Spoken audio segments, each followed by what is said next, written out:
Morning, everyone. Well done for braving the rain. So good morning. So my name is Richard Stubbs. I am honoured and delighted to be standing here today on behalf of all four Northern Health Innovation Networks. So not only from myself and my chair, Chris, at Health Innovation Yorkshire and Humber, but also from Phil and Louise at Health Innovation North West Coast, Ben and Mark at Health Innovation Manchester, and Nicola and Dean at Health Innovation North East and North Cumbria. Welcome to Leeds, welcome to Yorkshire, and most importantly, welcome to Health Innovation North. Last year, we were in Liverpool, and I know that those of you who were there would agree it was a fabulous event, and we weren't certain that we could top that. But looking at the simply stellar lineup of speakers and panelists today, we actually all think that we have. Now, in the traditional way, we'll save our thanks for pulling this event together till the end, but I just did want to say at the top, just a really particular thank you to Helen Williams at Health Innovation North West Coast, and also to Kathy Scott at Yorkshire and Humber for leading the planning of today's event, so thank you guys. And also, well done to you for getting a ticket, for those who are here in person, because this is massively oversubscribed, and most of the tickets were snapped up within a few weeks of being advertised. So thank you for not reselling your sought-after ticket on any online reselling website. And if you actually are here because you spent an extraordinary amount on a tout for a ticket, then I actually still think you'll find it's money well spent, so strap in. And welcome to those of you joining us on the live stream. We'll be broadcasting a live feed of our presentations and our panel sessions throughout the day on YouTube. Now, quickly on the housekeeping, no planned fire alarms. The fire exit in this room is over here to my left, to your right. And the fire point, should we need it, is at the back of the building next to Aspire. So, why Health Innovation North? Simply because, as those of us who live and work here already know, our region is an absolute powerhouse of industry, innovation, and healthcare. Our northern economy in England is worth more than £340 billion, which is greater than Austria and Norway combined. We also now have more devolved power in the north than elsewhere in the country, 9 combined authority mayors out of a current total of 14 across England. And as health innovation networks who deliver local change for national impact, devolution has become a substantial opportunity for us to influence and champion the local growth plans of our respective places, ensuring that health and life sciences are at the core of our mayoral priorities. And as an example, here in West Yorkshire, we've just launched our new Propel Health Tech programme. That's doubled in size and ambition, £4.5 million worth of funding from the West Yorkshire Mayor's Investment Zone. That means that over the next 4 years, we're going to support up to 240 businesses, helping them to scale up in the NHS, contribute to our regional economic growth, bring jobs, and develop life-changing innovations for patients. And as always, there's so much to celebrate. So if you stay just here in Yorkshire for a minute, we should also note the fact that the MHRA has chosen Leeds as its location for its new digital hub. That's an investment that will help to attract top talent, boost regional partnerships, accelerate the pipeline of innovation from lab to patient. And also Leeds has been named as one of the 3 new thematic campuses leading government's health mission that places local communities and frontline workers at the heart of policy development. Across the Pennines, in Greater Manchester, there are strategic alliances between healthcare and industry that are addressing major population health challenges, with a particular focus on reaching into underserved communities to address inequalities. And their Health Innovation Accelerator programme is a beacon of that approach, leveraging around £30 million worth of public and private funding over 3 years. And actually, just this morning, medical products and technology firm Convatec has announced a £500 million investment for a new flagship research and development site in Manchester. Staying over the Pennines in the northwest coast, there are really ambitious plans to establish a national centre for health and care robotics, using the principles of the Living Lab, which will harness expertise and technologies from a range of sectors. And further north, over the last 12 months, Health Innovation North East and North Cumbria have secured £2.5 million in partnership deals with industry focused on population health priorities, including cardiovascular disease prevention and chronic kidney disease. They assess their new ideas using their innovation pathway, which is now integrated into their ICB governance processes, hello Sam, to accelerate decision-making relating to new opportunities. As a network, we just published our latest health national impact report, which details how over the last year as a national network, we have delivered national programs that benefited well over 1 million patients. We've created or safeguarded over 900 jobs in the UK. We've created wealth by leveraging almost £500 million worth of investment through our support to our innovators, which when you actually track back to 2018, that's over £3 billion worth of investment leverage through our supporters' health innovation networks. But there is a lot more on the table to go after, and we are really ambitious to do more. Our recently published Health Innovation Network report defining the size of the Health Innovation Prize showed that innovations in healthcare could boost the UK's growth by bringing in around £246 billion every year to our GDP. It calculated that the economic value of reducing ill health through innovation is an equivalent of 9.6% of the entire British economy. And that's exactly what Health Innovation Networks were set up to deliver. So today is all about collaborating. We do need to think collectively and constructively challenge each other to do things differently in the way that we deliver our healthcare. The 10-year plan and the life science sector plan give us clear signals of the government's priorities for health and growth. Now, we are here to do more at scale to achieve those ambitions, but we can't do it without your help and partnership. So I really hope you enjoy the day. And to kick us off, I'm delighted to welcome one of our sponsors, Anna Race, Director of Health System Engagement and Partnerships at Boehringer Ingelheim. Anna.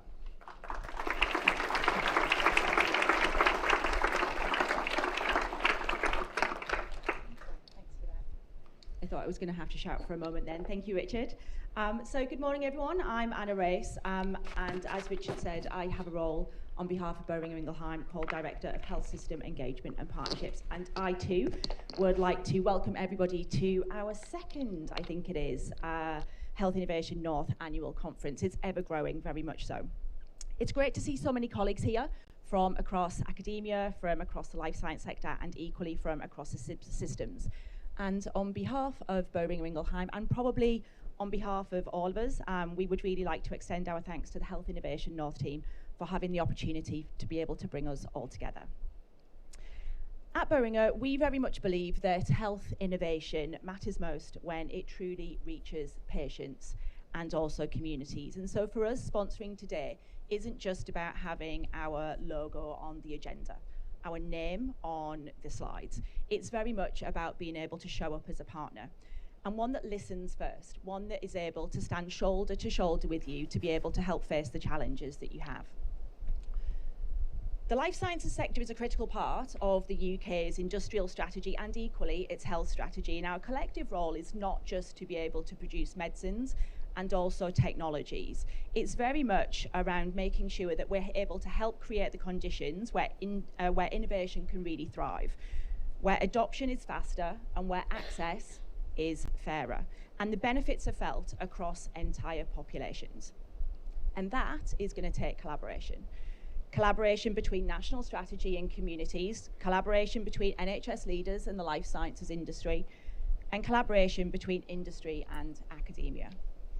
So for us, being a partner means finding joint alignment. It means finding a common goal, something that we can build together around and also hold each other accountable to and deliver against. It's about us bringing our evidence, our insights, our skills, our capabilities and expertise to the table, along with the whole might of our organisations. It's about sharing the benefit and risk of innovation so that we can scale and we can be sustainable for the future. And finally, it's also about understanding that it's not always easy. In fact, it's blooming complicated. So as you go through today's sessions, as Richard said, I really do encourage you to think about what partnership really can mean and what it can look like in practice, not just in theory, and how we can move beyond transactions towards a collaboration that really does create change. So thank you again, and equally to the Health Innovation Network for convening us together, and we really do wish you a productive and inspiring conference. Thank you. Anna, thanks very much. Now, with no further ado, and with huge thanks for taking the time out to join us today, please introduce our first keynote address, Chief Executive of NHS England, Sir James Mackey.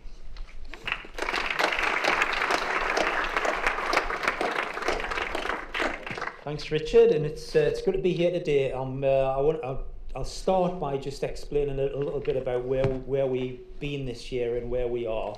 We're clearly at a quite chunky crossroads at this point in the year. There's an awful lot going on. Having published the 10-year plan, spending review, that messy moment mid-year where it's starting to feel a bit tricky, the politics is a bit awkward, etc. But a good reminder today that we'll only get through this long term by being able to innovate, by making innovation actually count, bringing it to the front line, changing how we're delivering services, etc. So just very, very briefly, as a reminder, when we started the year, we had nearly a £7 billion problem. After deficit support, £4.5 billion problem. That's being rapidly forgotten now as we kind of get into the year and everybody's in the booking bullets. But also, as well as that, really big problems with performance, and the big problem that we all had, which I'll come back to later on, is that growing disconnect between us and the population. The British Social Attitude Survey. There's people get grumpy about that when I talk about it, but there's whichever way you look at the public view of the NHS, it's not where we need it to be. And some of that's about access. Quite a lot of it's about you're making me use a service that doesn't feel like the way I would live the rest of my life. It's still very old-fashioned, it's very clunky, it's very personal. I've got to travel for things that I live the rest of my life very remotely, very digitally, very interactively, etc. But throughout all of that, all that noise in the spring, the first thing we needed really was the NHS leadership community to step up, say we're taking this seriously, try and settle the markets down, etc., and give confidence that we're going to at least have a right go. And I think that's really evident in everything that we've seen so far. It does feel a bit overwhelming at times. So, as I said in an internal thing last week, probably if you're in the core health service, if you're running a trust or an ICB or whatever you do, and if you're not feeling overwhelmed, there's probably something wrong with you, right? It's really, really hard at the minute to just try and stay focused at on the right things. And this last few weeks, September's always awful in the national system, and this year has exceeded all expectations of awfulness as everything's coming together, and a big fig on how do we get through this next 6 months, but also build some foundations for the future, which again, from your perspective, is a really big, important part. As Richard's already pointed out, often the discussion about the NHS is about the NHS being a cost, being a burden on society. Can we afford it, etc. It's a growth driver, right? So you all know that, you're involved in all of this. If we get lost in that narrative about the NHS as a cost, we should all go home, right? We all know, especially in the north, we are massive employers, the main employer. We are the main supply chain. We are the thing that can drive the economy. So again, in all this stuff that's going on around the economy and the worries about fragility and all that, we can be the way out of it. But we've got to shift the perception away from you spend money in health, it's just a cost, it's a dead weight, etc., and thinking more about our growth opportunity. And in the 10-year plan, I think did a really good job at setting out reasonable ambition. We're trying to turn that into what's manageable next year and the year after and the year after that, when we've got so many cost pressures and other things, but also that ability of the NHS to digest stuff and execute stuff in a reasonable way, in a way that then has an improvement on experience of the patient, but also makes our staff's lives easier, more productive, better place to work, etc. So we're absolutely sticking to all the plan and all the things that were said in it. We're in that now. How does this all work? Where we're going to make most impact next year and the year after, which I'll come to again in a minute. We're in the middle of that arm wrestling process now about trying to get medium-term planning instructions out in the next couple of weeks. Still, everyone will be aware we're having discussions with Treasury about how all that works. But that'll be the first time in my memory, I can't remember when we last did medium-term planning, which I think gives you all a chance to start thinking about how do we start phasing these things over time. Everything doesn't have to happen next June. There's a way of building medium-term plans, working together, getting alignment, thinking about sequencing, and bringing these things to life over the next this next few years as we do that. When we talk about innovation, I'm always slightly nervous talking to an audience about innovation, because depending on who you're talking to, it means different people. They're different things to different people. So let's not get all too caught up on my version of innovation is technology, or it's service transformation, or it's health tech, or it's new drugs and devices, or it's all of those things. And frankly, when we're trying to prioritize, we need innovation across all of that. We need it everywhere as quickly as we can. Come back to that point earlier on. As NHS leaders, we've got to try and make this digestible and executable and prioritise as appropriate, etc. And wherever you go, you will see fantastic innovation. Whether you're at a national conference or you're in a trust, often even if you're in a trust with lots of problems, there'll be fantastic innovations going on out there, but when we don't leverage it properly, we don't harness it properly, we don't sell it properly. And one of the big striking things for me when I went into Newcastle Hospital was I had a tricky time. You know, the place was getting battered a bit with CQC problems and financial problems and all that. To find that there was a service that was 100 metres from my office for a disease that was invented in Newcastle and is only treated in Newcastle in the UK, and is one of only, I think, 4 places in the world can offer that treatment. It was really sobering for me to think, in all this noise, we have got wonderful things going on, but we're not selling it properly, we're not leveraging it properly, we're not giving our staff the credit for it, and certainly the population often aren't aware of all of that, so we've got to bring that more to life. So first of all, at play in all this, let's not get all too stroppy about which bit of innovation you're interested in, because it's all of it that counts. The year so far has been strong so far on financial performance. As I've said, as we're going to the half-year point, you can feel the wheels wobbling now. We'll have a few pop-out problems this month. We'll get on top of that. We'll have a few more pop out at Q3, and then hopefully we'll land the year where we need to land. We started well operationally. Industrial action made that wobble a little bit. As a reminder, what industrial action does, as well as that terrible disruption that goes on and the potential scarring we've got in the future of people having disputes with each other and all that, is it really brings to life how reliant we are for a service model that was built for 1948. It's not built for today, right? So we are reliant on lots of things that technology can replace, clinical models can replace, we can be organised in different fashion, etc. So really good reminder there. You know, we've had a bit of a wobble since then, which we'll get back on track of. Our really big problem we've got to deal with, and the 10-year workforce plan will have to start dealing with this properly, is regardless of what everybody thinks, which is generally the NHS hasn't got enough people, and our colleagues feel like they haven't got enough people, we've had a huge growth in people. And we've actually, in the last 5 years, have become more old-fashioned in our model, because we've become more human-orientated, more people-dependent in terms of the way the services are provided, when the rest of the economy and the rest of the world has become more technology-orientated and less people-orientated. It's a really big challenge for us. 21% growth in workforce and a small increase, 8% growth in volume. That's what we mean by productivity, right? So there's a load of intellectual ways of describing productivity. We've grown massively further in cost and people than we have in terms of output. And we've got all the backlogs that people understand and the worries about access. So that we've got to unlock that somehow.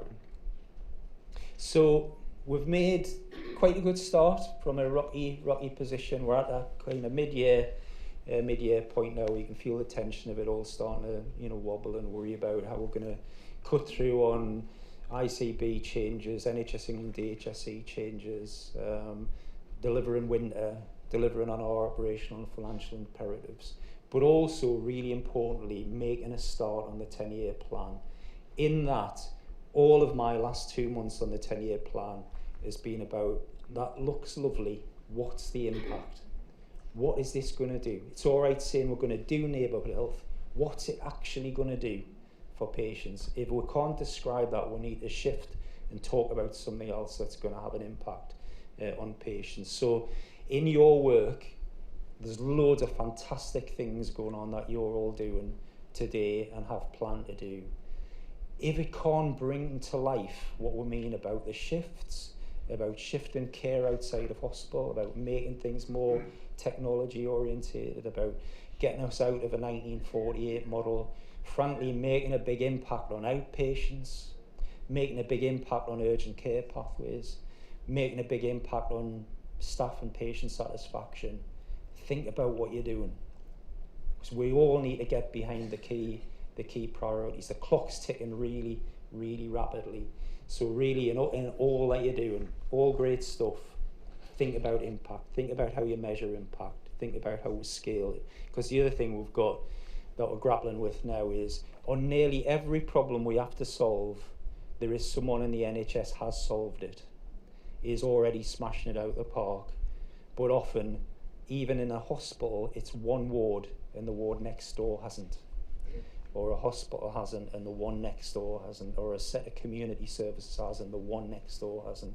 Or a PCN hasn't, the one next door hasn't. That's our enemy. So we say it's a national service, feels very fragmented. And we've got to find ways of bringing these things to life in a more systematic and rapid way. So I'm going to stop. We'll take some questions. You can ask whatever you want, as always. Be a bit careful, like on social media and stuff, so don't get into too much trouble. Really do appreciate what you're doing. When I was just sitting there watching Richard talk, when I talk about innovation, the thing that always comes to mind, about 15 years ago, I spoke at a conference in Galway. Has anyone been to Galway before? Fantastic place. Don't ever drink with the Irish. The really tight community, big health tech community. Everyone's connected, obviously, in Ireland. Everybody knows each other. It felt like when the cardiologist spoke about what he really needed, somebody was going to run out the door into their factory, make a device, bring it back to him so he could take it back to work and use it. That's where I think the North can be. We have the ability, we've got the raw ingredients, we've got your skills, expertise and enthusiasm. We need to harness it. Okay. Thank you. Jim, that's fantastic. Thank you so much, and thank you for agreeing to some questions. We do have some time, so this is a fantastic opportunity for us, please. We have a roving mic, so can I see some hands, please? And while we wait for a sleepy audience, Jim, can I ask you a question about the 10-year workforce plan? So I think one of my questions is, how do we pivot to start to be able to train our workforce for the NHS of the future rather than the NHS of the now? Mm-hmm. And how do we shift that curricular knowledge base that we need to actually understand what are the new tools and techniques that all our staff need to be equipped with? Yeah. And whose responsibility is it actually now that HE's kind of being more immersed into the NHS England? Fantastic question, Richard. And Probably about a month ago, we had exactly this conversation about where we were, for example, in outpatients. If we actually break through in outpatients and disrupt the model, which we have to, and most people agree we need to, we just can't quite find a way into it. If we're not careful, we'll still spend 7 years training the clinicians of today to deliver outpatients in the way it was delivered in 1948. Yeah. We can't rely upon a process that would normally be then NHS England with GMC, the colleges, etc., would change curricula, and it would take 5 years to change, and then it would take another 5 years to feed through into the system. So as well as what we need to do from a service intent perspective and what the plan says, we need to be immediately then doing how does this change next year? Yeah. How do we change what people are being educated on in medical school or nursing school or whatever now, so that quickly, within 18 months maximum, they're actually delivering in the way that we want it to be delivered. The hard thing to predict in all this is the way technology is changing, but also if we follow other sectors, like if we follow banking, for example, which again people get sensitive about, the rate at which, once we unleash it, the customer changes our service provision will be hard for us to keep up to. I think we will have won when the public are driving service change for us and we're struggling to keep up with them. But that's a hell of a difference from where we are now. Absolutely, thank you for that. Okay, we've got one, we'll start with the lady down here at the front, so then we'll go all the way back to the gentleman at the back.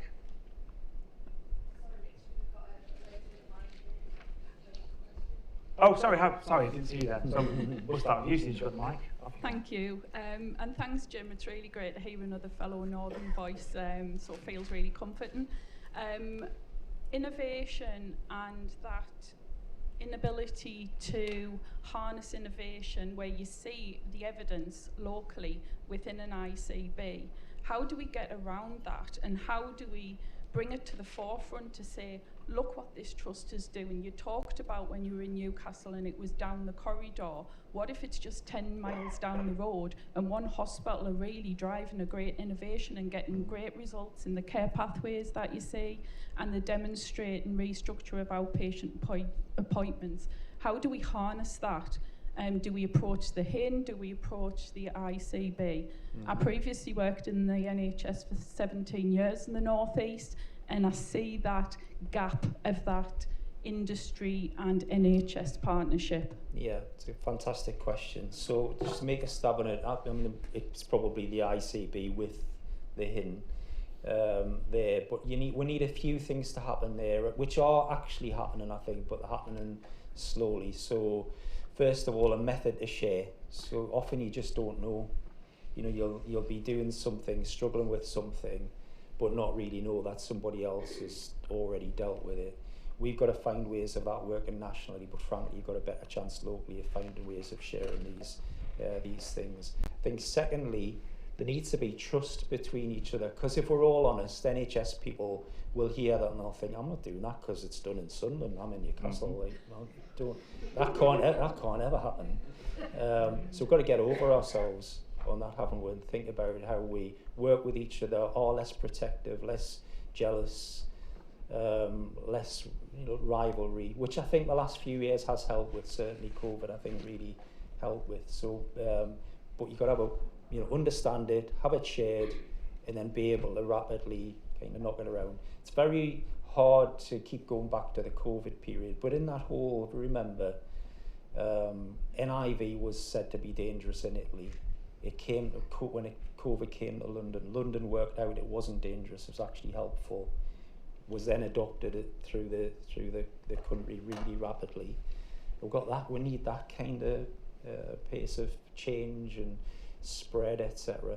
But also, when we're doing these things, also have a mind to how could it be scaled? How do we get beyond this just working in my ward or my clinic? What is the way of making this thing? Because it is that scalability that really is the thing that we'll fall down on, and just we end up then with little pockets that are locked in. Yeah. And Jim, as well as the ICB and the HIN, I mean, do we have opportunities for stronger signals from the centre? So I'm thinking particularly about the planning guidance. You know, how do we make this, bring it to the attention of boards and executive teams and trusts to say that looking out is part of the day job? Yeah, so what we're trying to do on planning guidance, it'll not be called planning guidance, it's currently called planning instructions, but maybe called something else by the time we do it. Because we're trying to make a shift away from this annual, yellow pages type set of instructions that is a once a year thing to say what you've got to do. So it'll be lighter, it'll be a bit more high level. We've actually put quite a lot of it out in the letter a couple of weeks ago as well, also sort of signals and stuff. And then through the year, be able to find ways of just updating. The oversight framework as well might be something that we can use and bring to life. And then the other bit, sort of getting back to the earlier question, is transparency. Publishing, making these things available. There's some fantastic technology, technique, innovation being made available in one place. Let's make that public. Make it then more easy for boards to challenge, well, it's happening there, why is it not happening here? How do we bring that to life? Thank you, I completely agree. Down here, please. Thank you. I'm sorry, just say, I should have said at the start, but let us know who you are and where you're from as well. Yeah, Thank you. Great to hear you speak. I'm Rena. I'm a pharmacist by background, working consultancy, supporting the NHS with delivering transformation. So it's been really great to hear you speak about thinking more medium to longer term thinking. But when my experience and when we deliver innovation in the NHS, we're notorious for delivering multiple pilots, and we very much think very short term.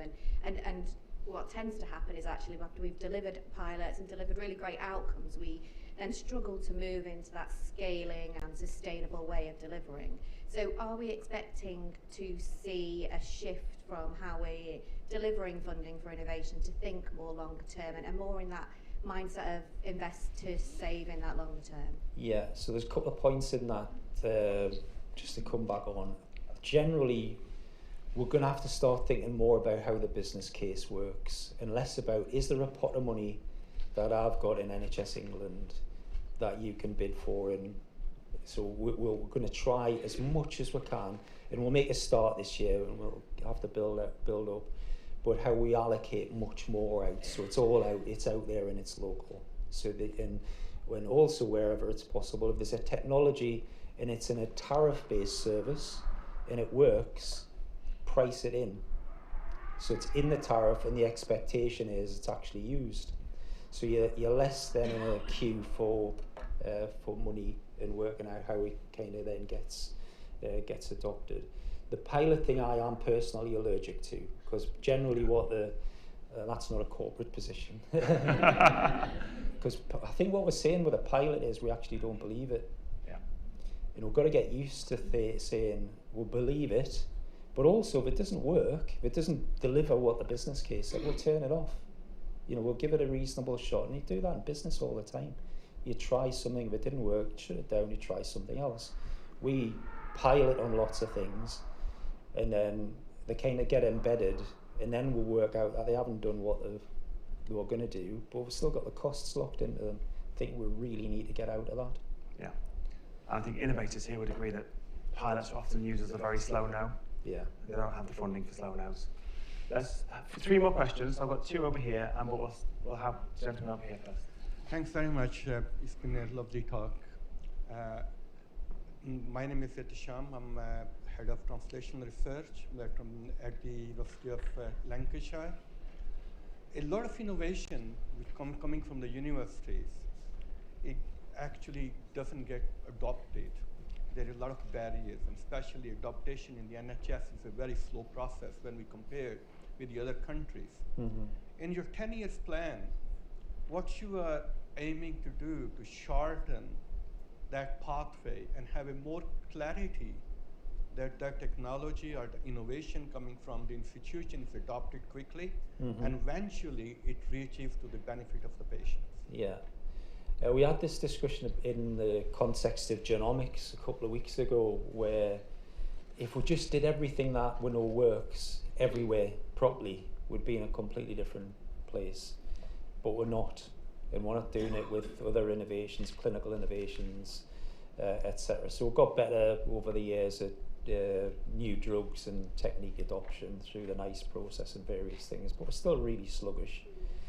There's a bit of an appetite for that to become a bit more mandatory, be a bit more baked into pricing and tariffs and allocation mechanisms, the assumptions that you're doing what the best is possible to be done, so you're then incentivized to do it, punished for not doing it if you want as well, if there's a productivity benefit or a service benefit, but also through the oversight framework and other things where there's really strong evidence, we might have to just mandate more. We might have to just say this isn't negotiable, it just has to happen now. And we're struggling with this tension because none of us want to be in a world where the centre just determines everything. It's the reverse. But there's quite a lot of it is just incredibly hard to explain to anybody. Why is it if something just has fantastic evidence, it really works, people in one place are behind it, the NHS is going to spend 15 years working out whether it does it or not? Yeah. If it were a business, it would happen overnight, wouldn't it? Thank you. We've got time for 2 more questions, and we've already had some hands. So the gentleman in the grey suit, first of all, to my boss, Chris. Always give your boss a question. It's go on, Chris.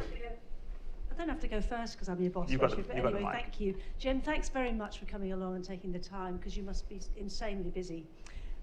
I was reflecting that adding things like adding quality without cost and adopting widespread changes takes huge time and skills and commitment, and Yeah. you've got that commitment from everyone here.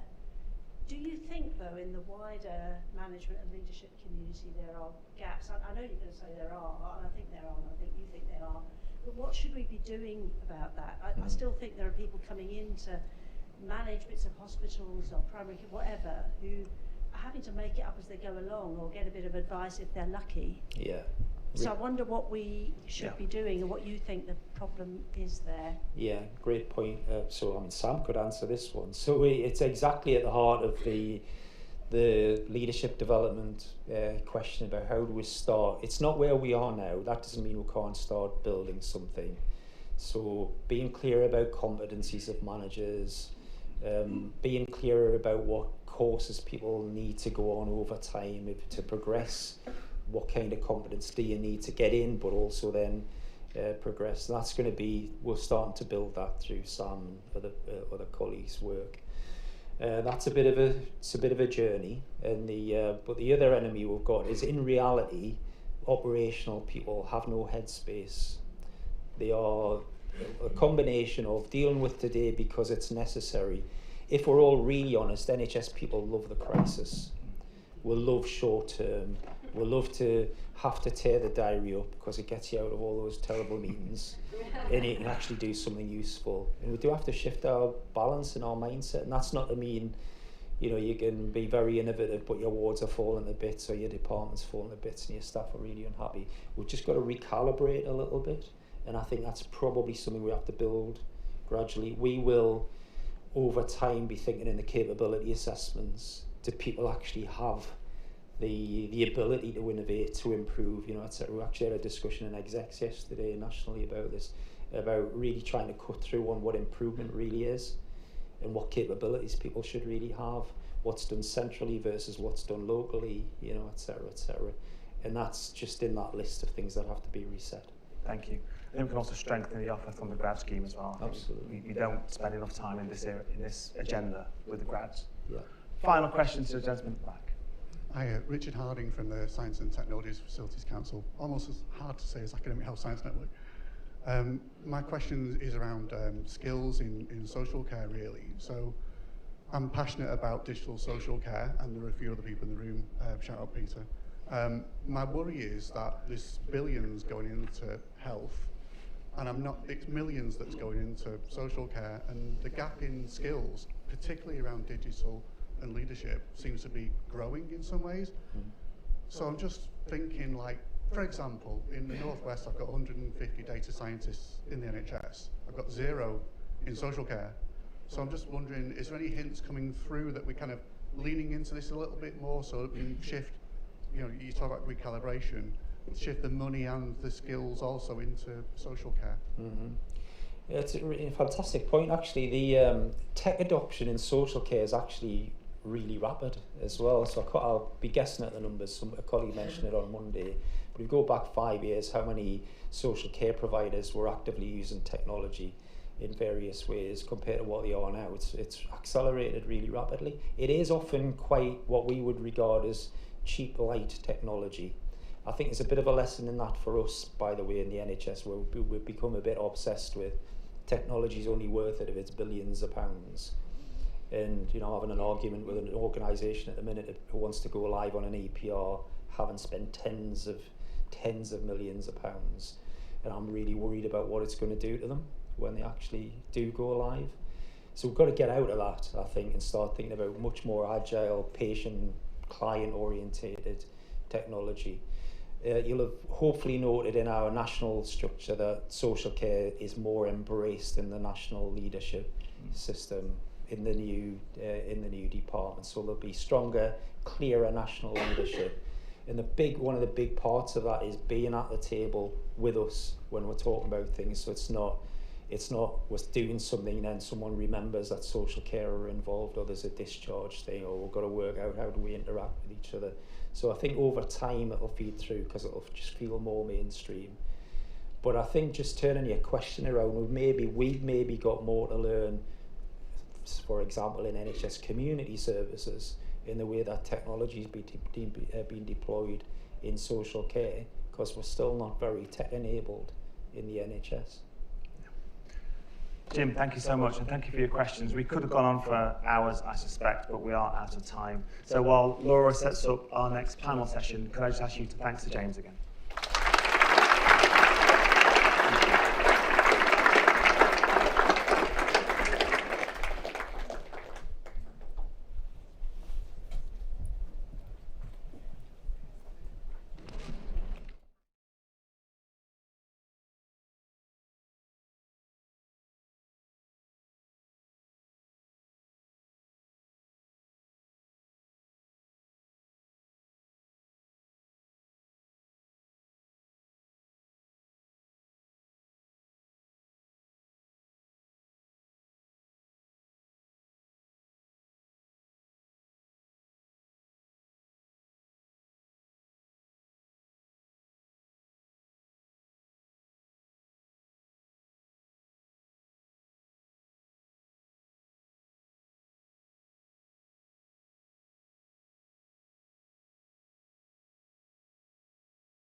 Good morning, everyone. That's a great act to follow, isn't it? So no pressure panel, but I'm sure we'll do a sterling job. My name's Laura Rooney. I'm Deputy Chief Executive of Health Innovation Manchester. I'm delighted to be chairing our panel discussion today, and we are talking about the vital importance of NHS and industry partnerships in unlocking the potential of innovation. So I will allow my panel to introduce themselves in a minute and maybe just give a brief insight into your particular thoughts on this topic, and then I will start off with a series of questions, but really keen to have an interactive experience with our audience. So please do start jotting down your thoughts and questions. So I think Jim underlined the kind of pressures that the system faces, and of course those pressures have been around for a long time, so this is not particularly new, but it does feel quite a precarious time for the NHS given some of the statistics Jim described.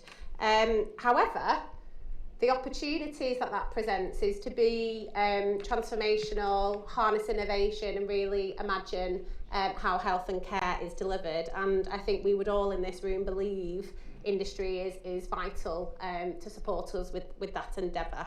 So we've got a fantastic panel today with a blend of experiences from NHS, trade bodies, national organisations and industry. And if we just start with Steve, you just say a quick hello and introduce yourself, and then we'll just go down the line, if that's okay. Good morning, everyone. My name is Steve Bates. I'm the new Executive Chair of the Office of Life Sciences for the UK Government. It's my third day in the job, so please be kind. So it's all Richard's fault I'm here. He nobbled me before I started. I used to be at the Bioindustry Association and used to be on the COVID vaccine task force with Kate Bingham. Thank you. I'm Helen Dent. I'm Chief Executive of BIVDA. BIVDA is the National Trade Association for diagnostics companies, manufacturers and consultants and ancillary industries. I'm very pleased to be here today. Thank you. Morning everyone, I'm Fiona Edwards. I'm the North Eastern Yorkshire Regional Director of NHS England. This is my beginning of my 7th month in post. My career spans 25 odd years as a Chief Exec in the NHS in providers, particularly mental health, learning disabilities, working in partnership with social care, and or latterly in the Integrated Care Board world. So I'm delighted to be with you today. Morning everybody, I'm Sam Allen, I'm the Chief Executive of the North East North Cumbria Integrated Care Board, probably a sort of a lifelong servant of the NHS, but I have also had a couple of years experience working outside of the NHS as well, in industry, so have a kind of perspective of being on the outside looking in, which was an amazing time actually. I learnt loads, but also it taught me about some of the challenges of working with us from a customer client perspective. So really great to be here. Thanks, and good morning everyone. I'm Mandy Ridgars. I'm the business advisor to the Mayor of West Yorkshire, Tracy Brabin. I also chair the West Yorkshire Innovation Network and have an engineering company myself working in aerospace, semiconductors and medical devices. Thanks so much. And just to reintroduce myself, I'm Anna Race. I work as the Director of Health System Engagement and Partnership at Boehringer Ingelheim. A couple of years ago, I had the opportunity to be able to transform our operating model because we recognised the need to be able to partner and collaborate more with the NHS. And so we have been doing that over the last couple of years. Some of it's gone well. We're still learning lots. And you know, I'm really excited to be able to share some of our experiences with you today. Awesome, thank you. So I'm going to start off with a fairly easy one for you all to get us warmed up for the conversation. So obviously I think everyone in this room is bought in to the need for NHS and industry partnerships. From your perspective, given what we heard from Jim just before and kind of your own experience of what's going on in the real world, what do you think is the biggest opportunity right now for NHS and industry partnerships? And have you got any particular examples you'd like to share? That's an open question, so anyone who feels they want to go first. What's the biggest opportunity we've got right now? Where would you place your bets? I'm happy to have a go. Yeah. Okay, so I think that we heard Jim talking about the 3 big shifts, and I think we would probably all collectively recognise that when we can really pull together and focus in a specific way in a specific area, we can make really big changes happen. And when I think about that, I think around moving hospital care into community, I think about treatment into prevention, I think about obviously analogue into digital, and when we think about those sorts of examples and the type of work specifically that we're trying to make on a population health level in the systems, I think that there are some quick wins to be able to be made, and equally there's some longer term pieces that we need to be able to solve. We've got examples of those, of which I'm not necessarily going to go into a lot of, multiple examples with individuals and teams from that are here today. And I do believe that we will have to learn together, and we'll have to be thinking about outcomes and success and impact at the start of the work that we do if we're really going to try and deliver on some of the biggest challenges that health systems have. Shall I get it? Yeah, well, we had a couple of clues from Jim's opening address, didn't we? So if you think about what I was really struck by his characterisation of our operating model in the NHS being a 1948 model, and the connection with the need for deploying workforce reductions and staff in the right way, and then the connection with making a digital shift. And certainly my experience, and there's a lot of work going on now, I've had experience of working in the digital shared care record space, which transforms clinical practice in terms of access to information, not only from health, but social care, residential care partnerships, certainly in the system I worked with in the southeast. And but they require absolute clarity of purpose of all the partners in joining in together, health leading with the clear timescale and kind of imperative and sense of urgency for implementing change, but fundamentally a depth of relational partnering with industry partners internal to the NHS and the public sector system as well, and those create the conditions for those opportunities to be seized. So it's kind of digital workforce reform and really a mindset of how we live our lives now in the 21st century. Yeah, so I think one of the biggest opportunities is harnessing the expertise of our health innovation network. So in the Northeast, North Cumbria, we've got a really vibrant ecosystem, and we have huge amounts of knowledge and expertise that sits in a health innovation network. And I remember when I arrived in the North, I'm from the Northeast, by the way, I don't sound like I am, but when I arrived back home in the Northeast, about 4 years ago, you could see all this amazing work going on, but it was like we were in silos, really. We haven't joined up the dots, and I feel like we've definitely come a long way, but we've got so much more opportunity to do more together. So having really clear innovation pathway, having really aligned priorities. So we developed our clinical condition strategy, so we're really clear and we can signal to industry and partners, these are the key conditions in our area that we want to focus on, come and help us with those. Women's health became a big priority for us last year, so we've done a Femtech accelerator. How do we bring the sort of the vibrancy of the sector in? But equally, to Jim's point, we've just signed off our urgent emergency care plan at our board yesterday, and point of care testing in our respiratory hubs is going to be something we're going to do a test and learn on this year.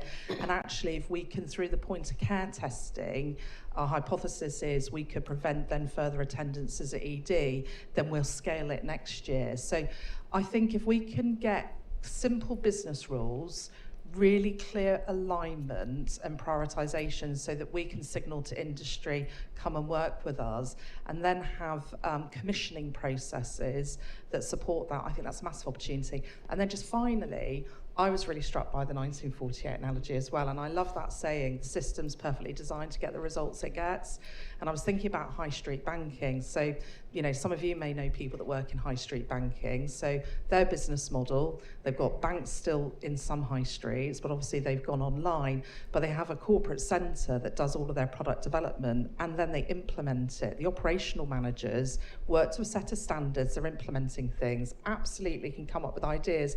And I think we've got to really challenge ourselves and health service about where does the product development happen, and then how connected does that then get to the front line. And if we've got over 200 individual systems and parts of systems doing everything their own way, it's no wonder we get the results we get. So I think we need to be a bit bolder on a small number of priorities that we scale and do really well for patients. Okay, and just a thought from Helen, and then we'll go to the next question. Thank you. So a couple of things that the lady just said a moment ago, and also what Jim mentioned. I think that certainly one of the biggest opportunities is engagement. And because of that engagement, this is from an industry perspective, so I'm obviously talk to members and companies all the time, and what has actually historically been really difficult is the ability to talk to people who are doing the jobs. And the people who are doing the jobs are the ones who are organically telling the industry what that demand is. So therefore, what we've been getting, and this is anecdotal, and one day I would really like to prove it when it quietens down a little bit, but what we're getting now is disruptive technologies that come through based on what people think the system needs. What we haven't got, and which I think we can really, really increase, is when we get what I refer to as on-demand innovation. So they understand what is needed in those situations, and that's observed, and it's understood, and it's to answer questions that people haven't realised are questions. And we're about certainly in our industry, we're about a 10-year lag on that, because it has been so busy and difficult to do that we haven't got all of the potential innovations through that could have been delivered. So I think engagement and understanding, and I think going back to the 1948 point as well, is we have to learn how to work with each other, because there is R&D engagement, which is entirely different to the 8 weeks before procurement engagement, which is entirely different to after that in the contract engagement. And to have suppliers and companies not allowed in to see people is causing a problem massively for innovation. And with the plans, the 10-year plan, and everything that's been said today, while change is in the air, I think we should absolutely take it. Thanks, Helen. So I'm going to come to Steve. So 3 days in, but I'm sure, like the rest of us, you have read the Life Sciences Sector Plan cover to cover. I did. That was the Sun Lounger reading in the summer. And obviously that is a plan that was well aligned with the 10-year health plan. It was nice to see both of those national documents with a good degree of alignment, which is critical for the optimisation of innovation. So 3 days in, what are your top priorities or hopes, and what's getting in the way? So I thought I'd better have an initial plan, at least, when you're turning up to talk. So I thought 3 letters would do it, DTC.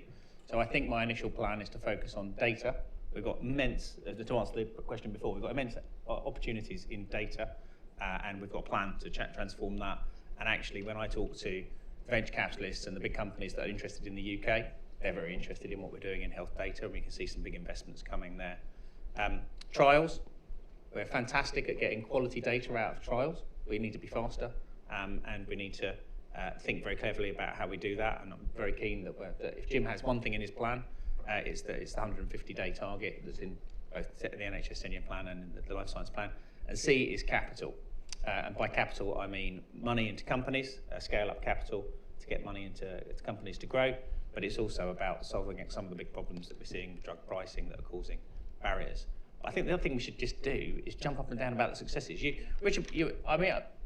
Richard tells us we had £500 million investment in Manchester from a health tech company this morning. Now everyone will remember MSD last week and £1 billion out of London. Well, that's 2-1. We've got one back already, right? I may not be a Geordie, but I am a Gillingham fan, and I know that we need a 1-0. One back in a week is pretty good going. And I just think we should be really confident. There's fundamentally, the world wants to come and work with the UK. Tough environment, tough global environment, but actually we just need to celebrate this stuff a bit more. I think we need some candles, we need a cake, we need, if you've been to City Labs and seen the stuff down on the south side of Manchester, it's fantastic. I mean, that's going to be full of people working for the next 10 years as a result of this. That is what this is about. Anyone want to build on any of that? Don't worry, I've got plenty of questions. Yeah. I was going to come to Mandy next. So Mandy, the government have reaffirmed its commitment to growth as being one of the biggest mission perhaps for the government. We heard that in Keir Starmer's speech yesterday. Could you just explain what that means from a place-based city region perspective? What is the role of place-based economic growth, and how can NHS industry partnerships contribute to that agenda? Okay, it's quite a big question, but I'll try and summarise. So in West Yorkshire, we've had to put a local growth plan together like every other mayoral authority in the country. And within that, our clusters are absolutely key to driving that growth. I mean, the country needs growth. It's challenging at the moment for the UK, and trying to make sure that that growth comes to West Yorkshire is part of my role. One of our clusters is health tech, and we have £160 million to spend over the next 10 years on our investment zone. We already have a huge cluster of businesses here working in data, devices and diagnostics. And so building on that is important. We talked about trials earlier, and we talked about innovation.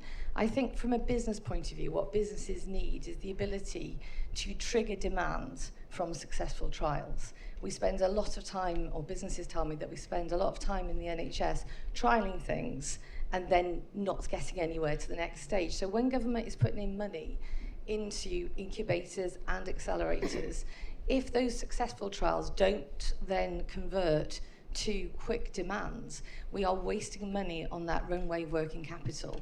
So no matter how many venture capitalists want to invest in those businesses, there is an issue with being able to stay alive. It's survival of the longevity rather than survival of the fittest.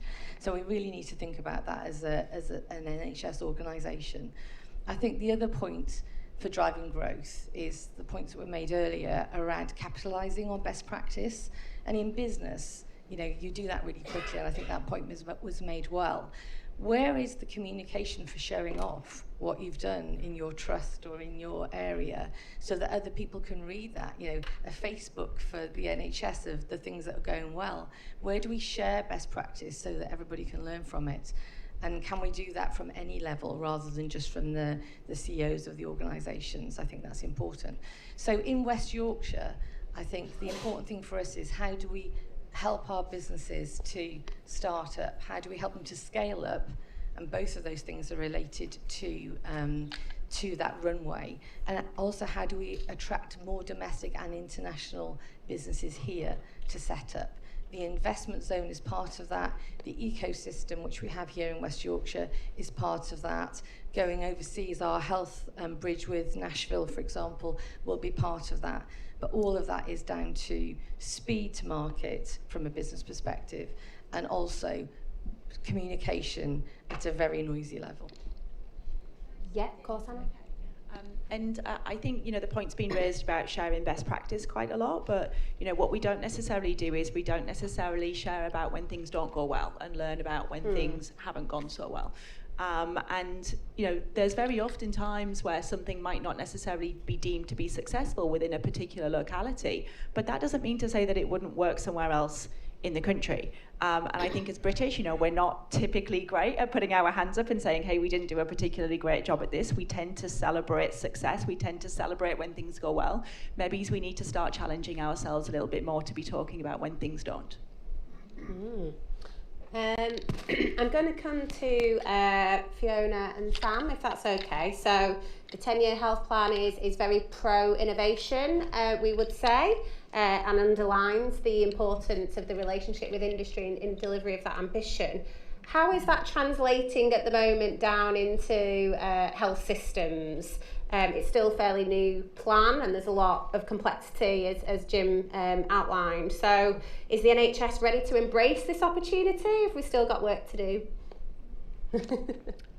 Well, I think it's a mixed picture, isn't it? And so what we're trying to do nationally is to be really clear about shifting the way the NHS, and as it develops and merges with the Department of Health and Social Care, to be much more about standards, less about trying to give direction on everything.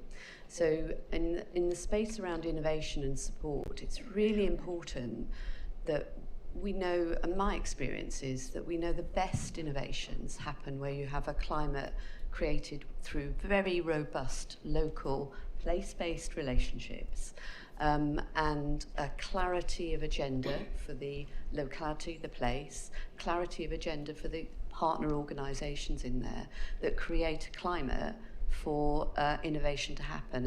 And in terms of addressing the here and now challenges that we've got across public service, in terms of all of us having to reform, meet increased demand, that the nationally, what we're up for, and you'll hear more about this from Tom Reardon this afternoon, I'm sure, is how demonstrating the core frameworks for component parts of the NHS to operate. So being really clear about provider strength and capability and supporting developing high-performing organisations that can work autonomously and freely, and part of the test of that, and as we move into regulating for that, will be how robust and clear organisational strategies are for embracing partnerships, embracing innovation to deliver their clinical strategy goals, and then demonstrating a pattern and potential for delivery, so that that's the kind of change that we're into now, both from a national, regional and local level. And I'm sure Sam can expand on that. Yeah, so I mean, I think we need to be kind of, I'm quite a sort of pragmatist and a realist, and I think we probably all know it is tough at the moment, and I think people are finding it challenging. I think the whole geopolitical environment, never mind what we're grappling with in health. Having said that, I sense a real kind of sense of energy and optimism around actually the case for change has been made really clear. We heard that again from Jim this morning. And I think we are at a sort of a tipping point, really, when it comes to the health service, which is we've got to keep the show on the road, but we have to transform out of this. That isn't optional now for us. And when I think about the North, I think about innovation, and we often think about whether it's diagnostics or tech, and as Jim said, it means different things to different people. I think our greatest asset actually are our people, and I think we need to really double down on providing them with the opportunity to innovate and harnessing their expertise as opposed to the daily grind of work at the moment. So it's a privilege, isn't it, for all of us to be sat here today. There are lots of people who would like to be sat in this room today, not just the ones online, but people working in ED departments, still in outpatients departments, in general practice, dealing with the 8 a.m. rush. So it is incumbent upon us to make those changes. So I think there was a genuine excitement, and I was really encouraged when the Neighbourhood Health National Programme came out. We had 9 applications across the North East, North Cumbria. That was testimony, I think, to that level of optimism and motivation that still sits in people to make the change. And I think we need to harness that, but we've got to back it up with the support. We've got to back it up with the support, whether that's still finding ways to be creative with some of the money on innovation, having much simpler business rules around commercial relationships with industry, because it's probably a bit like penetrating Fort Knox, isn't it? Trying to get to a decision maker who will kind of agree to things. And even as a chief executive, I can guide and coach, but you want people to get there, but you still have to kind of go down and knock down a few doors. So I think we have got to celebrate. So a bit of a shameless plug, just finally. We are doing learning and improvement in the North East, North Cumbria. If you go on to Boost, boost.org, you have the opportunity to join our learning and improvement community. We've got 18,000 members now, where we've got communities of practice, we've got lived experience of where people are improving services and learning together. And that does include failure learning as well, which is really important as part of the test for change. So I'd really encourage you all to kind of come and join us. But I think if we can unlock the optimism in people, and we can then back it up with a prioritisation of innovation, working with our health innovation networks, then we stand a chance. Awesome. I'm going to come to the audience in a minute, so just give you a chance to think of your questions. So conversely to sort of Anna and Steve and perhaps Helen, how can the NHS be a better partner for industry? What are the things you would hope to see over the coming years? I can start with that actually, and be very careful with the next sentence because it needs to be listened to carefully. Is that increased profit for industry does not mean increased prices for the people who are procuring the products and the innovations. I think what we need to do, and where we can support and where you can support us, is to look at taking the things that put the cost into the supply chain out. This means because with industry, they are the third point on the triangle in sustainability. They are the economy, they are economics. Most of the innovators are SMEs. They've got local employment, they've got national insurance problems, they want to grow, but they can't. They're spending their potential profits on keeping their business afloat, which means they're not putting their own R&D reinvestment into them. So what we need to make sure that we do, or what we can do, and this is a big change into partnership, is say, what do you need to do to be around still and to still be able to continue to perform and operate in the UK, and then pay that amount of money. And that amount of money can be lower, it can even be lower than it is today, if you take some of the costs that are not required out of that system. So it's the bottom line and it's the profit increases, not the cost that increases. It sounds very basic, but the whole system isn't set up to do that. So I think that is something that would be really useful to work on, to see how you can then invest in your local suppliers by buying for the health service, as mentioned earlier. After you. Steve? Okay, yeah. So I think I'd make 2 points. One is, I think we can, and I'm trying out new material here, so tell me if I've got this entirely wrong, because I know a couple of people in this audience, but I'm used to speaking to industry audiences. So, well, you might get booed then. So I hope I won't. But one of the things that I think of that I think the NHS sometimes think of is that industry is distant, i.e. it's big pharma. And big pharma is something that is away, that's sort of either in America or somewhere else. Who here in the room is paid for by industry? Put your hands up. So these are your colleagues, these are people in our communities, these are the people here, these are the jobs. Now, the scary thing is these are the jobs that can be moved to Australia. These are the jobs. Now, the NHS is not going to move that many jobs to Australia, to Spain, to America, to China. The life science industry is global. It will make choices and it will survive whether the NHS does or not. Right? That's the brutal truth of it. Now, the trick for us is to think, actually, these industry colleagues are part of the NHS community. That's how I would see it. Tell me if I get, come up to me over the coffee to tell me how to get this speech better. But that's the point, that actually the option is, do we have these people working with us, with the NHS, doing this stuff, or is it going to go somewhere else? And in the world of geopolitics, where for the first time in my working life, tariffs will be imposed on pharmaceutical products, 15% by the US on Europe. We don't yet know the position in the UK. These will drive business decisions, and we still don't know exactly on med devices and other things. So there's a whole host of uncertainty.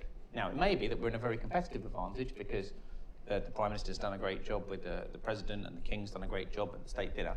Or we might be in a very bad place. I don't know. But actually, some of that will be driving this. So I think that's number one. These are part of our ecosystem, and we should think about it that way around. What else could the NHS do? Speed. The only other thing I say is speed. And that's my vaccine task force heritage. I mean, we could move it all. I just played a very small part in putting Oxford together, AstraZeneca. And I know that we did that really, really fast. And then we did stuff in car parks and then made some big mistakes in test, track and trace, which I'm always happy to tell people about as well.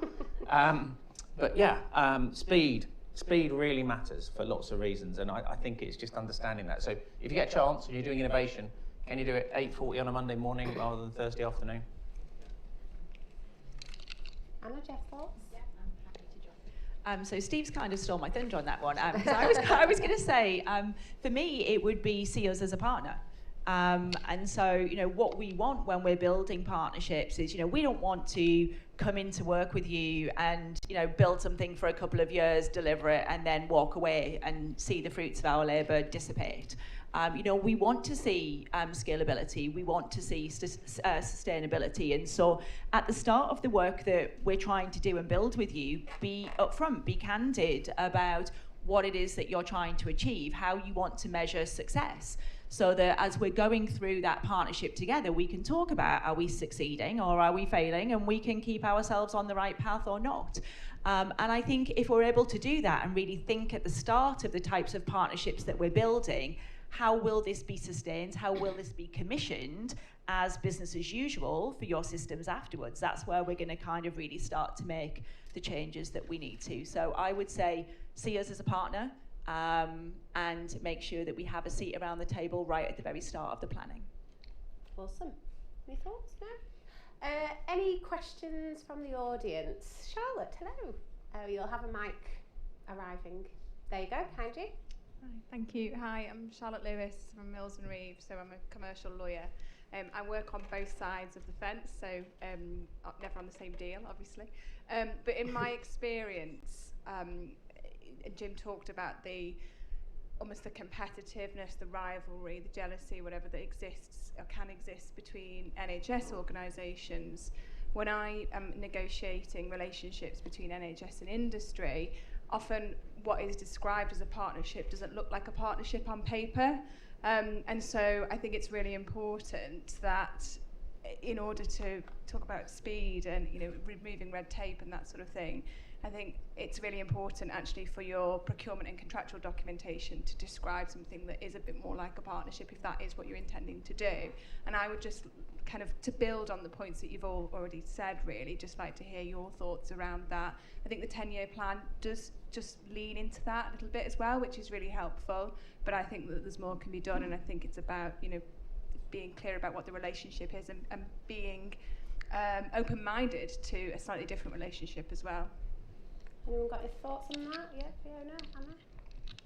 Yeah, so I think you touch on a point that's critical for being able to really get the best out of all partners, is that you, rather than, so I agree, and in terms of my experience and where I would like to see us get to, is that we build networks of relationships locally between component parts of the NHS and industry, build relationships before you even get into contractual, and you just explore the opportunities together, which is where the Health Innovation Networks really supports that.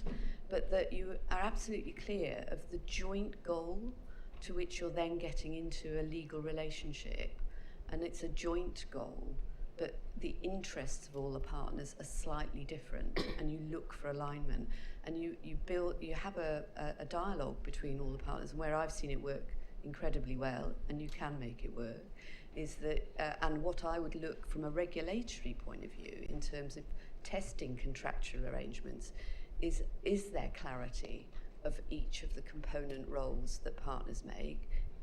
Has it been built through mutual respect and regard and understanding? And is the outcome really going to tangibly, everyone understands the benefit, the communities and populations and the change? But some of that stuff takes a long time to build before you actually get into the delivery side of things. And so we've got to, pace is really important, but having a climate at place and locally, the investment in that takes years. And I think the North and North East, I come from the South, has got the best opportunity. The collaborations I can see in different places across the region, we're really set fair to take advantage. But if we see the contractual bit as where we're all going to fall out over the money and who's going, you've got to really go into that eyes open and understand that there will be difficult conversations along the way as well. You can't avoid them. So that's kind of where I'm at with that. I think Helen. Oh.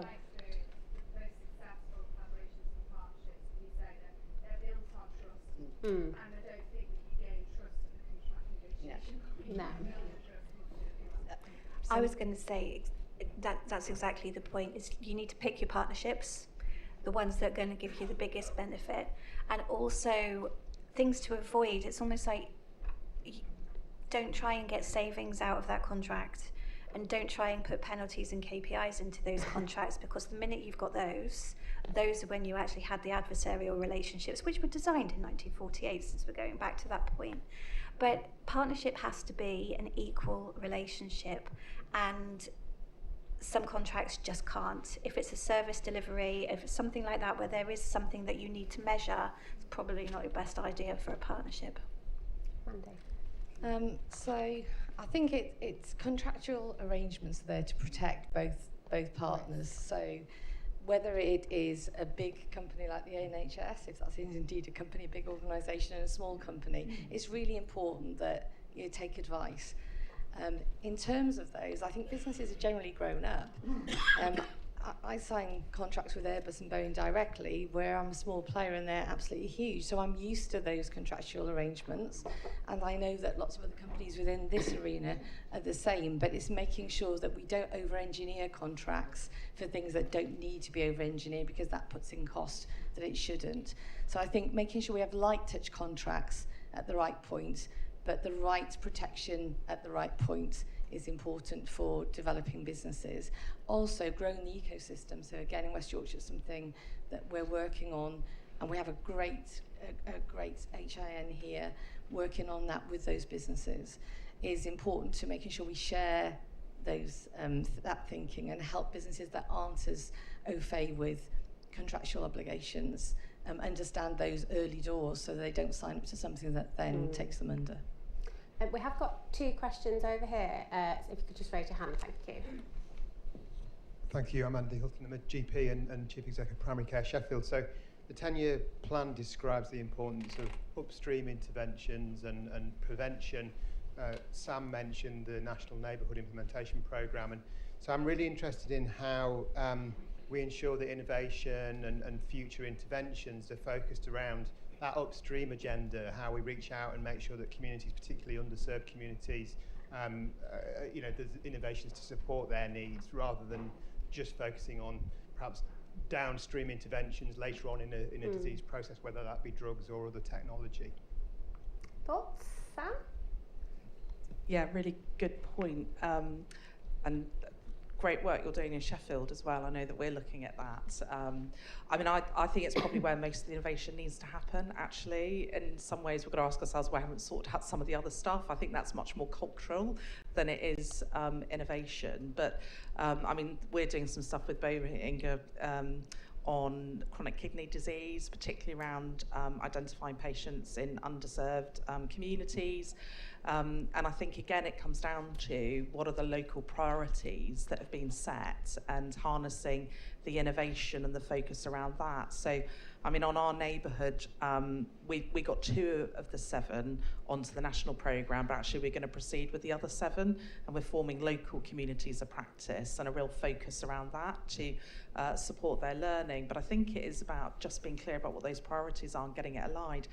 Some of the really simple stuff, I think, that hasn't helped relationships with industry have been things that have happened to people where sometimes actually they haven't had some of the rigour and the formality that's been needed. They have had a relationship, they've had a trust, and then they've got their fingers really badly burnt because somebody's come in and said, you haven't followed proper governance, and then it just puts people off and they become far less risk averse when it comes to innovation. So if we can get the business rules, I know, Nick, we've done a lot of work on our intellectual property policy, so we're really clear on that. As I said, we've done our approach on working formally with commercial organisations. If we can simplify the touch points and give key points of relationships, I think we'll just stand a better chance of having more, productive relationships with industry as opposed to perhaps some of the things that haven't gone as well in the past. We certainly like lots of governance in the NHS, don't we? We do, and we like lots of red tape. And I think, again, our job is to try and, Fiona and I would talk about this, try and simplify this. And I think with the new operating model, we should do that. And I think for ICBs, as we go on this journey to becoming strategic commissioners, where we're going to be very focused on, my job is going to be driving the best value for the NHS pound, the best outcomes. So we've got to have the curiosity to explore why some areas are getting better results than others, and then we've got to set the specifications and expect other services to be fast followers of that and adopt that innovation. And I think we've got a real opportunity as strategic commissioners to mandate the adoption of proven technology and innovation that drives efficiencies. Because I always think that as a patient, I want to have access to the best available therapies, the best available diagnostics. And so if we've got an evidence, particularly upstream, where that's working, it's our role as commissioners to scale that. Can I just pick up on a point you almost threw away at the end, where you sort of said not spend it on drugs because that's not prevention, with the implication that that's not prevention. I spend a lot of time, have done until this week, with the cutting edge of drug companies and biotech companies, and they think that they are producing things that will prevent disease in the future. So they're looking at cancer vaccines, and they really think that there's the potential there. Now, I don't know whether it will work, but I think we need to think about, and this is what's really hard, is how do we think now? We've talked about 1948, let's talk about 2048. If we're in China, we don't talk about the past, we talk about the future. So how do we talk about where this is going? I look at the fact that you can do polygenic risk scoring now, and that's available from a UK biotech startup to quite a large proportion off the back of fantastic NHS longitudinal data. I don't think it's that hard to bring some of that thinking into what might enable communities that you serve to stratify them into some things that would enable that to work. I don't quite know how to do it, and I'd love to come and talk to you over coffee more about how we do this, but I'm interested in how we can do that, and maybe we can link up some of the stuff that's already there with some of this. That's where I'm thinking there's opportunity, and I hope we can do over the time of the 10-year plan. Thank you. Sir in the pink shirt, we've just got a question over here. Through a microphone. Oh, you've got it already. Well done. Hi, thank you. Craig Wood from First Data Bank. We're a leading provider of clinical decision support across the NHS. Proud to be working with North East North Cumbria already, and also Greater Manchester. And we've just started working with the Progress team out of Manchester University. So yeah, already supporting you guys in the North. My question was around the accelerating transformation and how often there's a barrier of entry around what is a goal here. I think we all agree, sat in this room, we're focusing on the patient outcome and the clinical outcomes for patients. But once you have that conversation, it then falls back to, well, what's the return on investment? And it becomes a procurement conversation. And you know, the narrative on the ground at the moment is, with everything going on, innovation stopped because there's no money, nobody can make a decision, nobody can sign off a business case. So I think my question to the panel is, have you got any insight on how we navigate that both now? Because there's a lot of innovation partners out there waiting to work with the NHS, but they can't. And then going forward, any examples of how we can navigate that? So yeah. Thoughts? Yeah, Mandy? I can come to that. So I think devolution helps with some of this. It's very much a stasis at a national level. But for example, one of the companies that was mentioned earlier on Sir James's slides has been helped by both the HIN and West Yorkshire Combined Authority to make sure that they can continue on their development of their products. So I think more devolution can help with sometimes some of the stasis that we're seeing at a national level at the moment. Sam? I mean, we do need to be honest that people are very distracted at the moment, and we had our board meeting yesterday. Some colleagues from industry came to be with us yesterday to see that. You'd have heard us talking about our short-term priorities vis-a-vis our long-term priorities. I don't think it's quite right to say that innovation has stopped completely, and in fact, if anything, we're doing more innovation now than I think we ever have done, particularly with the investment we've had into the region, the focus around chronic kidney disease, heart health as well, and women's tech. But we are getting far more focused and specific about what our priorities are.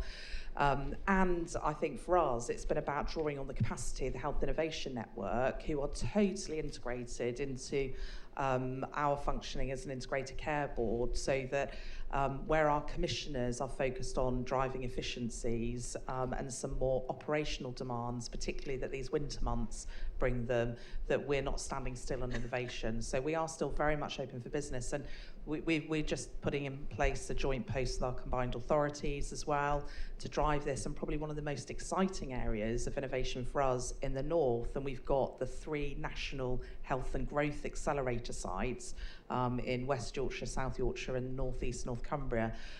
We've had £90 million inward investment to help us reduce the number of people at risk of losing their employment, and we're doing loads of innovation in that space because it's a big test and learn environment.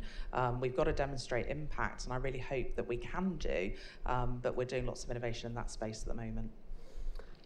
Well, I'm afraid we are out of time, unfortunately. That went super fast, but thank you so much. I mean, what a great and enriching conversation. Thank you all for your insights and contributions. I think it's clear NHS and industry partnerships are absolutely mission critical, and long may that continue here in the north. So give our panel a round of applause. Thank you.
Welcome back. This is the panel on the future of health and digital. So I'm personally very excited as I have digital in my job title. My name's Laura Boyd and I'm Director of Digital Partnerships at Health Innovation, Yorkshire and Humber.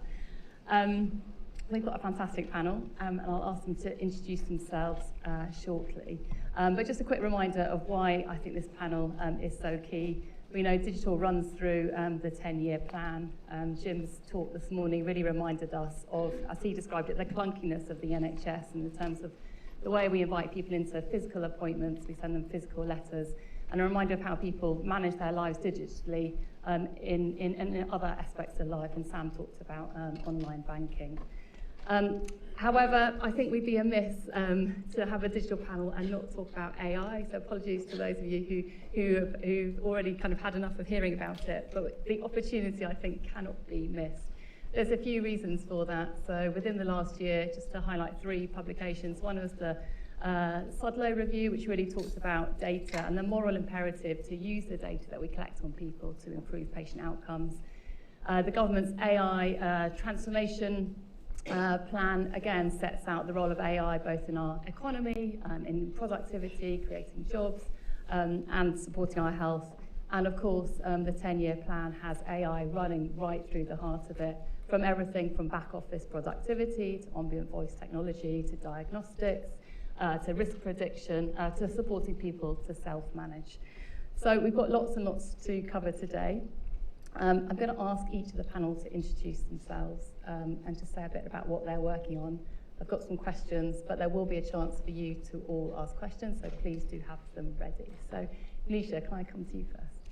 Okay, so I'm Nisha Sharma. I'm a consultant breast radiologist and director of the breast screening programme for Leeds and Wakefield. So I've not had to travel far for this meeting, thankfully. So I'm a clinician full-time, but I'm also an innovator. So I'm keen to adopt technologies and also work with artificial intelligence that's going to improve the patient pathway. So I'm really in the thick of it in terms of the pressures. We're not meeting 2-week targets when it comes to women going to symptomatic breast service. I'm also working in the breast screening programme, which was developed in 1988.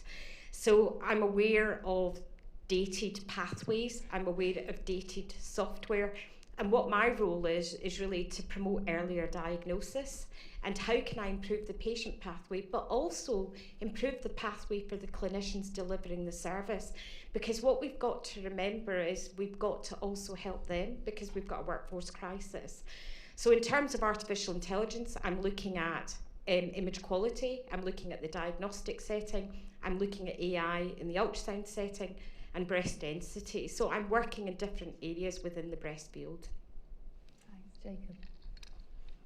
Morning, everyone. I got that wrong, afternoon. Delighted to be here. Jacob West. I look after Microsoft's healthcare and life sciences business in the UK. Prior lives, NHS policymaker, frontline hospital manager, medical research. I've been at Microsoft nearly 5 years. It is all about AI now, so if you wanted an apology, you're not going to get one from me, sorry. But our wider business really is about AI solutions, it's about cloud, data and AI platforms, and it's about making that all secure. And I will talk about Copilot, among other things, but I will hand over to Imam in the meantime. Hello, Imam Hock. I'm a co-founder at a company called Quantexa. We are a London-based software firm, offices in Liverpool and all around the world. So just under 1,000 or so people, and we're focused on AI and big data and connecting data to enable your AI. So we work with 30 of the 50 largest banks in the world across the globe, large government departments, and what we tend to do is things like single view of customers for the banks, the analytics platforms, the AI that sits on top of that, letting people talk to their data, which you can now do with AI, and within government, things like single tax record for citizens and businesses and things like that. So joining up very large amounts of data. AI, it's been around a long time. I've been doing AI projects for a long time. In actual fact, I did my master's in AI in 1990 at Northwestern, so that is a very long time ago. So it's moved on a lot since then, and I think the key is all about working in partnership to unlock how you can use these things, because we have a lot of skills, and our customers want to work with us and understand how they can transfer those skills from other sectors to achieve the outcomes they'd like to achieve. Hi everyone, I'm Dawn Greaves. I'm Associate Director of Digital Transformation at Leeds Community Healthcare. Again, haven't travelled very far, 15 minutes journey this morning, luckily. I'm here, I'm passionate about digital transformation. I've worked in the NHS for 33 years now, 25 years in in digital transformation. There's been many changes over those years. There's been many buzzwords.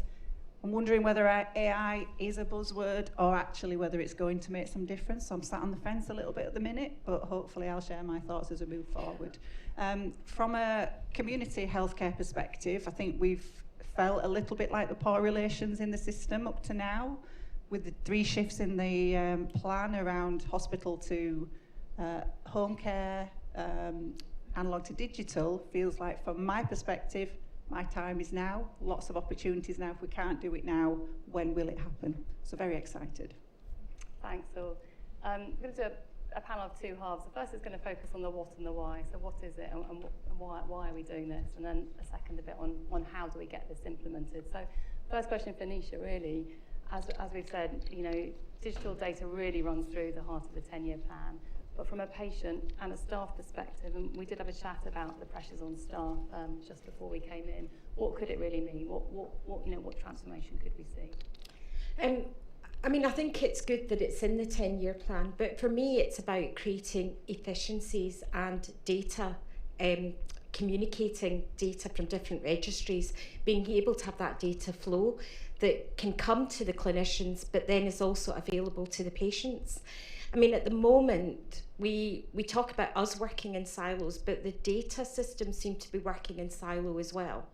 So you have a national registry where you can record a woman's ethnicity, but we have to ask them their ethnicity when they come for breast screening because we don't have permission to use that information. So, there's a lot of repetition of data collection, there's inefficiency, and if data isn't readily available to us, then how do we know we're making the correct decisions for the patient? And if the patient doesn't have all the information, or their family, then how do they know what choices that they have available to them and make the right decisions and decide where they want to go? So knowledge is power, and it gives us empowerment as clinicians, but also for the patients and their families to be empowered and restore, I think, confidence within the health service.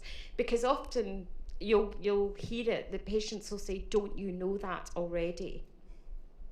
And then it's awful because you've got to say, well, we don't have that information available to us, or we're not allowed to see that information. So I think that flow of information, I think, would be really important. But for me, it's about the registries communicating with one another so that we have one patient record that's complete, and therefore we create safe delivery of healthcare. And that will drive up confidence within the system as well. But the other part for me is about we touched on it this morning, and we talked about innovation and how do we share good innovation. And I think that is lacking because, I am doing innovation in my department, but to get it to scale it is going to be a challenge, because how do I get visibility of the work that I've done? How do I get adoptability from different organisations? And how do we recognise that that's good clinical practice? Because we've got good algorithms out there. We know that they work. But what we've got is a lack of adoption, willingness to adopt, because we're risk averse. And what we need to do is start thinking differently. And the other thing that I'd just like to add is the problem with innovation is we have a pathway.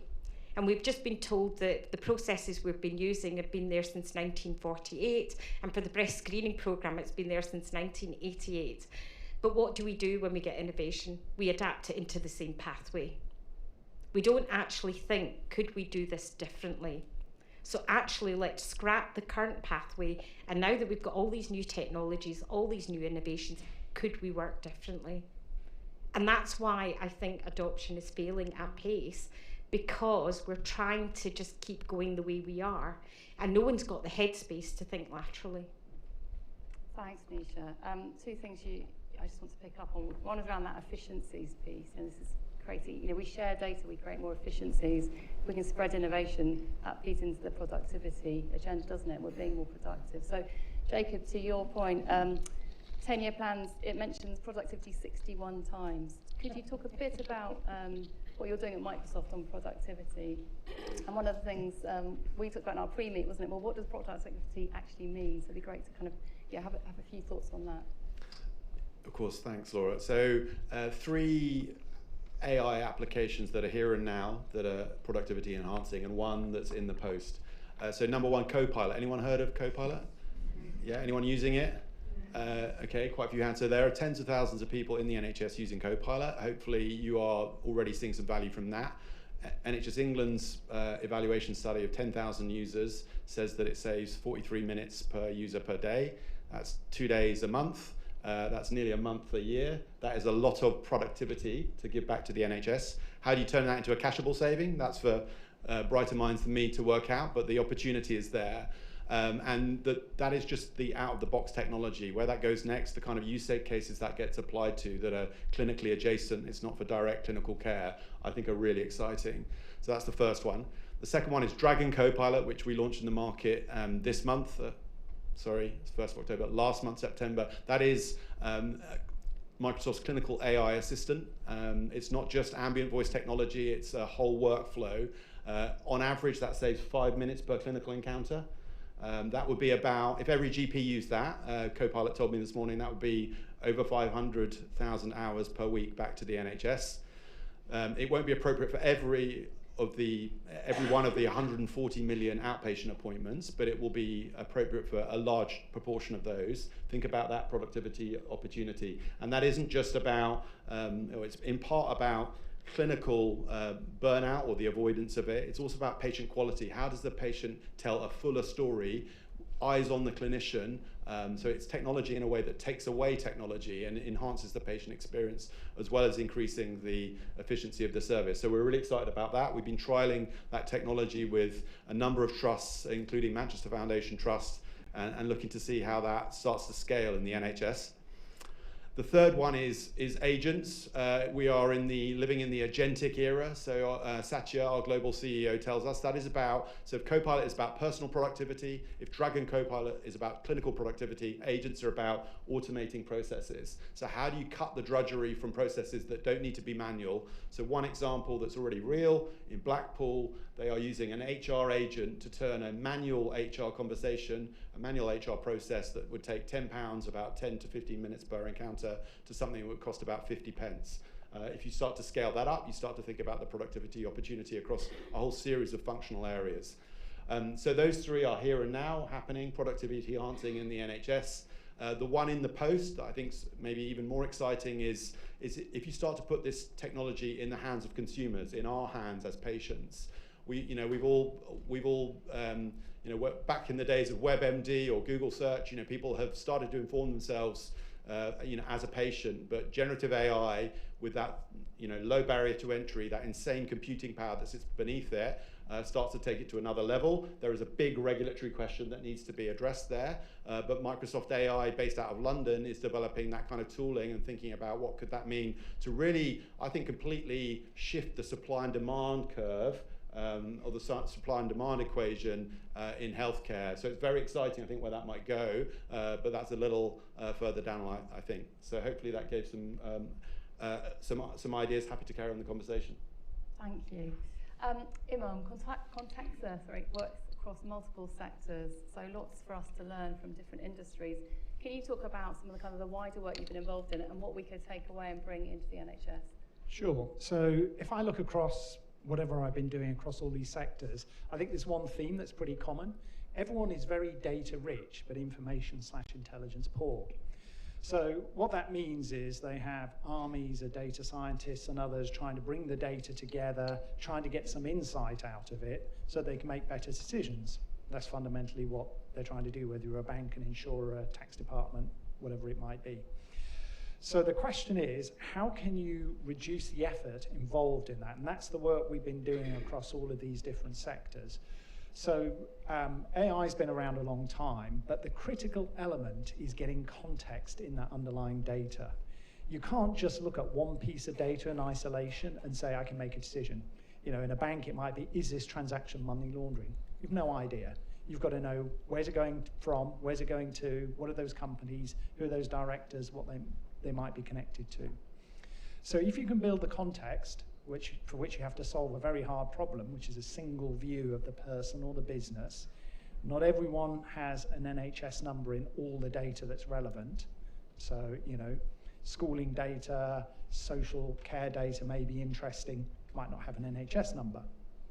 So join the data up, and then you can start using the analytical capabilities. Now, as we've just heard, the latest round of AI is doing something which is empowering people to literally talk to their data. And that's what we've been providing to these large organizations. You can just ask questions of your data. You don't have to go to a data scientist, request the data, get a bunch of work done. And then you can take that further because the data can start alerting you. Is there a problem here? Is there a hotspot here? So that's been a key understanding within those sectors. Now, how does that translate into healthcare? We're currently doing a pilot at Cheshire and Merseyside, which is all around vulnerable children. So if a child goes into A&E, they might have a broken arm, they may be in another A&E 2 weeks later with bruising. Is there an underlying issue? So if you could generate context in the data by joining up social care, mental health, community data, you may understand the household risks involved, whether there's, I don't know, some sort of domestic violence, alcoholism, or whatever it might be in that context, so that the person that's treating the child at that point can immediately see what's going on. And that's where the data is allowing you to get a full picture very quickly. And there's many, many scenarios around joining up primary care, secondary care, and other types of data. So the next phases of that project, in an ideal world, you will get education data, you would get more data from people like policing and others that is relevant to that. So we have to unlock that. And really the AI and the capability that sits on top of this context is what lets people make better decisions faster with less effort. And that's probably the key lesson that I've seen. Obviously, there's lots of other things in AI. There's all the radiography, image processing, etc. But underlying data gives you a huge amount of value if you can join it up. Fantastic, thank you. I'm really glad you picked up context and what that data tells us about individuals and what it means, because that segues nicely into the question I'm going to ask Dawn, which is around community. Community is where life happens, isn't it? It's where we intersect with kind of home and health. And you know, with neighbourhoods and community really highlighted in the 10-year plan, could you say a little bit about what can it mean? What are the opportunities in a often neglected part of the NHS? So I want to tell you a little bit about our home first approach that we've got going on across the Leeds city. So it's a single piece of work happening across all the partners in Leeds. We started this over 2 years ago, so it's not a new thing that's come as part of the 10-year plan. It's already a priority that we knew we had to focus on. So as part of that work, physically what it meant is bringing people into a single room to work together. So we have social care teams, community teams based in the hospital, looking at how we can get those people out of bed, back into their own home to recover well. That's the aim of what we want to do, get people out as early as possible. So physically, we've been doing that work for quite some time, but it was a pilot. You know, we don't like pilots, where are we taking it next? We needed to think about what are the enabling functions that will allow us to scale that out across the whole city. So one of the things that came out of that was the need for a single care plan. So it doesn't matter who's treating that person, who's delivering the care, we're going to have one care plan so everybody knows what's going on. So I was brought in to be SRO for that work, and we just went live in May with a single care plan. So we believe it's one of the first ones across the whole country to bring social care and community services together to work on a single system. Don't quote me on that. But what that's done is it allowed us to implement a single triage model.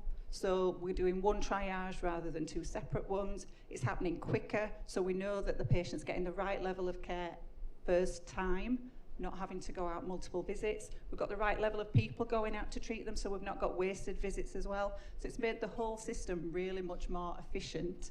The people that are going out into the homes have got all the information that they need because it's in that single care plan. So it's more efficient from a clinician's perspective.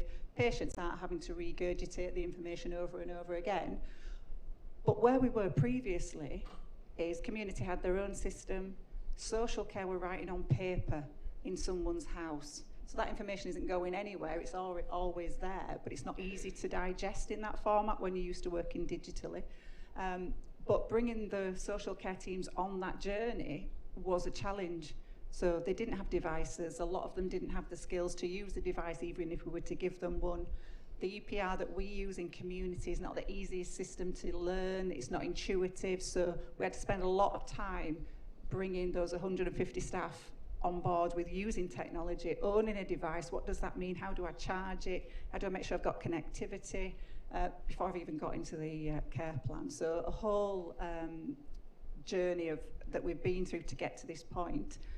We didn't get the training right either, so I think we thought e-learning was going to be great. Everybody doesn't learn that way, so we're now having to revisit quite a bit since we've gone live. The go live support was intense, much more than we thought we'd have to do, because these people aren't based in an office. You can't just place someone to offer support to these people. You've got to think about other ways of doing that. So we've learned a lot, but we are now scaling that out to other areas of the city. So it is bringing us some real good impact. Now that's not innovation. It's doing something better with what we've already got. But how could we transform that journey with AI on top? So I was at an event last week where there was a gentleman from social care talking about connected care. What difference could it make if we had better connected data like we've just spoke about?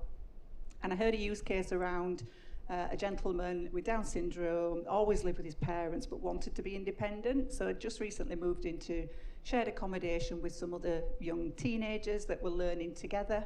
He had a history of setting fires. Social care knew that, had it recorded as a flag on their system, but no other partners knew about that. So at the point where he sets his house on fire, it raised a big alarm bells. Had the fire brigade known that was an issue, they could have put some precautions in place, so thinking about that preventative method. We're just not there in terms of connected care. So whilst we talk a lot about health and care and bringing that together, it's not just those two partners, it's the whole system that need connecting up. So we work a lot with third sector organisations across Leeds, but we don't have their data and they don't have ours. They don't know what's going on, but the system could be so much better. Is that connected data or is it AI? What could AI offer on top of that to make it more efficient? There's much more around how do we prevent some of these things that we know is going to happen. We're also looking at a tech-enabled care model across Leeds. So at the moment, you could be in hospital, go home on a virtual ward with a set of technology so we can monitor you to see what's happening. Social care might have given you some technology because it's part of your normal preventative measures. And in community care, we're also starting to think about virtual wards. 3 pieces of technology someone might interact with in a short space of time. How do they understand how to use it? Who do they speak to when there's a problem with it? The whole system is flawed to start with. So we're looking at, if we had one central database of what materials are available, what technology people might need, give them it once, give them one contact centre, but as long as all the partners that are interacting with them can see that data, that's where we need to be. So we're just going to start a pilot in falls prevention. So it's early days, but real opportunities. I think from an AI perspective, some of that technology is going to be really important for what we need to do and drive those efficiencies across the system. So not just for health, for everybody. Thank you so much. All really compelling cases or opportunities for how we can use digital and AI. But we know tech and the digital pieces are just one part of the solution, aren't they? We really want to understand how do we implement them, how do we get them taken up and sustained and rolled out. So I guess the next kind of question set really is around what are the conditions for us being able to really optimize and make the most of the digital and the AI opportunities that present themselves. So in no particular order, would anyone like to just talk about what needs to be in place? What are the enablers that enable this? Yeah, I think I have a bit of a mantra, which has always worked well on projects I've done, which is innovate, pilot, and adopt. Sounds simple, but there's a lot of traps along the way if you don't get it right.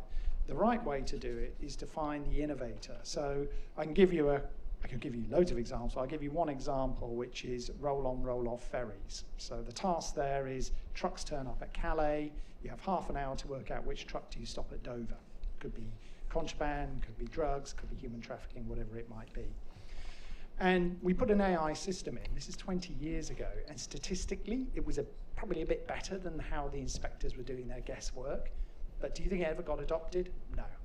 So what we did was then went back and got the Innovator, who we were then going to amplify out to all of his colleagues.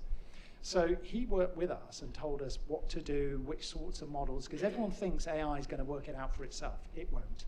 There's 101 things that you guys out here all know that AI will never learn on its own, so you need to help it. So AI is there to amplify and take what you do and repeat it. So this guy gave us all the different scenarios. He said, oh, if a truck goes across and a foot passenger goes across at the same time who's a tourist, and it happens again and again, stop the truck. And we said, well, why would we do that? So that foot passenger is a minder. It means there's drugs on the truck. So these insights don't come from AI itself. But then we could do stuff that people can't do quickly. We could scan all the company's house records, see which logistics firms had previously had their husband or wife have a company where there were contraband stopped. So this type of capability and getting that innovator to then go out to all of his colleagues and say, this system's going to be great. You should adopt it. It's really going to work well, because he was involved with it. So innovators help adoption, and piloting is the way you prove the point or the business case. And that time and time again, whether it's banks, tax authorities, border control, whatever it is, that's the way projects get successful. Thank you. Well, I was going to say, I think this is quite an exciting time for us in terms of adopting new innovations in artificial intelligence within the NHS, because it might mean that we'll all have better IT systems and infrastructures in place, because currently we're not all at the same benchmark. So even if a company was to come to us and we were to deploy an algorithm, you'd probably find that you're not in the right version of the PACS system if you're using imaging. You might not be on the right version for Windows. So the thing is, our basics are not there. And the assumption is that we're all working at the same level, and we're not. So I think innovation might allow us at speed to get to the same level. So I think we should embrace that and not see that as a negativity, because if people feel that this is a priority, they will invest. And so that could be investment in our IT infrastructure. So I think that's really important. And the second thing is, I think we have to challenge. Now, if I go back to the breast screening programme, we have National Breast Screening System, which was developed in 1988.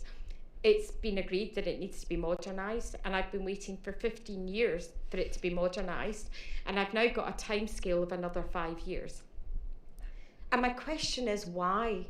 Because when pandemic hit, overnight, we went to having to have face-to-face meetings to be able to doing everything online and virtually, and we were able to create that connectivity. So I do feel that this is our opportunity now to challenge and ask why, when the technology exists, is it taking so long for it to be delivered where we need it in the front line? And it's really exciting to hear about intelligent use of AI, looking at data and collecting it, and what we've been doing in Leeds. But my question is, why aren't we speaking to companies that have that software in place that could actually help us get there much quicker? So instead of doing a 6-month or 1 year or 18-month pilot, why aren't we going out speaking to companies who have that technology, say this is what we want to do, can we actually do it within 3 months? Excellent, thank you. I think that's a great call to action, isn't it? If we can see things are working, why aren't we being more demanding of the system? Thank you. Who else?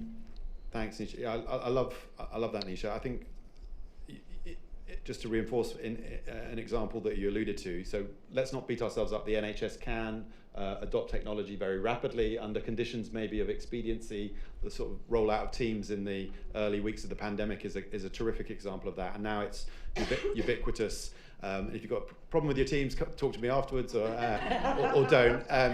But I think in the era of AI, we have both new opportunities to think about technology adoption and some new challenges, I suppose. So just maybe to reinforce another point Nisha made, often the argument goes, well, I can't implement AI because I haven't got the basics right. Well, turn that round. Like get your organization AI ready, and sometimes that will be the way in which you can convince, you know, the CEO or the CFO that they need to invest into the basic infrastructure, as opposed to arguing it for its own terms or because it's a cybersecurity risk, unfortunately. So that's one, I think, domain area. The second area where there's some new challenges is around trust and governance. So, you know, AI can be a black box. It benefits from explainability. Microsoft have introduced something called the responsible AI approach with an AI dashboard that helps do exactly that. So we've done work with organizations like Northumbria on their predictive AI risk score for orthopedic surgery that help clinicians explain to patients what that technology means in practice.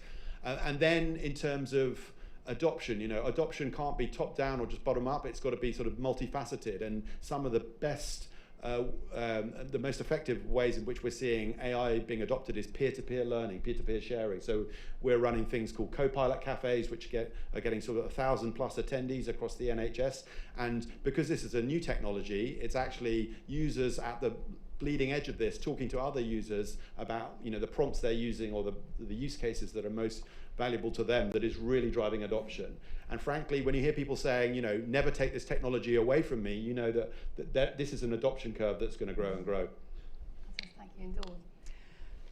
Bringing it down a tone, probably.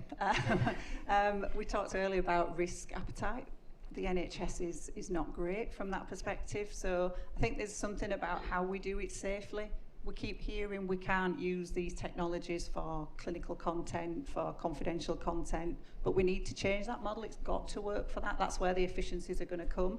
I think it's also something about how we understand what are the use cases that really are going to benefit from this. We did some work across our trust, engaging with every single service to find out who would want to use ambient voice technology. Just that, nothing else. They all wanted it. But when you look at their processes, it won't work. The EPR system that we use is not set up to work that way. There's lots of tick boxes, checklists. It won't work, or it won't bring them the efficiencies that they're expecting. So we need to enable people to understand what the tools are going to offer, what benefits they're going to get in different contexts. I think when you look at a lot of the innovations that come out, they're quite focused on acute care, because pressure points are in the hospitals, but unless we get the community services right, the pressure points are always going to be in the hospitals. So we do need to think about what technology works in community services to help patients be better. And I think that's the landscape just needs to change. I think we need to get more people thinking about community services and what the opportunities are there. I think it's a real untapped market at the moment. Hint, hint. Excellent, thank you. So I'm going to turn to the audience now. It's your opportunity to ask some questions. We have got a microphone, so please raise hands. So the lady there, the microphone's just coming. Thank you very much. I just wanted to pick up on Nisha's point in the sense that you've waited so long for some technology, and then you've now been told you've got to wait another 5 years, and what's the barrier to adoption? I wonder whether some of the barrier to adoption actually is not the clinicians or the staff that are working with the patients. It's actually the IT teams within the hospitals and the networks. I'm from industry, and we often find actually they're the blockers to be able for us to move things forward, because to your point, they're very risk averse. How can we break that down and get the IT departments and IT infrastructure that you've got to understand how important it is, and to work with industry to enable us to help you? So, I mean, I think that's a very valid point. And I think one of the problems that you face within the trust is the governance side of things. I think if your information governance and data protection team understand what the ask is from a clinical perspective, they can often say that this is doable. But it's the people that don't have the knowledge that end up being the barriers, because they're risk averse. And often what I found with the AI work that I've done, I've had to knock on lots of doors to eventually find the right people that actually understand what I'm trying to do, instead of the knee-jerk response saying, no, that's too difficult. And as a result, I've found those enablers within my own organisation where I can set up projects within months rather than years, because I know the right people to speak to. And also, I think you make assumptions that people understand, and we have to stop making those assumptions. If you can't get your point across, you're obviously using language that they don't understand, or they don't understand clinically why it's relevant. So you have to change your narrative for them to understand why this is important for the clinicians or for the patients or for the service as a whole. So I've learned that over a period of time, but you do have to knock on lots of doors. But the other apart from it being at a local level, I think at a national level there's a lack of expertise as well. And there may not be enough people working on the projects to be able to deliver at pace. And we've also seen a turnover of staff. So often you'll find that you've worked with somebody at the beginning of the year, and by the end of the year they've moved on and you're working with somebody new. So the problem with the National Breast Screening System is the DTOS, that's at a national level and not at a local level. So I think there are multiple barriers at different levels. So it's not just at the trust level. I think nationally there are barriers for deployment and speed of adoption, which I think we need to rectify, because I do think there's a big disconnect. The vision of AI and healthcare, we all get that is our future, but they're not realising there's a black hole in the middle, and we need to fill that gap for success. If I can just come in on that one as well, I think there's so many standards we've got to follow in the NHS, it's a minefield. I was speaking to a tech innovator last week and who'd said it'd taken him 18 months just to get through the NHS process of digital safety. That's something we need. So as innovators, it's almost how do you get through that as quickly as possible? Coming to us with that completed, the risk is not as high, but it's how do we make that process easier for you guys? And that can only come from national, it's not an organisational level. I think quite recently on the ambient voice technology, lots of organisations have started trialling different product, and then NHS England gave us a mandate to say you can only use ones that meet the DTAC standards. I think it left us with one. You know, we've got to make sure that we're following those standards, but making it easier for organisations, I think. Excellent. We've got time for one more question. Now's the time. Gentleman here. It's more of an observation, really. So I'm Duncan Pearce from North Point. We're a mental health charity working across the region. And I think there's what I'm hearing today is that there's an awful lot of work that's happening kind of in the innovation. There's a lot of work that's happening in the innovation space, linking in with the NHS. But when we talk, and Dawn just made a really good point about, you know, taking things out into the community, the third sector do an awful lot of work and do an awful lot of services across the community and work with the NHS in really, really strong partnerships. It's just an observation and probably a plea, really. I think we need to consider how we're developing the capability of that sector to be able to help in some of these areas as we move forward. So it was just a sort of an observation, but I think, you know, there's a responsibility, otherwise we're missing an opportunity that we will rely on when we're trying to do the shift that everybody's talking about. Thank you. Does anyone want to respond to? I think that's a really good point, and obviously we work really closely with North Point. I've got some great partnerships there. They're delivering care on our behalf. They're a vital partner, but we have limited data sharing between our organisations, and that's part of the puzzle that we need to fix. Thanks for raising that. It's such an important point. Thank you. That brings us to the end of the panel. So a huge thank you to our panellists.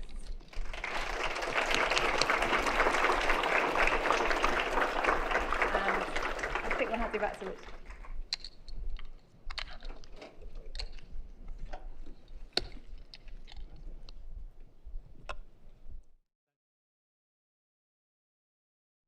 One more session to go, and I think possibly the most important session of the morning. So we're going to hear from our patient representative today. I'm delighted to introduce Wendy Westerby. She's going to tell us her story, and that's a story that I think is a fascinating and very powerful story for us all to hear, and I think will reflect some of the opportunities and challenges in our health service as we discussed this morning. So with no further ado, have we got a microphone for Wendy? Excellent. Could you all welcome Wendy to the stage, please?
True to the agenda, I am Wendy Westerby. Good job I'm here because that's right on the agenda. I've lived in the Red County for many years, but I think I was allowed through the country barrier due to being basically a southerner, born and brought up in Kent. In 2009, I had a stroke, and it's not unusual for stroke survivors. I have problems with words, so I'm going to have to use my notes. Sorry about that. My story goes back to 1955, when as a teenager I caught paralytic poliomyelitis. After a couple of years, it left me with some lower back and leg weakness. Jump forward then to 2000, when I started experiencing some problems with my heart rhythm, sometimes just for a few minutes, other times for up to 12 hours. I saw my GP, who referred me to a consultant, a cardiologist, but the funny feeling never happened during any of those appointments, so I was just left to get on with it. Oh, for a cardio in those days. A simple but so efficient piece of technology. When I had the stroke in March 2009, again right-sided paralysis is where the polio connection slips in. No one had any knowledge of polio or subsequent post-polio syndrome, which meant it was hard for anyone to set me targets because I had no details of the previous weakness and I wasn't in a position to either work with the physio or set targets for myself. I now recommend to all stroke patients with any success, no matter how small, they report it somehow, either to a friend, a relative, on a tape, on a computer, anywhere, just so that you can see what happens. Two occasions in particular come to my mind. After a very long route to recovery, the very first time I was able to use a pair of secateurs in my right hand, and the very first time I was able to flip an egg in the frying pan. May sound simple, but so important. Unfortunately, I'm still unable to write legibly after my stroke, or take the eyes out of new potatoes, although I can prepare most foods for Colin to cook. Then during the third week in hospital, after my stroke, the pulse symptoms returned. I tried to explain this was okay, and it would go in no more than 12 hours. Stupid female logic. It was diagnosed as PIT AF. Whoops, I've lost my screen. Just hang about, we'll get back to it.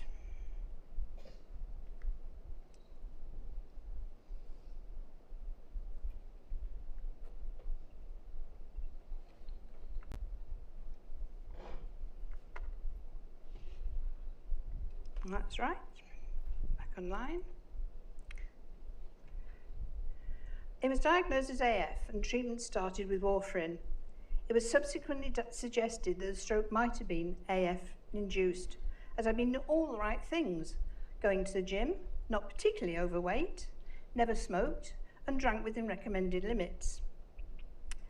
The post-polio syndrome diagnosis meant that I had been advised by the PPS consultant in St Thomas's, London, not to take standard statins, which were recommended at the time along with warfarin. My superb doctor, Michelle Kidd, looking after me at Warrington General, was good enough to take Colin's word for it, and she found a suitable alternative. Oh dear. Yeah. Should have had a paper note, shouldn't I?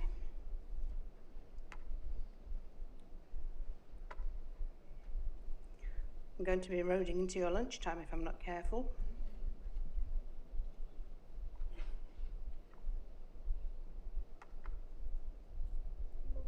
Got there.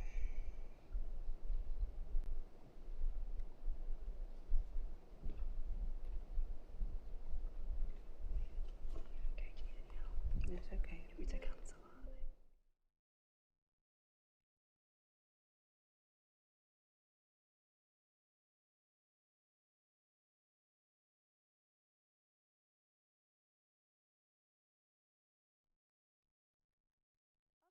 I was discharged in a wheelchair and unable to construct a sentence. I was again then referred to a different cardiologist as I'd been hospitalised outside my area. He suggested cardioversion, which lasted less than 12 hours, so I was then referred to a specialist in heart rhythms. But unfortunately, the waiting lists everywhere were very long. As I had medical insurance, decided to become a private patient, to visit Prof Gupta at Liverpool Heart and Chest, who over the next few years did 4 catheter ablations each time when I lapsed out of sinus. Unfortunately, I again relapsed at the beginning of COVID, and after a telephone conversation, agreed with Prof Gupta not to proceed with any more surgery, and I now cope just on medication. In my first year of recovery, I was visited home by a student, Emma, now a doctor, with whom I'm still in contact, who was investigating how stroke survivors coped in the period after discharge. The second month at home was the worst of the whole time. I'd been naively thinking once home in a comfortable bed, having good access to good food and being able to use the loo whenever I wanted, I was going to be better. When that didn't happen, I was really pretty desperate. I spent hours crying in frustration. I went to a Stroke Association group weekly meeting, which subsequently was forced to operate on a voluntary basis. I became a volunteer to assist with the group, was subsequently appointed a stroke ambassador for the region. Unfortunately, the voluntary group then closed. Later, perhaps 2015, I received an email addressed to all stroke ambassadors in the Northwest, asking for anyone who's interested in AF and strokes to contact a telephone number in Daresbury. I rang, was invited to a meeting to discuss, and left this meeting as one of the first group of Debbie Parkinson's AF ambassadors. With a cardio machine, full training on how to use it, now I felt like I was starting on my quest to help others to perhaps avoid a stroke. If you consider that the average figure is 5% of the adult population with undiagnosed AF, I've now tested over 2,500 people, so I reckon I've got quite a few belts and things under my belt. In my opinion, it's essential that this service is protected and extended. It's so useful. During this time, I was still experiencing occasional AF, and having access, obviously, to my cardio machine, I was able to forward a trace to my heart rhythm specialist from my holiday hotel in Tenerife and get an appointment for the Friday after we returned home, which led to one of the 4 catheter ablations. A true example of the power of technology to use to everyone's advantage. The highlight of this voluntary role was the success of the project in the HSI Awards in 2021, the collaboration category, when I was honoured to be invited to the formal evening in London. When we arrived, we were seated at a table many, many yards away from David and Debbie. Debbie sent me a text message saying that if by any chance we were successful, that I should go on stage with them to receive the award from Sue Perkins.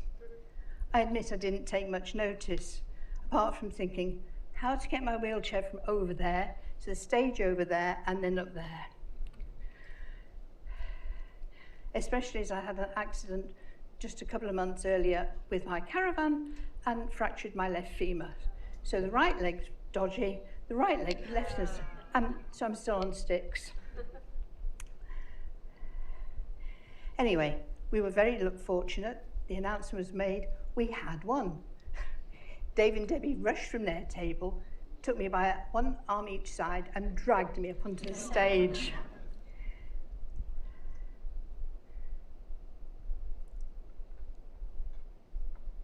The point to make here is the number of adults in the general public who have no idea how to check their own pulses, something we tend to talk to folk about after an AF test, if there isn't a queue waiting. We take the time until someone can locate their own pulse and know how to count it and report to GPs if bothered. I wonder if it could be worthwhile printing information, including statistics, put them in doctors' waiting rooms.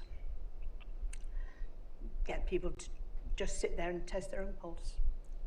After our success, it was discussed how we could develop the role, and it was decided that anyone who wished could convert and train in a new role as Heart Hero, also able to check blood pressures. I was already trained by the Stroke Association, so obviously changed my title and picked up a new t-shirt. Additionally, I've been involved in a research project run by HINWC on the subject of new technology BP machines. This is in its early stages, but hopefully will ultimately assist patients, GPs, cardiologists as another tool for people to use at home. Now, again, I need to backtrack. Around 2015, I was attending a neurophysio private gym, having been unable to access any NHS neurophysio assistance. At this time, I asked a few questions. I have to admit, I can't remember the topic, but it resulted in me being interviewed by a senior lecturer from Manchester Metropolitan University, asking if I was prepared to chat with final year physio students. I agreed, and that led to annual requests that COVID intervened. The students apparently reported that these chats as being the best informal part of the course. One day, around 2017, missed it again, a short notice appeared on the gym members' information board, asking if anyone had an interest in oral hygiene and strokes. Stupid me. Again, ring a telephone number. I rang the telephone number. Some 40 years earlier, I'd been a qualified dental chairside assistant. I was asked to attend a short interview with then Dr. Craig Smith. I was delighted to be able to be asked to join a project. Ooh, come on, come on.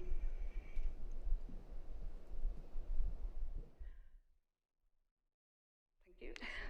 I was delighted to be asked to join the project into research of ability to access dental care after strokes. At the first meeting, had I been fully mobile, I'd have run away. Faced with all these highly qualified academic folk, but they were very friendly and convinced me that with my background would be very helpful. So I stayed, and it proved to be one of the best things to have happened to me since 2009. At last, I was able to give all my available time and energy to fulfilling not only myself, but also the stroke survivors community. I'm very pleased to say that the results of the first work were published with me as contributor. The involvement in general took me to a point where I was able to see that I wasn't totally a waste of space, and Colin and I will be ever grateful to Craig. Since then, I've been honoured to work with Craig, who insists he's addressed by his first name rather than Prof. Smith, on a trial, the results of which have also been published, and 2 further projects to which I've been asked to lead both of the different PPI teams. These cover post-stroke subjects in hospital stroke units across the whole of the UK, and are to last for 5 years. That takes me to 90, and I hope I make it to the end of both of them. In 2023, I was privileged to be asked by Craig to attend Forum, Nationwide Stroke Association conference in Birmingham, and to address the meeting about my involvement in PPI. The AF and BP testing plus the PPI work have consumed me, and I've regained some of my previous self-confidence, which you lose when you have a stroke. I can no longer do housework, drive, cook, garden, IT, haven't control of mega budgets or the responsibility of ensuring that staff learn and enjoy their jobs. But at least, at last, I feel I'm in a very small way contributing to improve lives of some patients and hoping to prevent others from suffering from strokes.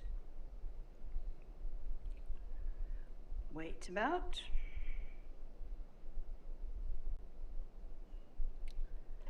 Something I'd like to suggest to all of you, regardless of your status or areas of responsibility, is at the end of the day, patients are usually quite good judges of their own levels of ability and commitment, and can often contribute a lot to success or failure.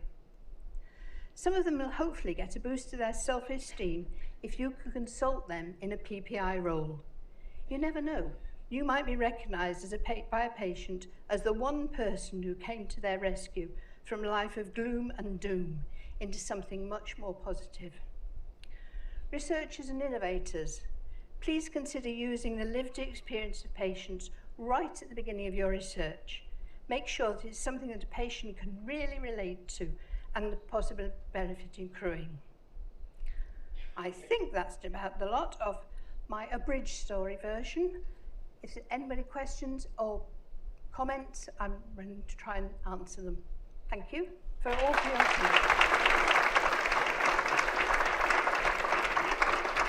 Wendy, thank you so much for that. Thank you. Sorry about messing them. We do have time for maybe one or two questions. If anybody's got any questions for Wendy? Just one at the back over there. Thank you. One there as well. Oh, we'll take the one. We'll take the one closest to us for now, and then we'll go and take the gentleman at the back, and then we'll wrap up. Oh, okay. Thanks, Wendy, for the talk. I really found that inspiring. Just a question, really, about what did you find really helped you with your stroke recovery, and was there any? You talked about some research that you took part in, but was there any other research that, like from universities and stuff, that really helped you? No, I think it was just Emma when she came out to do the post discharge information, because every stroke is different. Every person's reaction is totally different. One thing that really bugs me is when TIAs are called strokes, because we have a couple of friends in our walking group. We're now lunching rather than walking group. But there are a couple of people there who've had TIAs, and they were always saying, well, I'm recovered. Why aren't you? You're not doing any work, which is so frustrating from a true stroke point of view. I've got friends who, despite all their efforts, haven't been able to recover their speech. I haven't totally recovered mine, but I've got enough to get by on. I think it's only... Thank you very much. Okay, Thanks, Helen. Let's just quickly get the mic across the room if we can. Helen's a gentleman just all the way over there. Can I just add in the meantime that we've been doing quite a lot of work with mosques, and the populations are so grateful for anything we do. I don't think anybody leaves us without saying thank you for coming, thank you for working for us. And one of the very best results, or the best, not results, the best tests I ever did was when we were doing a session at a mosque where there was a foodie thing going on in the community hall. And two young gentlemen, probably early 20s, having had their food, came to have a look at us. Came in, I took one, Debbie took the other one. Debbie's was okay, but mine came up with a cardia as possible AF. So I just said to the gentleman, I'll just write you a letter, you can take it home to your doctor. No doctor. Sorry? No doctor. I didn't quite get the message, but he really didn't have a doctor. By that time, Debbie had finished her chat, so I said to Debbie, what do we do now? And she went outside, found a local lady who said, I'll sort it. She contacted a local GP, took the chap along and got him an appointment that afternoon. We've no idea what happened to him, but it was, very well worth done. Thank you, Wendy. Final question.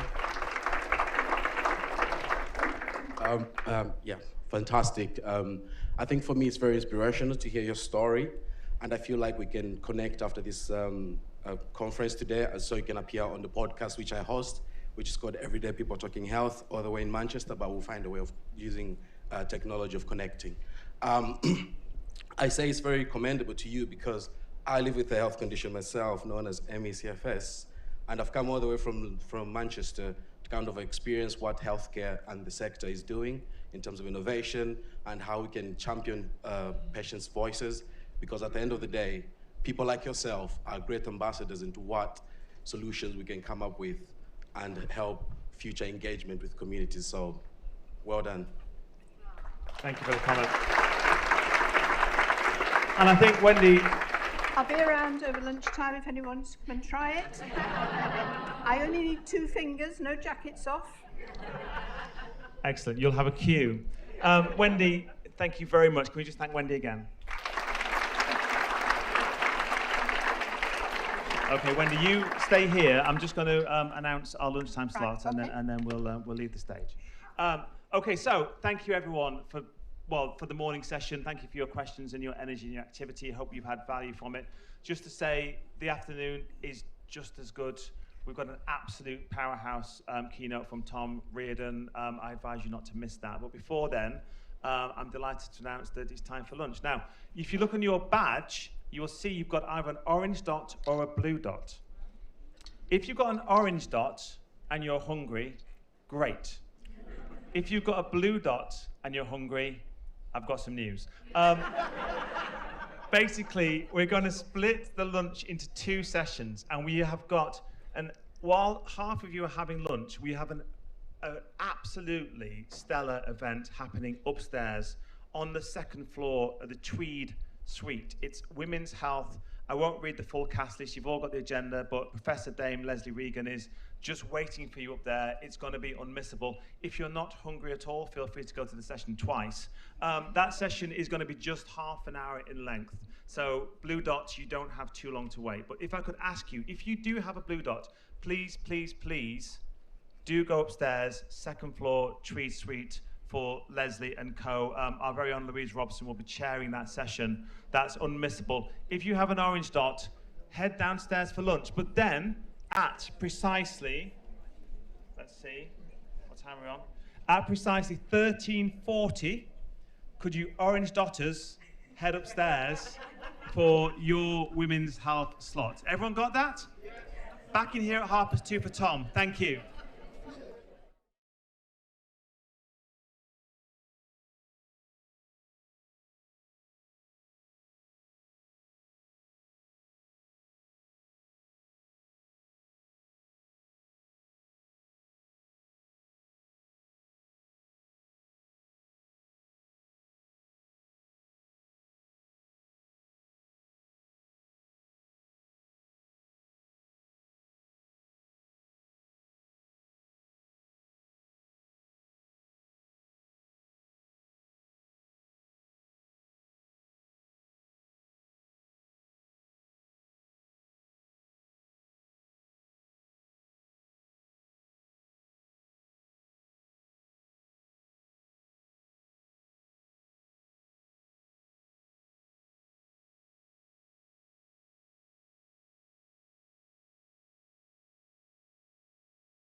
Welcome back. I hope you have all had a lovely lunch.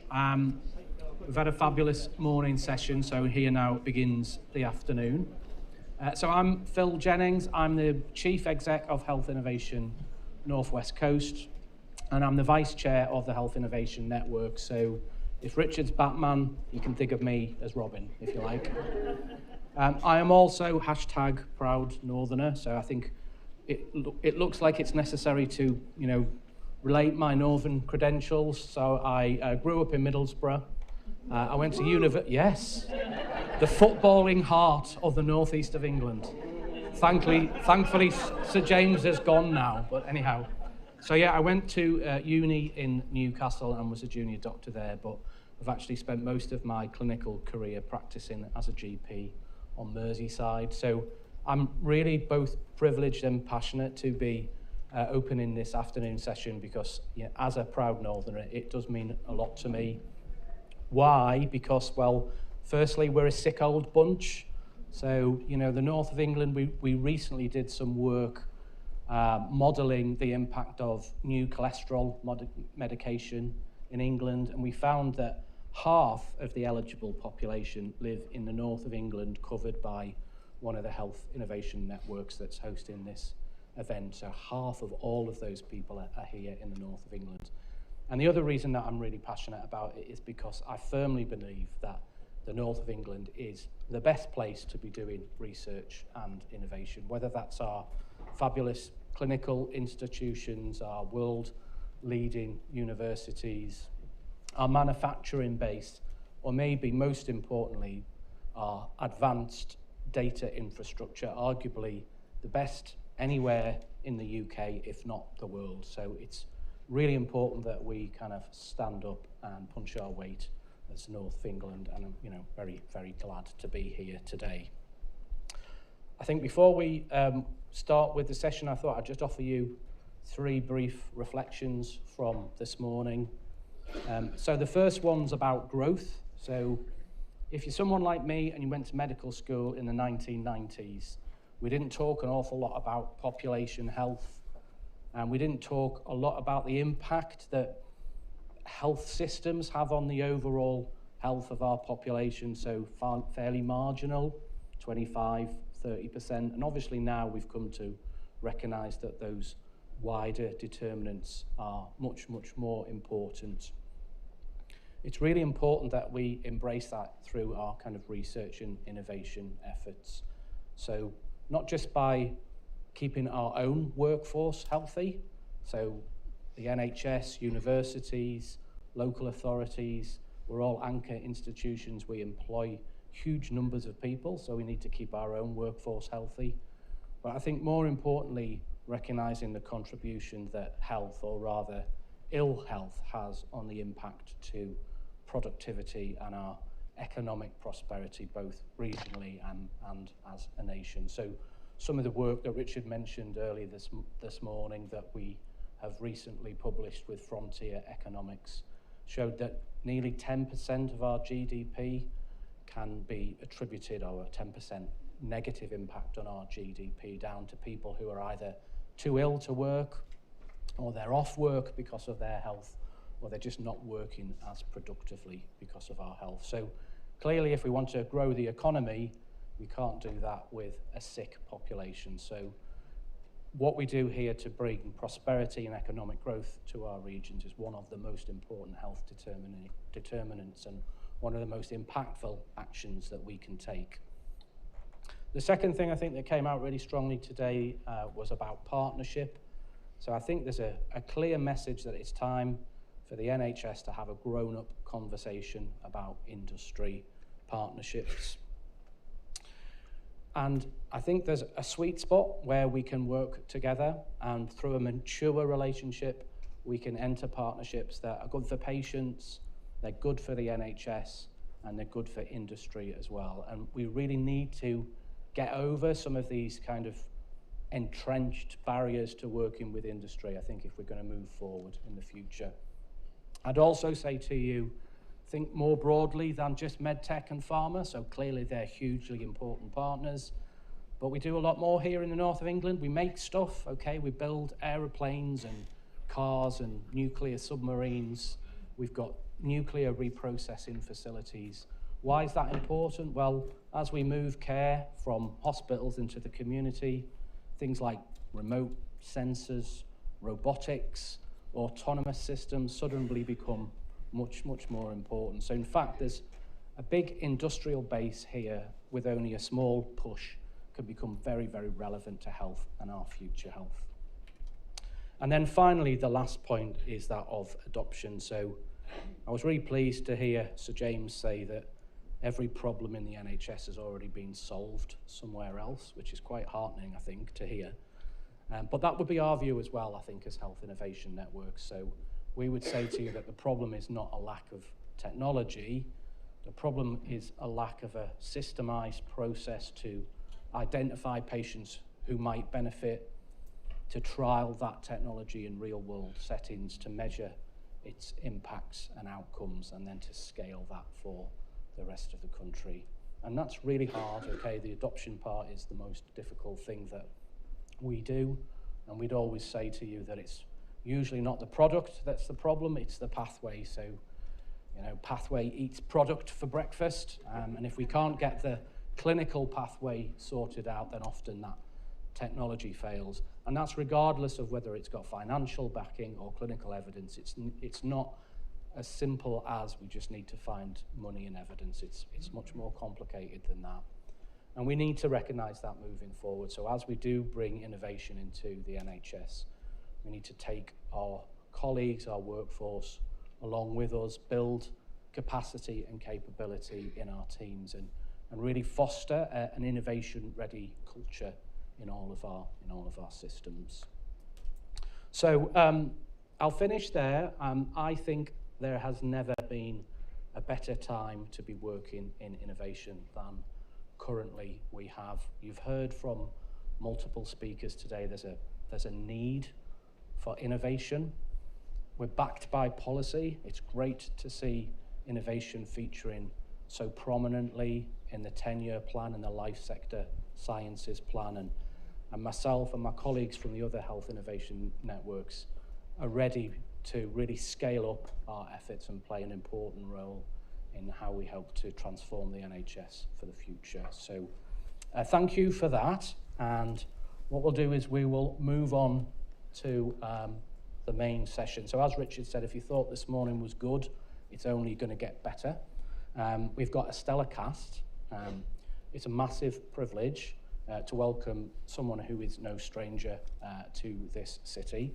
So it's my privilege to introduce and welcome Tom Reardon to the stage, the second Permanent Secretary at the Department of Health. Tom, over to you.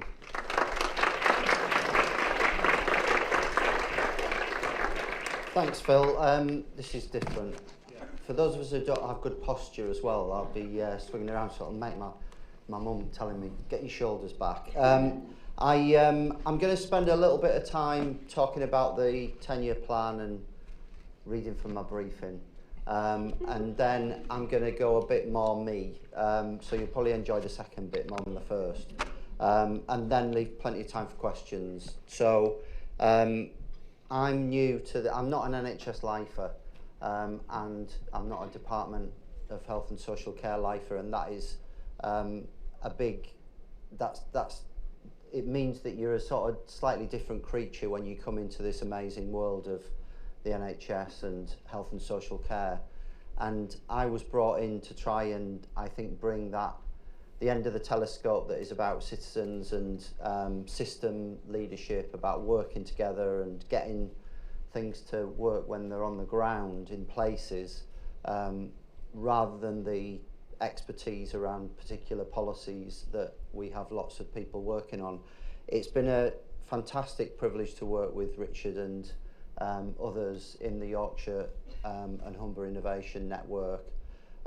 We've done some fantastic stuff over the years. This city is such an amazing place for health and social care, going right back to Thackeray, and fast forward into the assets we have, whether that's in the hospital trust and the other community and mental health trusts in the city, the that the really a council that's really committed to collaboration and health and well-being, and sees that one of the best ways to help people come out of poverty is to give them the most healthy lifestyle, and a fantastic private sector with you know, EMIS, TPP, you know, fantastic manufacturing companies that have come out of this part of the world because you had this cluster of brilliant clinicians who wanted to do things differently.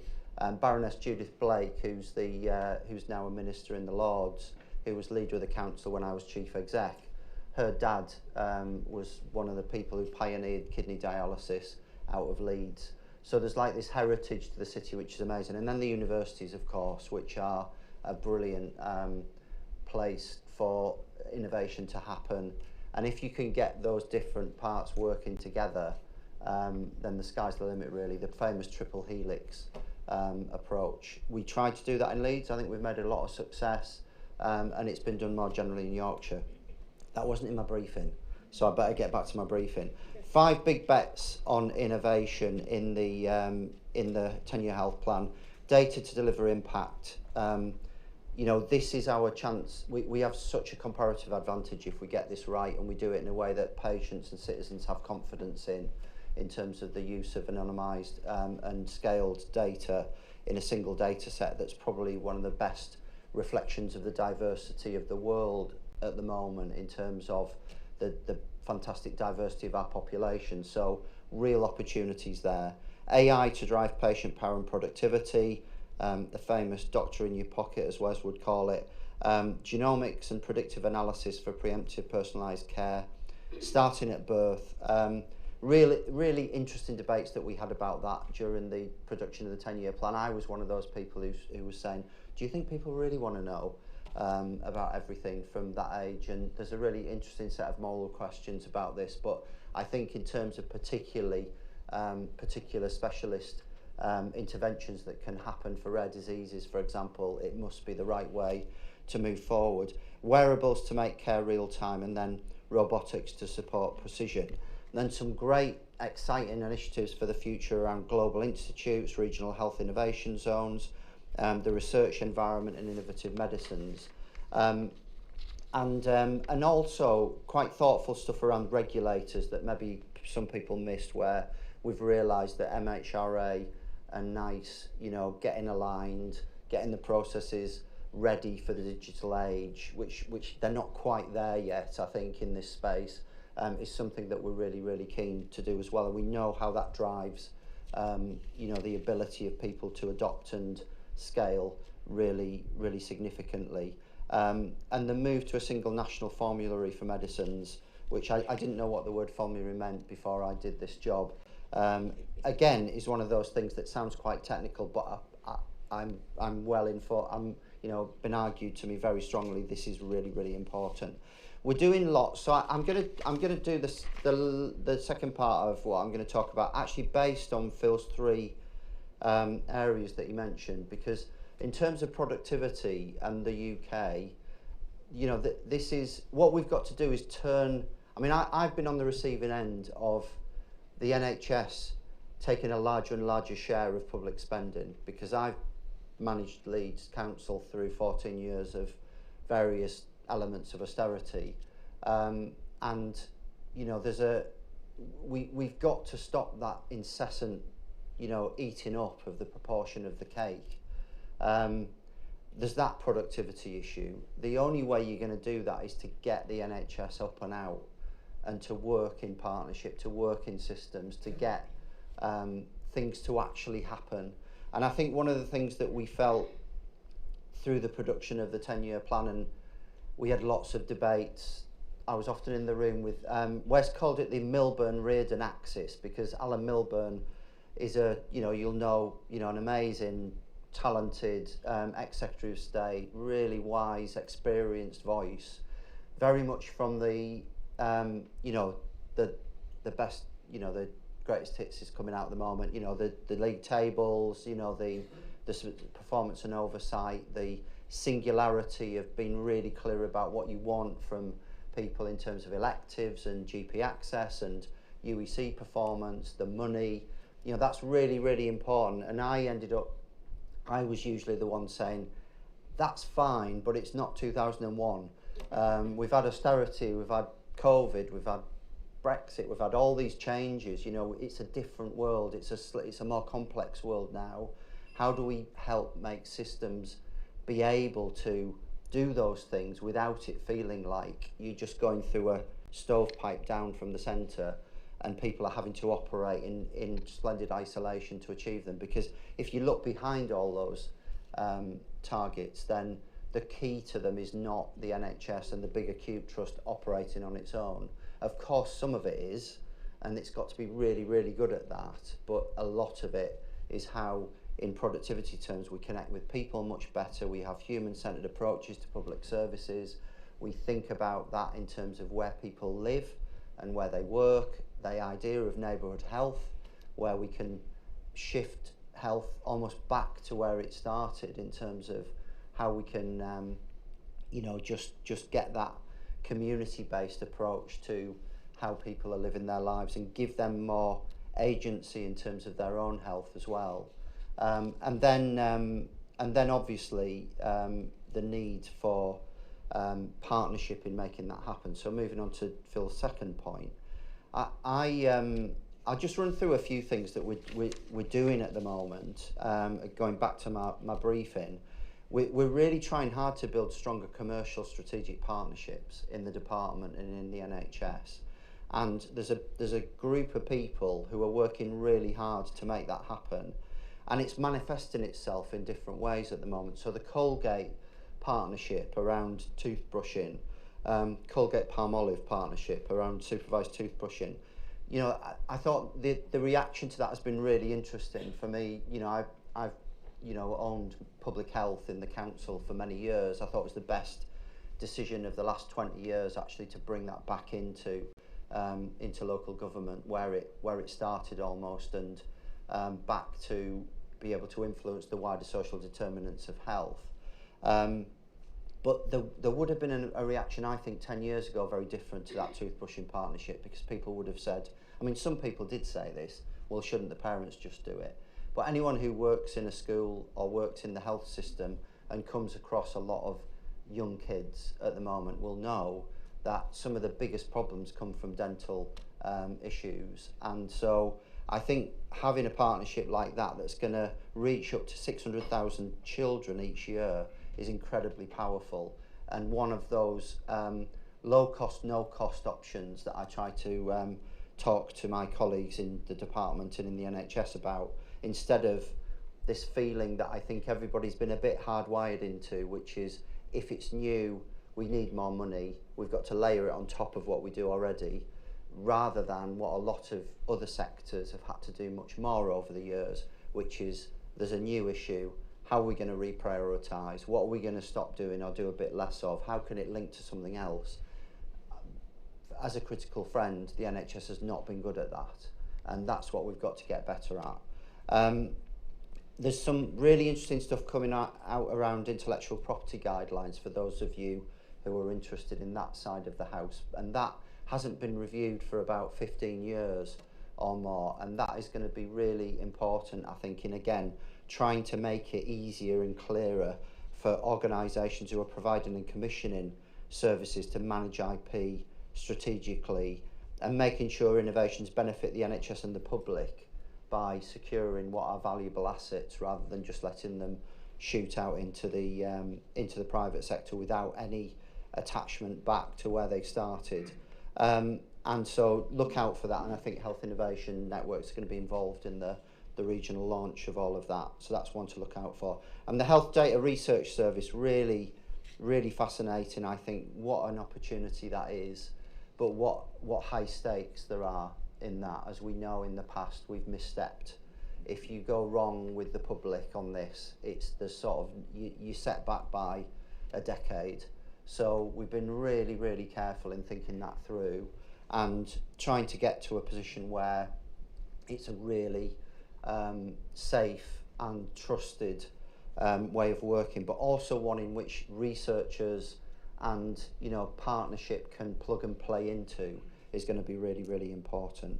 And then other things that will come as well. I just wanted to finish by talking about adoption. I would also, I mean, you've heard from Jim earlier, and I can't, you know, I won't sort of repeat what Jim said, because he's the expert on all of that. And I think the great thing about having someone like Jim at the top table is that he's very pragmatic, he's very experienced in what does and doesn't work, and he's somebody who really wants to change the system. And so, yeah, I won't add to that, but I just wanted to maybe finish before opening up for questions by talking about, you know, that triple helix, that industrial partnership. So I was the one who wrote the first cheque for public money for the Advanced Manufacturing Park in Sheffield. And for those of you who don't know, that was an original partnership between Boeing and the academics in Sheffield University who were experts in metal cutting. And they were trying to look at how they could utilise that for future composites and different developments of the aerospace industry. And it was a massive leap of faith. I don't think it would have happened today, actually. And it was one of those where if it had gone wrong, you probably wouldn't see me here. I'd be on the, you know, I'd be in Wikipedia somewhere as the person who signed away wasted £10 million. But it's had more visits than I think any installation that I know of. McLaren, Boeing, Rolls-Royce. You know, it's such a fantastic example of how to get it right in terms of that partnership space. And for me, that is all about finding a bit of the Venn diagram where commercially you've got to find something that works for the private sector. You can't expect the private sector to just subsidise and, you know, do everything on the terms of central government or the NHS all the time. You've got to utilise the great flair and focus and agility that the private sector's got. Then you've got to bring in the clinical, in our terms, the clinical specialist expertise of the NHS and that amazing, amazing bit of, expertise, experience that actually the NHS brand in global terms for any business is like gold dust, really, and we don't make enough of that. So being part of a really gold standard partnership makes huge sense for the private sector, and they should put something back because of that. But then, crucially, these things happen in places, and I was talking to colleagues from Greater Manchester earlier. There are some fantastic things going on around the country, and including, not just in Leeds. I'm able to say that in my new job. It was obviously always in Leeds in my old job.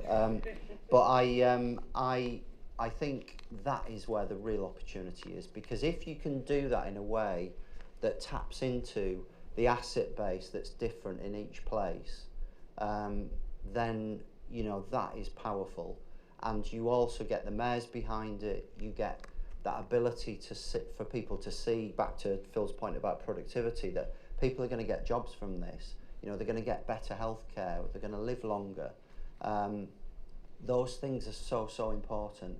And I'll finish just by saying, I think Leslie was here earlier on the women's health agenda, and I've seen, I've learned so much in the last year, and some of the issues we've got to get right on the women's health agenda are massive, and Leslie put it really well in her report about things like the gynecology waiting list. If you look at the number of people who are on that who don't actually need secondary elective surgery, but are having to wait and hold their lives up because of that. Surely there's better ways of us dealing with issues like that.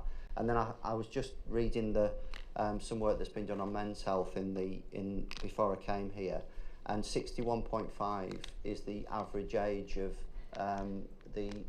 for men of healthy working life, healthy life. When they're living their healthy life, bit of their life. What a waste that is for people, and what a strain that's putting on the system. So yeah, we've got to make this about people and places, and definitely about the people who need our help the most as well, the poorest. We've got to help them improve their health the fastest. So I'll finish there, and hopefully I've left a little bit of time for questions, Phil. Thanks, Tom. That's brilliant.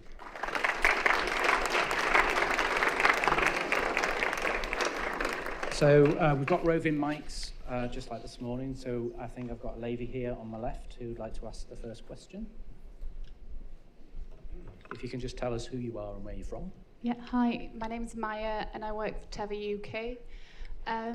My question, and some really great points in that presentation, Tom, great to hear.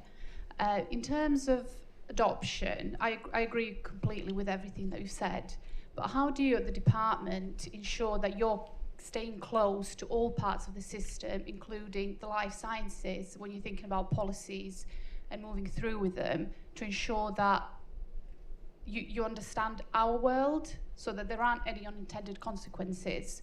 I mean, I've had examples where I've spoken to colleagues, for example, from NICE through our trade body, and some of the assumptions made, I don't think are necessarily always checked with the sector. And you go ahead and you think you're doing the best thing for all parties involved, but how do you actually make sure that you are listening to the people on the ground who are then having to be part of that adoption? Thank you. Yeah, I absolutely see what you're saying. I mean, I've worked with the private sector for like 25 years now. I used to be 6'10" and full head of hair, and I love working with the private sector because, as I say, they bring such a focus and a drive to things. But actually, it's great working with the public. It can be great working with the public sector as well if you get it right, because the public sector brings a mandate in terms of democracy and in terms of the ability to get other bits of the system working in the same direction. I think we're quite a way off that at the moment in terms of that partnership. It feels like we're a bit stuck. I won't mention the dreaded acronym that begins with V that some of you will be aware of. But having talked to some CEOs in the life sciences sector, I really have a desire. I've been trying to talk to the department officials and ministers about this. I've talked to Wes about it, about how we can. I think part of our relationship will always be slightly transactional because it has to be, because of it's about public money, it's about transparency, it's about contractual issues. But there's a big part of it that needs to be strategic as well. And I think the space that you're talking about is where we can get better at having that two-way flow of expertise and information, because I think one of the things the civil service does is moves people around, and so you lose that institutional memory quite quickly. There's also, I think, more we could do to improve the commercial expertise that exists within Whitehall, and that is changing actually at the moment, and that is the work that I talked about is led by some people who've had great careers in the private sector who are now in the system and usually come to me wringing their hands about the bureaucracy. So you've got good advocates within the system now. But yeah, I think we've got to get better at what you've just articulated, and yeah, I'm sure there are ways that we can. Okay, I don't want to lose this opportunity to have Tom. We've got time for maybe one more question. Okay, gentleman over there. Hi, Andy Bleeden from the Global Health Connector. I'm interested to understand how we can raise our eyes outside of the UK and think about how do other people do this, whether it's in Europe or Africa or in the US. How are they doing this issue about public-private partnerships? And what are we doing to sort of try and learn more about them? Yeah, so I went on this was before I was in Whitehall actually, but I participated in a programme with MIT in Boston, and Boston, Massachusetts, not Lincolnshire. And with no disrespect to anyone from Boston, Lincolnshire, and it was a regional cities innovation program basically. So we spent 2 years working with Sydney, Oslo, Monterey, Kentucky on basically how to make your economy more innovative, and we majored on health when we were there. and it was fascinating in terms of the differences. I think Scandinavia is where I would say we can learn most. I think there's lots that the Danish system is doing, for example, which I think is making a real difference. But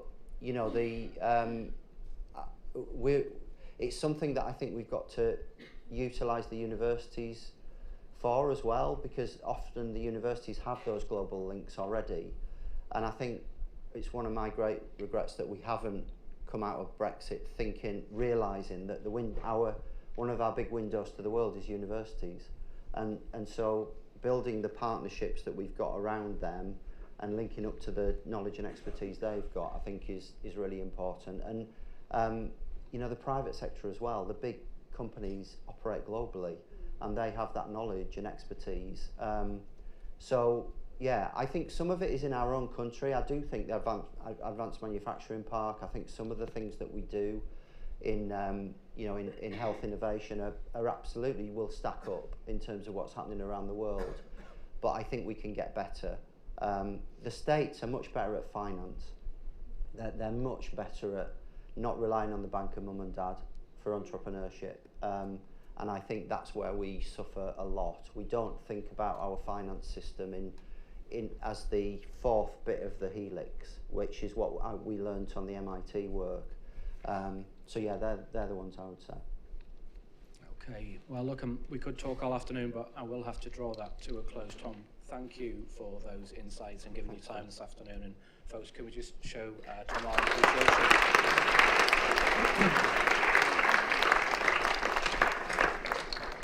Okay, so I'm now going to introduce our next panel chair. Now, I've done this before, and this person will try and tell you he is a humble plumber from Essex. Don't believe a word of it, okay? So our next chair has been a massive advocate for innovation organisations like ours in Health Innovation Network, and most importantly for innovators themselves in the NHS in all kinds of guises through the Clinical Entrepreneur Programme. So it's an absolute privilege to welcome yet again supporting us, Professor Tony Young.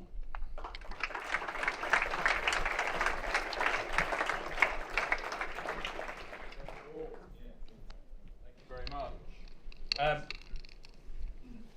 Ooh.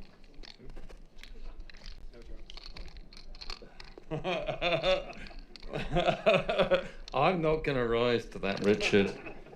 I was a young man when I first met Richard, and so was Richard. It was 13, 14 years ago, I think, when you were at NHS. 2010, was it 15 years ago? He looked very... No, you look the same, actually. Not far, not far. I had short hair then. Right, hello.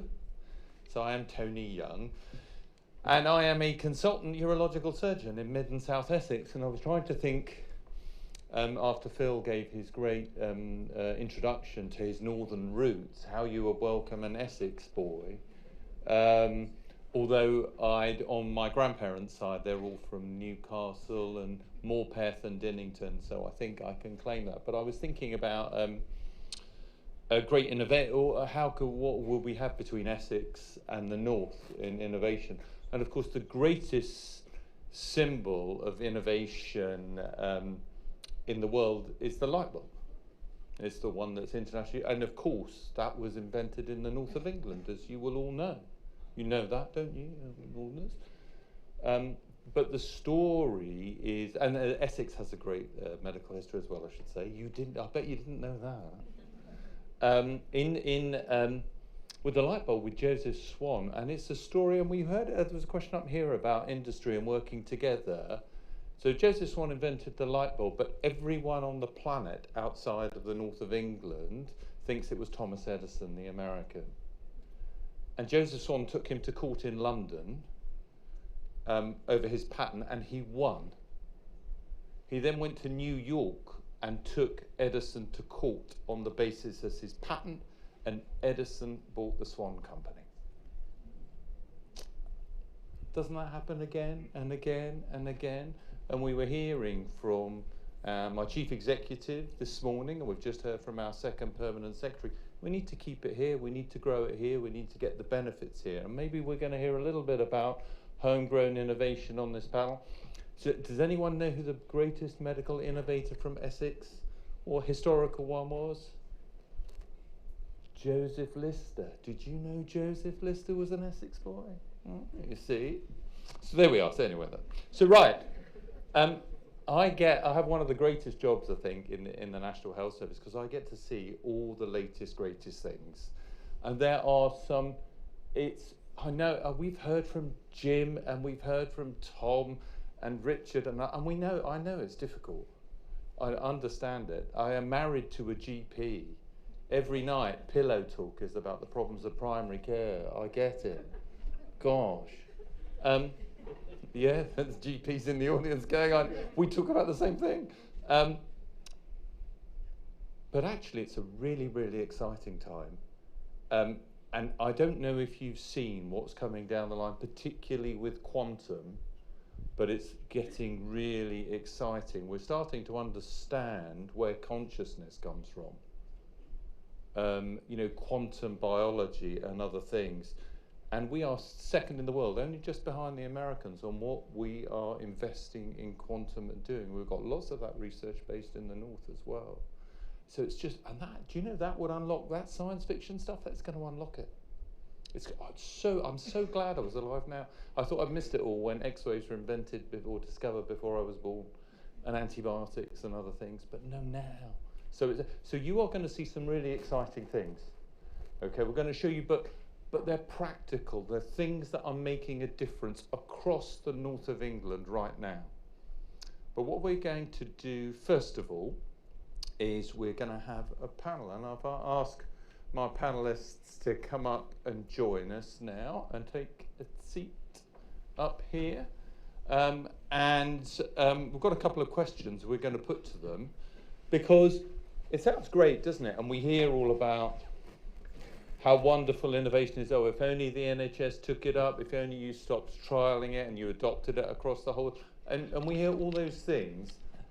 And these are three people that come from different parts of the system and supported in different ways. So one of the things I do in my background, I took the step into industry as a junior doctor and I've started 4 companies, raised 5 million, exited them all, nearly lost my house on one of my startups. So I had invested so much in it. And then when I came to NHS England as the National Clinical Director for Innovation 12 years ago now, I got the opportunity to start the Clinical Entrepreneur Programme. And we were here, and I'd called Tom just as he was going out. I need to brief him. I'm not sure he knows quite how good some of our innovation programs are. He's new in post, so we need to make sure he knows all about them. It's the world's leading entrepreneurial startup program in healthcare and life sciences. It's been entering into 10 years. You're going to hear from 1 or 2 of them a bit later. What have we done? It's a workforce development program supporting the National Health Service. In our first 10 years, we founded just under 600 life science companies. Between them, they've benefited over 200 million patients and professionals that we can count, and we've now raised over £1.5 billion of funding, mostly from American venture capital, actually, to drive those forward. But then the other joy I had at NHS England is I was around at the time when we founded our National Innovation Accelerator. You'll hear about that. And I was involved in the Innovation Health and Wealth Report, which set up the forerunner to the HINS, or the rebrand, the HINS are the new brand name for the academic health science networks. So what I'm going to do is I'm going to ask, so that's me and who I am. I'm going to ask each of our panel just to introduce themselves, because they each bring a very different experience. I've got a couple of questions I'm going to ask them around things, and then hopefully we're going to have a little bit of time for 1 or 2 questions from you. But then what I want you to do is, we've got 4 innovative companies here who are all deployed across the north that we've been supporting either through the Entrepreneur Programme or through our National Innovation Accelerator. All of them have been supported through our health innovation networks in one way or another, particularly in the north, that they're going to come and give 4-minute pitches, and then we're going to grill them a little bit and ask them what's good, what's not, and go like that, okay? And you're welcome to contribute to that as well. So Jack, why don't you start? Great. Thanks everyone. I'm Jack Porter. I'm the co-director of the NHS, or National Innovation Accelerator. I've been in life sciences since I was 18, where I got my first internship. So I've done multiple different roles in pharma, diagnostics, personalised medicine, and then some health tech startups as well. One went really well, one went really badly, but it was good fun. And I've been running the NIA for the last 2 years. And Jack, can I just ask you, what's the favourite thing you've got in your job that you do at the moment? What's? I think part of my job is being a therapist for 50 founders and fellows, which is very good fun, but every day is different because everyone's got their own challenges. Yeah, it's true, isn't it? It does feel like that, trying to get us. So you wouldn't think. And you know, there's a difference between the UK and the US. We are very good at testing and trialling here. We have some good networks and some good innovation infrastructure. In the US, it's mostly done in the tech companies. I learnt the other day, do you know what the most common advert in Silicon Valley is for now in the tech sector? It's something called FDE. Does anyone know what FDE is? I had never heard of it. It's called a forward deployed engineer. And suddenly the tech companies have discovered, instead of sending salespeople out, let's put engineers into the companies so they can understand the company's problems and help design that rapidly. And I'm going, oh, Health Innovation Networks, National Innovation Accelerator, Entrepreneur Program, isn't that our version? But it's 10 to 15 years old, of forward deployment of engineers supporting our frontline staff to help change the system in what we do. It's not always bigger and better in America. Sorry. Thanks, Tony. Hi, everybody. I'm Nicola Hutchinson. I'm Chief Officer of Health Innovation North East North Cumbria. I helped to found what was the Academic Health Science Network for the North East North Cumbria back in 2012. And I also act as an advisor to the North East North Cumbria Integrated Care Board with regard to innovation. Brilliant. And what, in your role as a HIN CEO, what's the favourite bit of your job that you have? I might ask you the nastiest bit later, but the favourite bit. I think the favourite bit is I'm from Newcastle and I'm gobby. I like to talk. I like to talk, and we get to meet lots and lots of different people from across a vibrant ecosystem. And I think the best thing is when you can join the dots and you can kind of be the glue and the cohesion, and you see things come to fruition. So I think that's probably the best. And we're going to see you have quite a good track record of making innovation happen, actually, and we'll see that. We'll come out with some of the companies. Yes, next. All right. My name is Vlad, Vladimir Gubala. I go by Vlad because the name Vladimir, a certain person didn't make our name very good job, so let's just shorten it. Is that Vlad the Impaler you're referring to? Well, I'm from Slovakia, so not, you know, he was in Romania, so I'm East European. Okay. You know, something like that. I'm a former academic. I used to be a lecturer at the School of Pharmacy in an unnamed university. So I was always close to healthcare. And in 2019, I co-founded a health tech company called PocDoc, Pocket Doctor, Point of Care Doctor, PocDoc, right? Yeah, easy. So we operate in a space of preventative healthcare. We effectively revolutionized the way health checks is delivered across the country. And we have a product that you can do a health check and stratify risk of cardiovascular disease in the comfort of your house, in the communities, in the middle of a field, or at football matches, mosques, churches, everywhere, and all in 10 minutes. Results stream directly to your NHS app, if you have an NHS app, link with the GP Connect, GP records, so it's all streamed and all in a digital format way. And so I was going to ask you what your favourite thing is about what we do, but I want to ask you something different. Why do you do what you do? Because if business is about making money, you could probably make more money in another sector. So why have you left what you were doing to come and found this? That's an interesting one. I think the answer is actually also relatively simple. When I was academic, and this is probably one of the things in academia, we always in academia, always, I won't say always, many of us will look at things and say, this is what interests me, this is what I want to do, and then we come up with some solution of something, and then we are frantically trying to find a problem where the solution can be applied.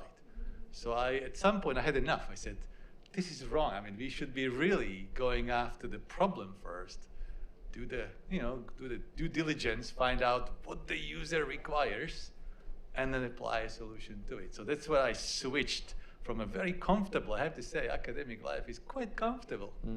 It was really comfortable life for me, but in this private sector, it's a huge stress. But then the reward is, and that's where my favorite part comes, is when you actually see how the technology works in the world. So I don't spend time only in my little lab or in my office. I go out there, I spend time with nurses and doctors and pharmacists, and I talk to people, how they use technology. And it's super rewarding to hear that I dream myself about how people should use my technology, what impact it should make. I can write thousands of words of how impactful this technology is, but nothing comes to even close when you meet a real person who tells you, I gave up smoking because I used your test and it showed me I have a high risk of cardiovascular disease. And now I'm slimmer, I run with my grandchildren, I play with them, and I have a much happier life. That is absolutely invaluable for me. So that's what I enjoy the most. Isn't that really interesting? Because I had a group from the University of Washington came over recently to see me at NHS England, and they were looking at our health innovation ecosystem here in the UK, and they just said, do you know, we have nothing like this in America. He said, how do you get your workforce involved in innovation? Ours just are burnt out, go in, bill their hours, fill in their EPRs and go home. They can't get away quick enough. And all we have are tech companies coming to us with solutions they think work, but they don't understand the healthcare. So to hear your passion and your drive and your commitment, and I didn't ask you what your favourite thing was going to be, because I thought you might say it was going to be the therapy sessions you have with Jack, because you're on the National Innovation Accelerator. Sure, we'll do it after. We'll come on to that. So look, it's difficult. We have heard things are difficult at the moment, but I think everyone in this room is here because you want to make things better. You want to improve patient care. You want to improve patient experience. You want to improve the experience of the workforce. But actually, you want to do that scalably as well, not just, as we heard earlier, didn't we? I can't remember if it was Jim or Tom that said it about just one small area where it goes on, but the ward next to you or the general practice a few miles down the road. Maybe there's a question that came out earlier that brought that up, and it doesn't happen. So we just don't want to make that impact, but we want to scale it too. And we know it's really hard, and you know, evolution teaches us, and evolution just runs experiments, lots and lots of experiments, and then the mutation that work actually is selected and then goes and grows, doesn't it? So our panel between us, you've seen lots of experiments, you've done lots of things. Mark, what I want to ask, and I don't have the answers, I don't know what the lottery winning numbers are going to be this week. I know them from last week, not this week. But you can learn from the mistakes of others. You can learn from the experience. So are there any insights? And it's a safe space. And if you don't want anything put on social media, just say, that's fine.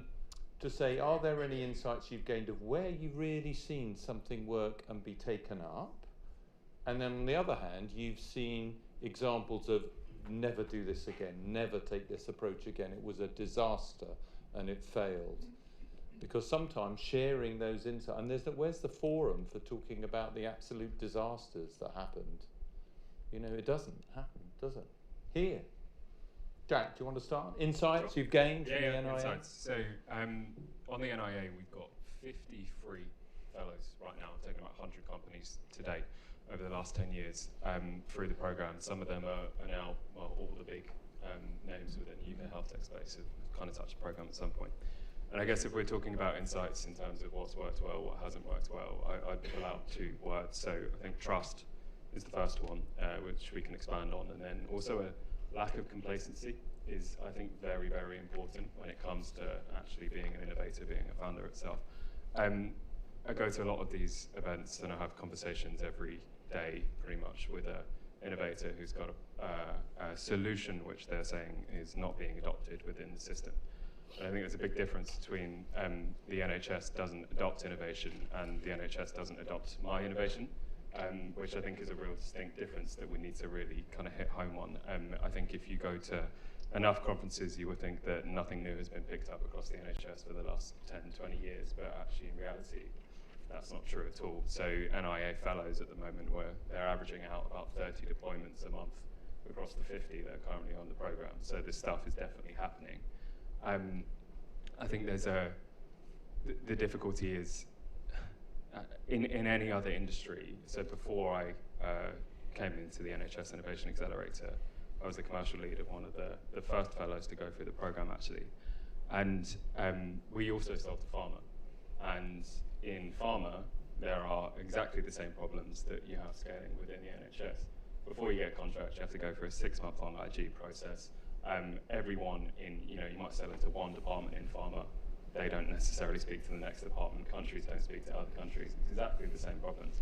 And there isn't actually 15 health innovation networks, for example, helping us to do that.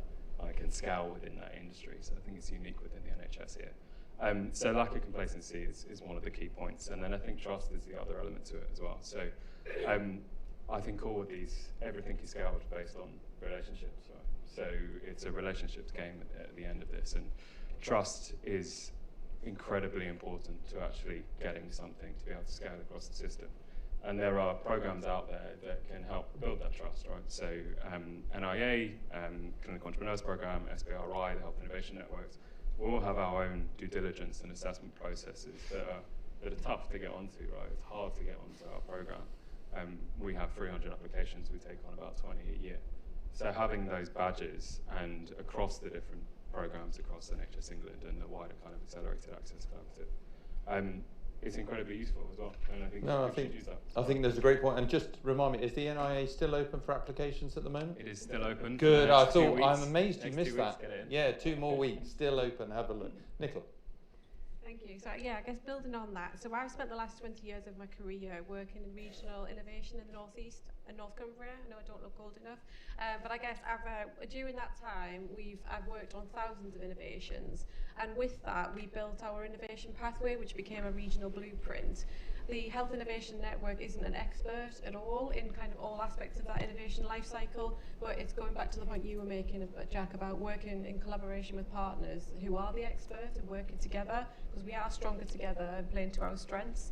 And I guess as part of that as well, the other thing we have to consider is about failing fast. We get a lot of, not so much now, but in the early days of the Academic Health Science Network, we did get a lot of Mark 6th generation walking sticks, and I'm not even joking. And people were spending their life savings on walking sticks, and the NHS already has a very perfect, adequate walking stick. So I think it's working together, but also ensuring that we fail fast and we learn from one another. But collaboration and trust, I would agree, is absolutely key. And it's a hard thing to hear, failing fast, particularly if you're a company and an innovator and you put everything in and you're getting that feedback. But I think what you're hearing, the honesty and trust, and I think honesty then brings trust, is, and Vlad, you've been on the NIA, you've been supported by Health Innovation Networks. You will have had some very honest feedback, I have no doubt, in some of this. What, from your perspective as an innovative company, what are the insights that you've got that would say, this has helped us and this hasn't worked, this is what I valued, this has been of no use whatsoever? And it may be failing fast in an area and knowing in that part of the country, I'm just not going to get this over the line because they've already got something that's not too dissimilar, but not quite the same. What is it? I mean, every company, every health tech company, whatever solution we propose, the one thing we need to sell it, right? And then to sell it, you need to validate that the solution actually works. We were fortunate, lucky, whatever you call it. We partnered with the right partner at the time, and we were partnering, actually, Nicola knows, with HINENC, so Northeast North Cumbria. It was part of a pilot project at the time when we were deploying 10,000 of our tests to screen just a relatively small cohort of people out of 500,000 eligible people in the NENC region who are due to have health checks, and 50% of them never had the health check, although they were actually eligible. So we only started with this 10,000 small cohort. By now, we surpassed this number. Obviously, we're way beyond that number, but this proved to be extremely valuable for us as a company. And there's the partnership and trust, and the fact that we, whether it was serendipity or whatever, I don't know, but we picked a partner, we kind of ran into each other, that there was the trust and the fact that the partner was able to embrace technology. Because we also, obviously in the meantime, there's 40-something ICBs across the country. Not every ICB is that open. Not every ICB will be welcoming technologies. But we were fortunate at the time that it just happened very well with the Hynenc. And that's just simply how it all started. So we're expanding. Vlad, in a safe space, what's been your biggest mistake? Mistake was, I wouldn't say the biggest mistake, there were always hiccups, and there always are and will be hiccups. One of the hiccups was that at a certain stage, we considered that we would outsource the production and the manufacture of our product somewhere else. You can guess where. I mean, there's one place in the world where they manufacture everything.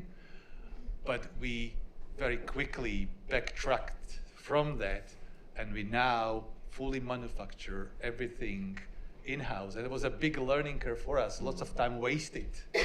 So lots of resources wasted too, to realize that actually to have a full control over manufacture process and the quality of the product, we must manufacture here. And we actually source almost the entire inventory, entire stocks of what goes into the product from local sources or from at least European sources.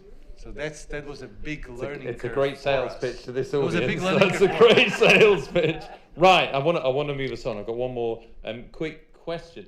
Is Lamanos, my colleague from there he is over there, just stand up and wave, there he is. Right, you'll see why he's important in a minute. You might want to go and talk to him in the break over there.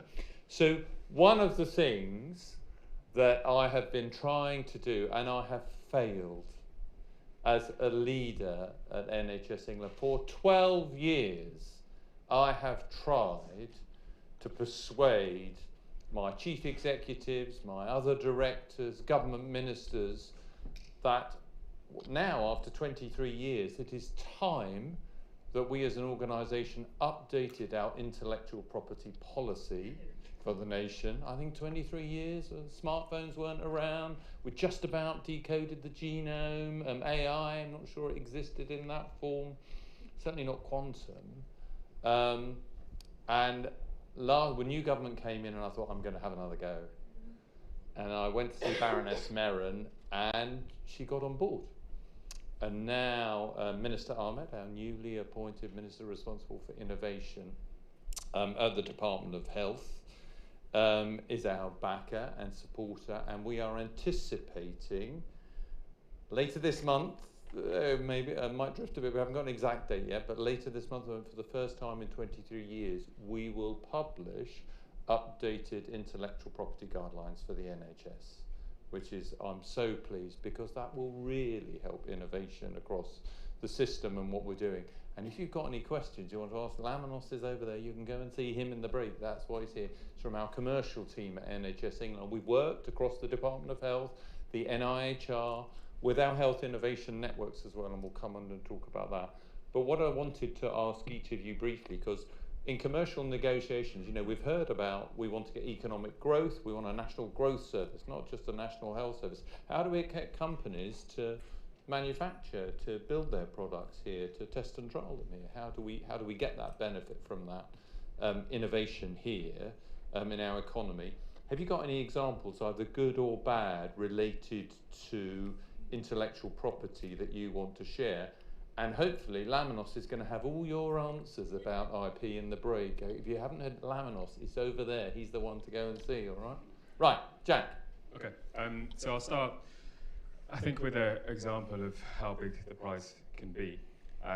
So has anyone here heard of Nerve Center software, right? So Nerve Center was one of the first companies to go through the NIA in 2015. So they joined us when they were, I think, 8 or 9 people, 1-2 years into their journey.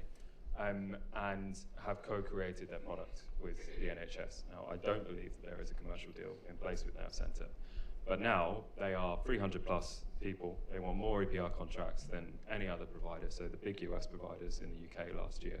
And all it's going to take is one international contract for them to be able to pay back all of the support they've had from the system over the last 10 years. So winning just one contract. So I think that's an example of, you know, if we get it right, that's what we can bring back. In terms of where it hasn't worked, and again, we've seen examples of this on the programme, I would ask everyone to ask themselves the question, like, would you rather have 50% of, would you rather have 5% of 10 million or 50% of nothing? Right? Which is, I think we've seen quite a few examples where in IP, but also within kind of commercial partnerships and joint ventures, where a organisation is suffocated by too much control being taken by the NHS partner within this. And actually, we need to take a bit of a step back from those, let people get on with what they need to get on with, which is running and scaling a tech company, and be happy with letting them get on with it as well. So your view is very aligned with Lord Valence, our science minister, who shared his opinion with us on what he thinks. He supported ARIA, our Advanced Research and Innovation Agency, where he really wants to kind of seed the cloud, as he puts it. You know, DARPA seeded the internet, didn't they? And the American economy has massively scaled, but it doesn't own the internet, does it? So there is that approach of how to get that. Nicola? Thank you. So I guess I've really welcomed the review of the intellectual property policy. I know you and I have, it's like Groundhog Day, Tony, we've talked about this for about 15 years. Intellectual property feels like a mastermind subject for me, I love it. So in the North East and North Cumbria, we are a little bit different in terms of the Health Innovation Network, because as part of our inception, we actually consumed the NHS Intellectual Property Hub, which is where I came from. So I guess as a Health Innovation Network, we have that holistic approach across all of our providers, our ICB. We've drafted all of the IP policies, which I guess has helped us in terms of what have we done well. We know what the trusts are producing. We know how to kind of engage with industry, and I guess that then has led to some of the work, and Sam alluded it to this morning, around kind of us executing deals with the likes of Boehringer. So I guess there's more of that to come. I think the guidance, we've worked closely with DHSE on the guidance, so I think it gives more practical examples and support for those regions that maybe haven't had the beauty of having an intellectual property hub working with them. So I think it really gives, it gives great guidance and great hope for the future. So things that haven't worked so well, I guess, is when people don't consider intellectual property being important and it's an afterthought. And then, we've seen some great examples of fantastic innovation that would really, really change patient lives. But unfortunately, the intellectual property is being destroyed and it's not being considered from the outset. And therefore, as a consequence, those innovators haven't been able to secure investments. And it's been really, really tragic. And as a consequence, we end up with one-off prototypes that kind of the press will get a hold of things like, the medical physics department in Newcastle knocked it up in the shed. It's not commercially available, and it's a result of that kind of it was an afterthought, and unfortunately, that really, really inhibits innovation. So you're right, and I hope when you see them, when they come out, we've had to take an approach that's flexible to allow the kind of very libertarian view that Jack has kind of taken, to going to the other end, to saying there's a responsibility on us as a receiver of public money to make sure we're protecting things and supporting them. Flav, what's your experience of working with the NHS and contract negotiations and IP, and how have you found that working with them? Have you done deals? Have you worked with them? What's happened? What's your experience?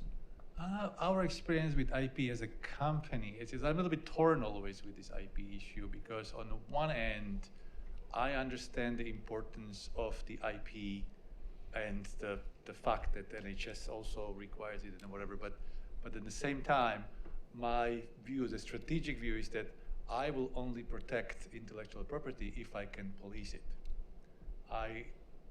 Sometimes, again, coming from academia, we try to protect everything, every idea, every sneeze that we had in the office, we try to put on a paper and pay £15,000 just to write it up as a patent application. But the reality is that if I cannot police it, I would rather keep it as a know-how, because by filing a patent application, you effectively are putting it in the public domain, all your secrets and everything. But if you cannot police it, you're just telling people, here's the recipe of stuff. You can do it anytime you like. So it has to be a bit of a sensible approach. I do like the fact that the guidelines are being reviewed, because it's absolutely due. But at the same time, there needs to be more sensible approach of what is it that we're trying to protect, and some things are more worth to keep as a secret. Coca-Cola is a good example, isn't it?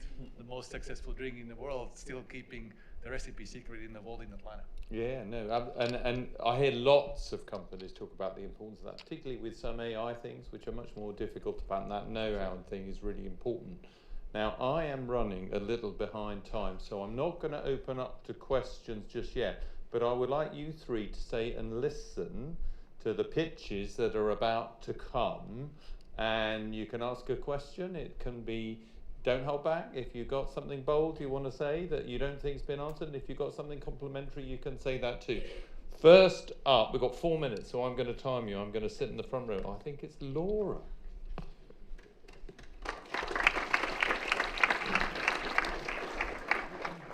Four minutes, Laura. I know, the clock is ticking. I'm going as fast as I can. Have you got a mic? Or? I've not got a mic. Could I?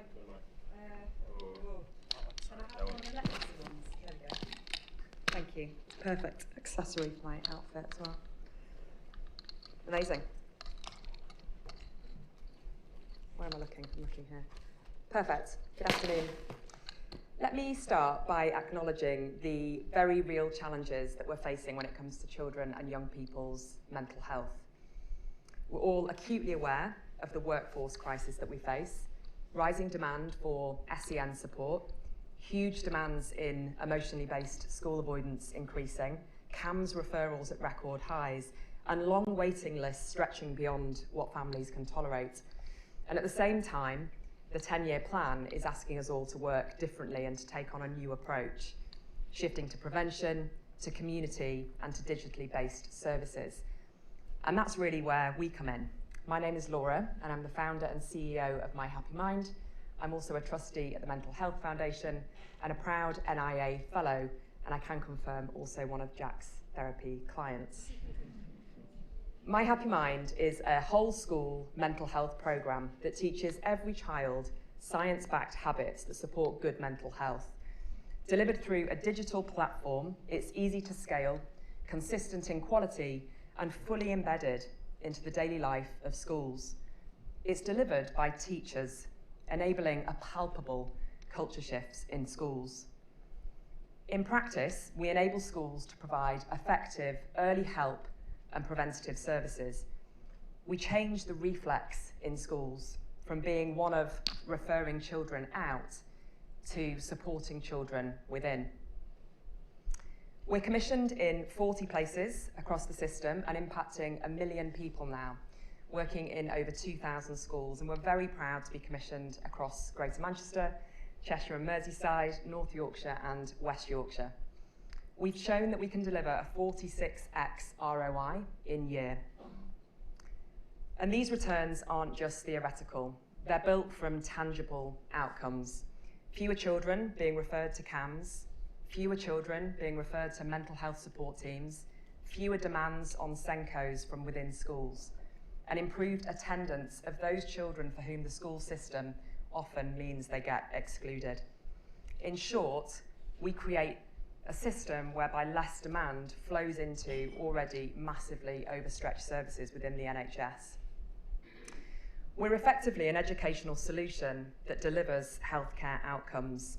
We work hand in hand with systems, and in some areas we form part of the mental health support team offer, enabling them to scale faster, more cheaply, and with better impact. We also support the neighbourhood approach to mental health, where schools don't sit outside of the pathway, but sit firmly within it. They become the first line of prevention and early help, easing the load on specialist services while ensuring that children get the right support at the right time and in the right place. We all know about the 3 shifts. I don't need to repeat them today, but My Happy Mind is an absolute example of how this can work in practice. It's about moving care upstream, delivering care closer to home in schools, and truly focusing on prevention. So when you think about the system challenges that we all know we're facing, demand, access and workforce, remember the name My Happy Mind. We're here to support you. We're proven, cost-effective, evidence-backed, and we can take massive pressure off the system and deliver a significant ROI in year. But most importantly, we're supporting to help children be mentally healthy within school, within their communities. Thank you. Brilliant. And just under time, that's what I like. What you do is remarkable. Thank you. It is the most important thing, isn't it? You know, children's mental health and well-being, getting it right. Any questions you'd like to have for Laura? I've got one around mental health support teams. Go ahead. So I know we're facing massive shortages in terms of the actual mental health support teams and the amount of volume of work that's coming through. So could you expand on where this fits into that? Yeah, sure. So mental health support teams, for those of you that don't know what they are, exist to support really that stage before children get to the stage where they're being referred into specialist services. And they have three core functions, one of which is to deliver something called the whole school approach, which is essentially to help schools become mentally healthy, which is basically what we do. So where we're partnering really effectively with systems is that we're delivering that component of the mental health support team. But because we deliver via teachers, rather than relying on a healthcare workforce, we can just do it much quicker, much faster, and importantly, much cheaper. In the 10-year plan, there's a goal that by 29-30, every single school in the country will have a mental health support team, but there's no extra money. And so every time I talk to our commissioners about that, they kind of laugh and say, how on earth are we going to deliver that? And that's where we can come in and support. Good, thank you, Jack. Any more? I've got one quickly. So I said something very nice, and now I'm going to give you some other feedback. Yeah. What do you want? What's your ask of this audience? Have you come here just to tell them how it's wonderful what you presented, but make them do some work for you? What do you want from them? So my ask is that any of you who have a role in or a contact in children and young people's mental health, where you see your system is, I'm seeing some nodding heads, which is always good. Your system is right for doing something a bit differently, but something that's very proven. Absolutely come grab me in the break, and I can tell you more. And your details are on the slide. They there. absolutely are. Okay. I've got business cards as well. Great. What a great thing. What a great... Laura, thank you so very much again. Taz, you're next, sir. 4 minutes. I need to just plug in.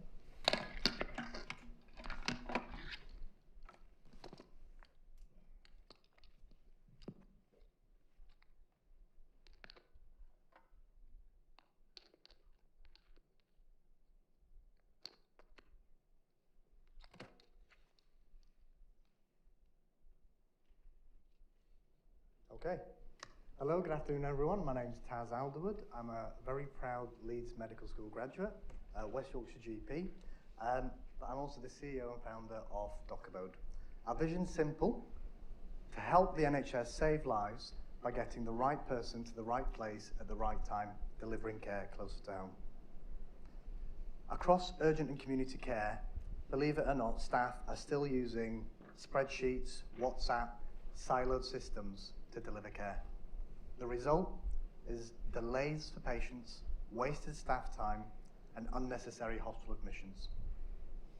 This is the productivity challenge we're here to solve: accelerating access, improving coordination, and empowering care at home.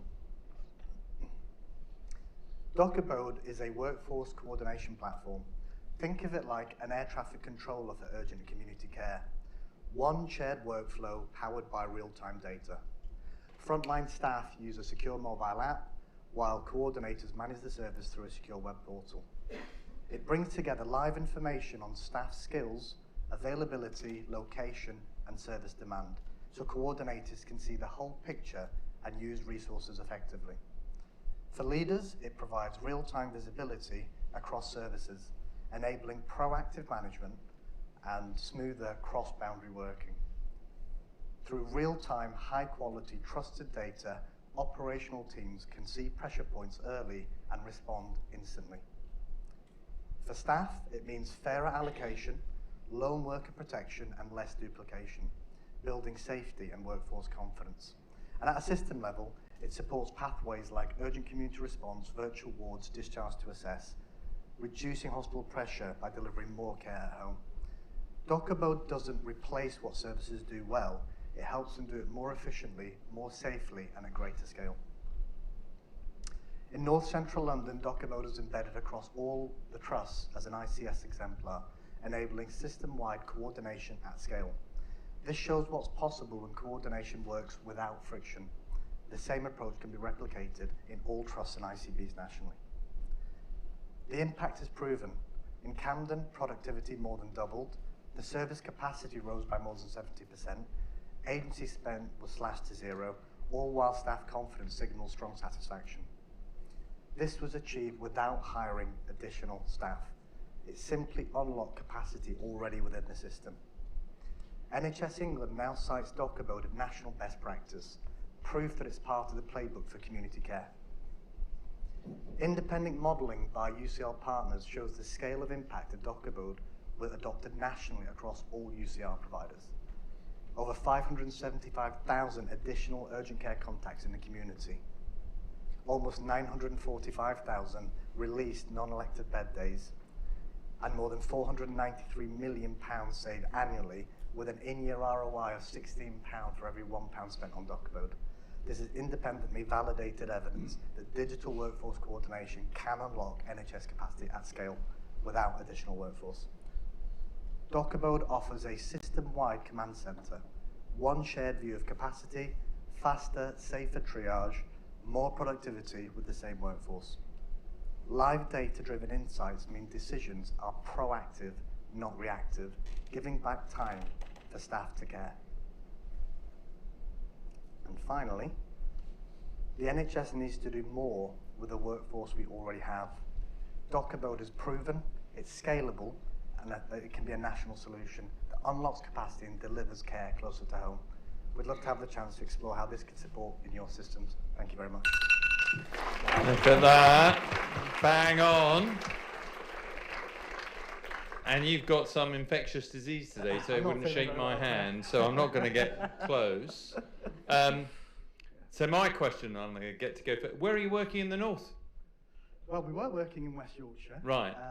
We actually heavily pivoted because we launched in GP out of hours in West Yorkshire, then in Manchester, then North West Coast. And then during COVID, our whole use case died overnight. So we had to completely pivot. Where are you from, did you tell me? From, well, been in West Yorkshire for 20 years. Yeah. Come on, homegrown boy. Seen the results. Seen the results. Yes. Any comments, any questions? Yes, Nicola. I was just going to say the same. Where are you working in the north? But you asked, yeah. So. I mean, I'll be honest with you, it's rare, but you know, I've had more traction in North London than in the north. But we started in West Yorkshire, grew across to the other side of the Pennines. But now our customer actually focuses. You're an export south of the wall, aren't you? That a great northern export. But you need it here, Nicola. What do you think? It sounds great, doesn't it? Can he have a second? Can he get a second date with you to find out what it's like in your area? Can you? And Richard, can he come as well? And Phil. Yeah. Richard supported me from the very start, to be fair. Yeah. Any other thoughts, questions? Yeah, Vlad. That's a question. So great presentation. You described the coverage in London and other areas. Are you fighting with the ICB system similarly as POCDOG is fighting, or are you already at a stage where you can roll nationally somewhere across at this stage, we're doing it trust by trust, and where the ICBs have the maturity to work with us. A lot are in a lot of state of flux with operational and structural changes. But what we found, especially in London, I know, supported by NIA, was once one ICB did it, and the regional team brought everyone together. We don't have a sales and marketing team. We're all growing by word of mouth. And actually, when they start talking to each other, I think the carrot has now beginning to turn into a stick because they've seen the evidence firsthand, and that's how we've grown really. And now we're outside of London. We're experiencing the same thing pretty much. So I think there's some help on the way, which is the Innovation Compass and Passport. I know you won't be affected by the rules-based pathway unless you're a medical device, the registered one, but we are doing some things that work. So we have listened to her. Did you want to say something quickly, Jack? Yeah, just really quickly. I think if anyone in the room wants to talk about backfilling staff, which can champion these innovations, I'd be very up for that conversation, because with Taz and DocuBode, the spread across London has been driven by one individual at North Central London ICB, who's doing this out of goodness of their heart, really. So it'd be an interesting. Great northern innovation, working in the south but not in the north. Go and have a seat. Well done. Umar, you're next, sir. 4 minutes.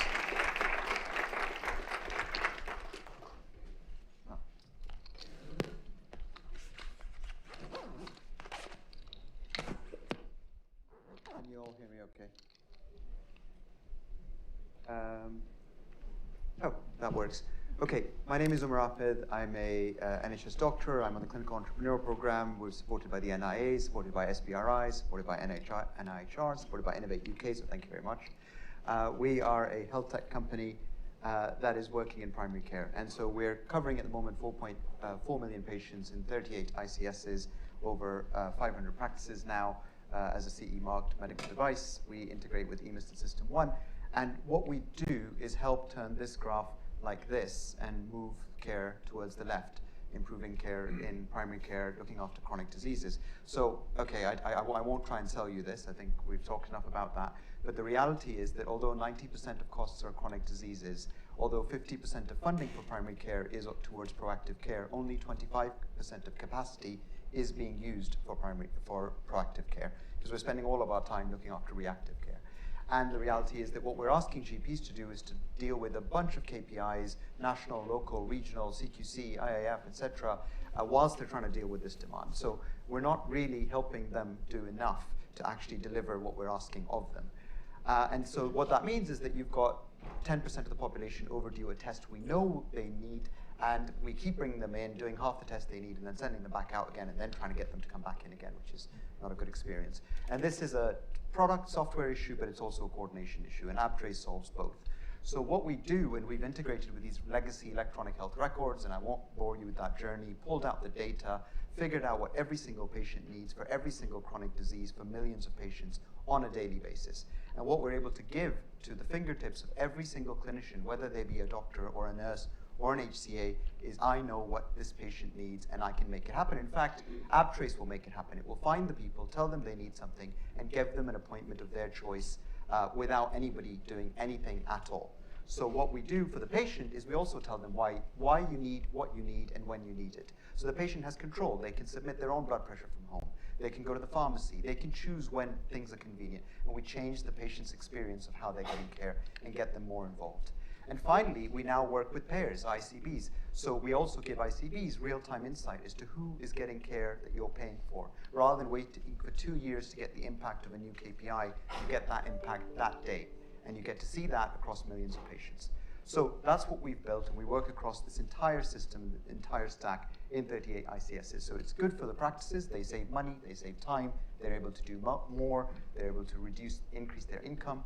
The ICSs get total visibility about what the different PCNs, practices, down to an individual staff member, an individual patient, and you get these feedback loops. So these are not just dashboards telling you something is wrong. When you notice that some population is not being addressed, there is a mechanism for increasing capacity and actually doing something. So this is a functioning, intelligent health system that is working across the country. Tony's going to get upset with me with the slide because it's not readable, but what the slide is trying to say is there's 39,000 heart attacks that we can stop over 10 years for an ICS. So it's not just about efficiency, it's about changing the outcomes of these patients long term. CKD prevalence, finding those people and actually treating them. We've already, this slide is out of date because we sign up 50 practices every week. We've signed up 30 practices this week. It's Wednesday today, I think. So we're terrible at reporting, but we're doing 50 deployments ourselves just every month at the moment. And so we're identifying new patients, getting them on the right drugs, monitoring them, up-titrating them, all automatically. And it obviously has an impact on inequality. So this is smear data. The practices in green are the ones using us. Their prevalence is much better. You better wrap it up. You're done. Well done. Well done. Good. I liken this to the Formula One teams, you know, that have all that sensor data coming off the cars as they do laps, like our patients are like Formula One cars doing the laps and we're just monitoring them. That's what AbTrace is, really. Isn't it amazing that you can do that at scale for the population? I think what you do is wonderful, but you pitch too long. And what was your ask? What's our ask? You can see why he was worried about my feedback. Yeah, So I don't know, it's just on. But do you know that honesty is actually compassionate? I genuinely care about the companies. And I think everyone here does, because we're not going to put our arm around you and tell you it's wonderful. We're just going to tell you how it is. So what do you want from this lot? Being very honest, we're doing very well. and I think we're useful for ICSs and practices.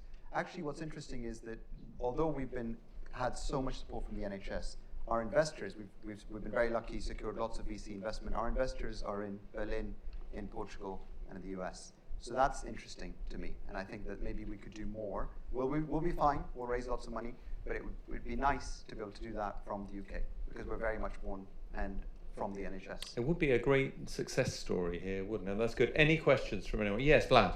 I have a question. You managed to go through the 4 minutes without mentioning the words artificial intelligence and machine learning. Does it mean that there is no artificial intelligence and machine learning in your technology? And the second question, could it or should it be? There is in other products that we're building, but not what I've shown you, because what we want to do is to be totally deterministic. So we don't want the thing to hallucinate and make incorrect assumptions. This is a certified medical device that we spent years building. You can trace every single recommendation we make down to the specific NHS guideline that we're making. So we intentionally don't put AI in that decision-making engine. We do for other things, which I haven't presented today. All right, thank you. Nicola, yeah?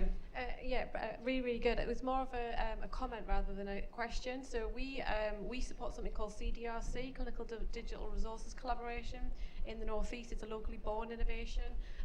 There is significant synergies. It sits across EMIS and System 1. There could be sort of lots of merit of us talking and lessons learned, that kind of thing. CDRC has been integrated into our ICB, but I'm sure there's potential to learn from one another. Look at that. I'd say to them, what you want from a pitch is you want a second date. And you've just got one. All right, go and have a seat. Well done. Right, last up, Julian. You get 4 minutes, sir.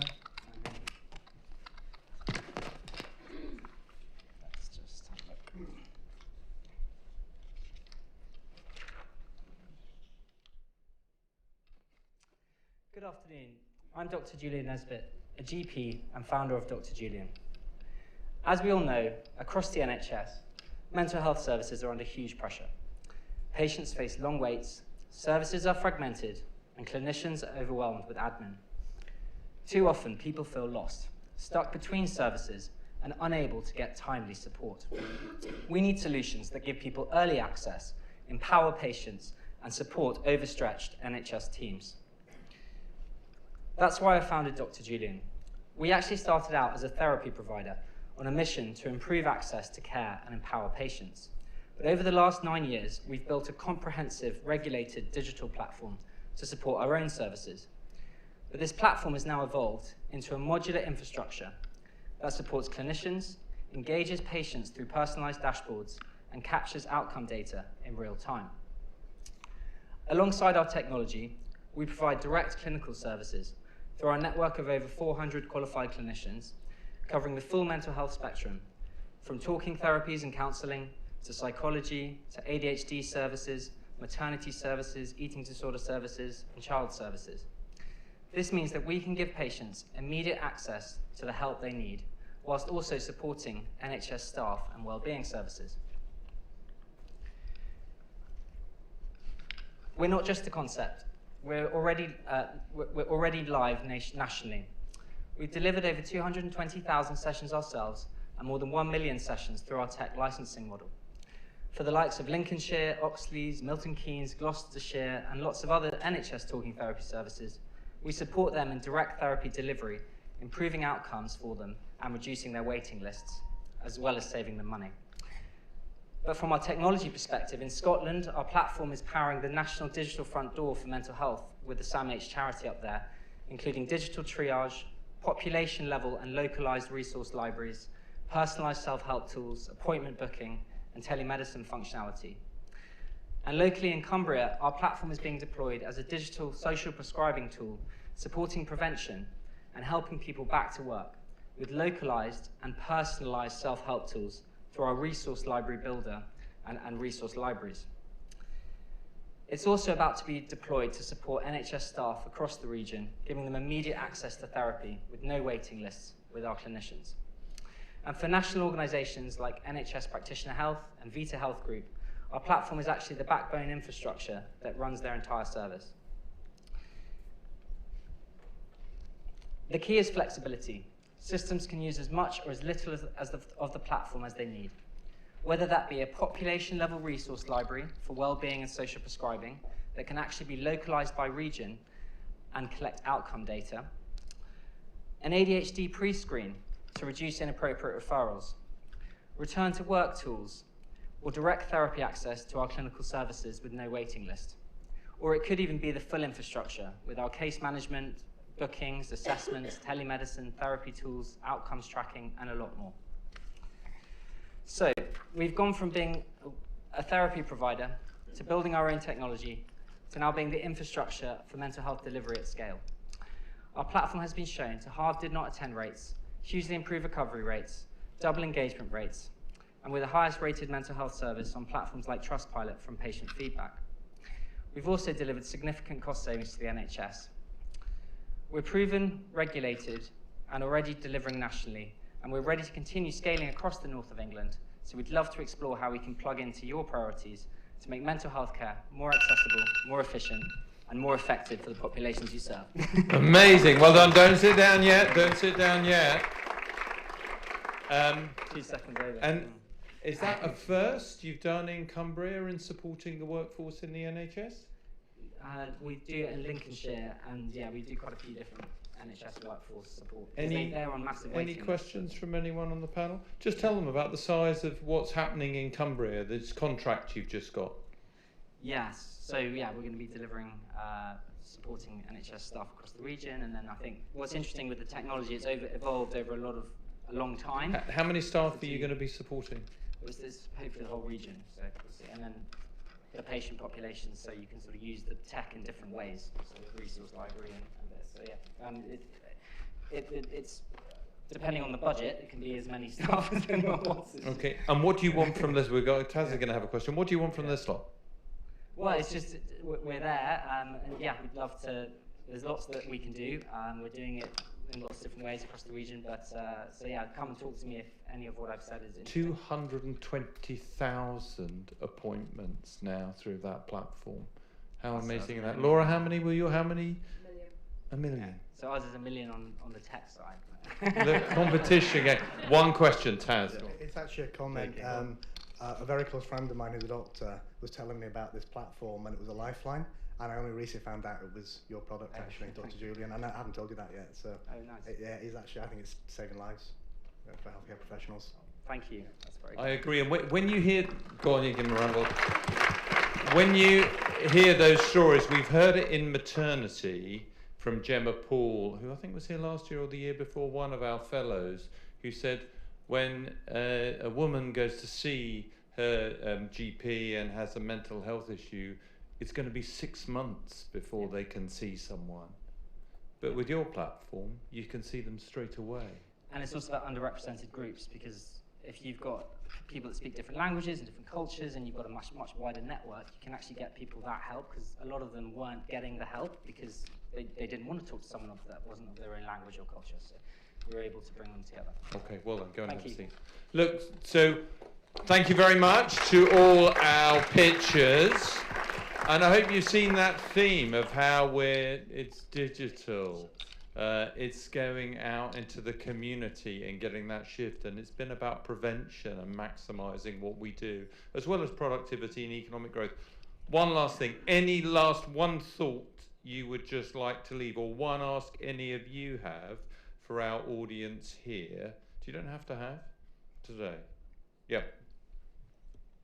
I've got one. It's been consistently mentioned throughout today that as a system we're not very good at picking out what's working across the system. That's what we're here for. That's what the NIA is for. And we're working really closely with 15 Health Innovation Networks to make that happen. So speak to us, check out our website. You can see 53 things that are working across the system right now. And Jack offers free therapy sessions for companies, was the other thing. Nicola, anything you want to add? No? We've covered it. Vlad? Just a good one. As my company reps, we're always looking for partnerships. Okay, so please approach me if you think you want to try to actually do health checks, deliver health checks in a way that you've never done before. We are there for that. Brilliant. Thank you very much. So thank you to our panel. And I get one last ask because I'm the last one to speak. The Clinical Entrepreneur Programme is opening for applications in November. I think 3rd or 4th of November it's open for the whole month. If you work in the National Health Service, and even if you're at the very start of your journey, you don't have to be so mature to go on the NO anything, because for us it's about developing the individual and the human being, the leader of the future, to go on and work with our NI, to work with our HINs to help transform them. Have a look at it, nhscep.com. Thank you very much. Thanks, Tony, and thanks, panellists. So, time for me to introduce, or welcome back to the stage, our final panel chair. You may not know that actually my tenure as vice chair and Richard's as chair, Batman and Robin, is actually rapidly coming to an end. When we do this next time, there will be a new superhero stood here in this spot. So I thought it would be appropriate that we acknowledge how the network has advanced under Richard's leadership and the contribution that he's made during his time as chairman. So when we welcome him back, can I ask you to give him a special warm round of applause and a mark of your appreciation. Richard, over to you. Thanks, Bill. Thanks, Bill. That's lovely. Right back at you, Robin. It's the last session. Thank you for bearing with us. This means that you are either absolutely on tenterhooks for this last session, or you recognise there's free drinks afterwards. Either way, I'm delighted that you're still with us. Thank you for that. Unfortunately, as you can say, Lucy Chappell is down on the list here. Lucy can't be with us today, but she was absolutely adamant that she wanted to contribute to our session today. So she has sent us a short video. So we're going to play the video first before I get my panel on stage. So cue Lucy. Hello. Hello. It is a pleasure to join you virtually for the Health Innovation North Conference, an event that reflects the energy, ambition and collaborative spirit driving innovation across our health and care system. My name is Lucy Chappell, Chief Scientific Advisor at the Department of Health and Social Care and the CEO of the National Institute for Health and Care Research. As a researcher myself, I've seen at first hand the power of the HINs in spreading innovation through the rollout of placental growth factor testing. That final stage of implementation was what took a test from being written about in a trial to being used in maternity units across the country, making a difference to the lives of thousands of pregnant women. At the NIHR, our mission is clear: to improve the health and wealth of the nation through research. As the research arm of the Department of Health and Social Care, the NIHR proudly supports the bridge between discovery and delivery.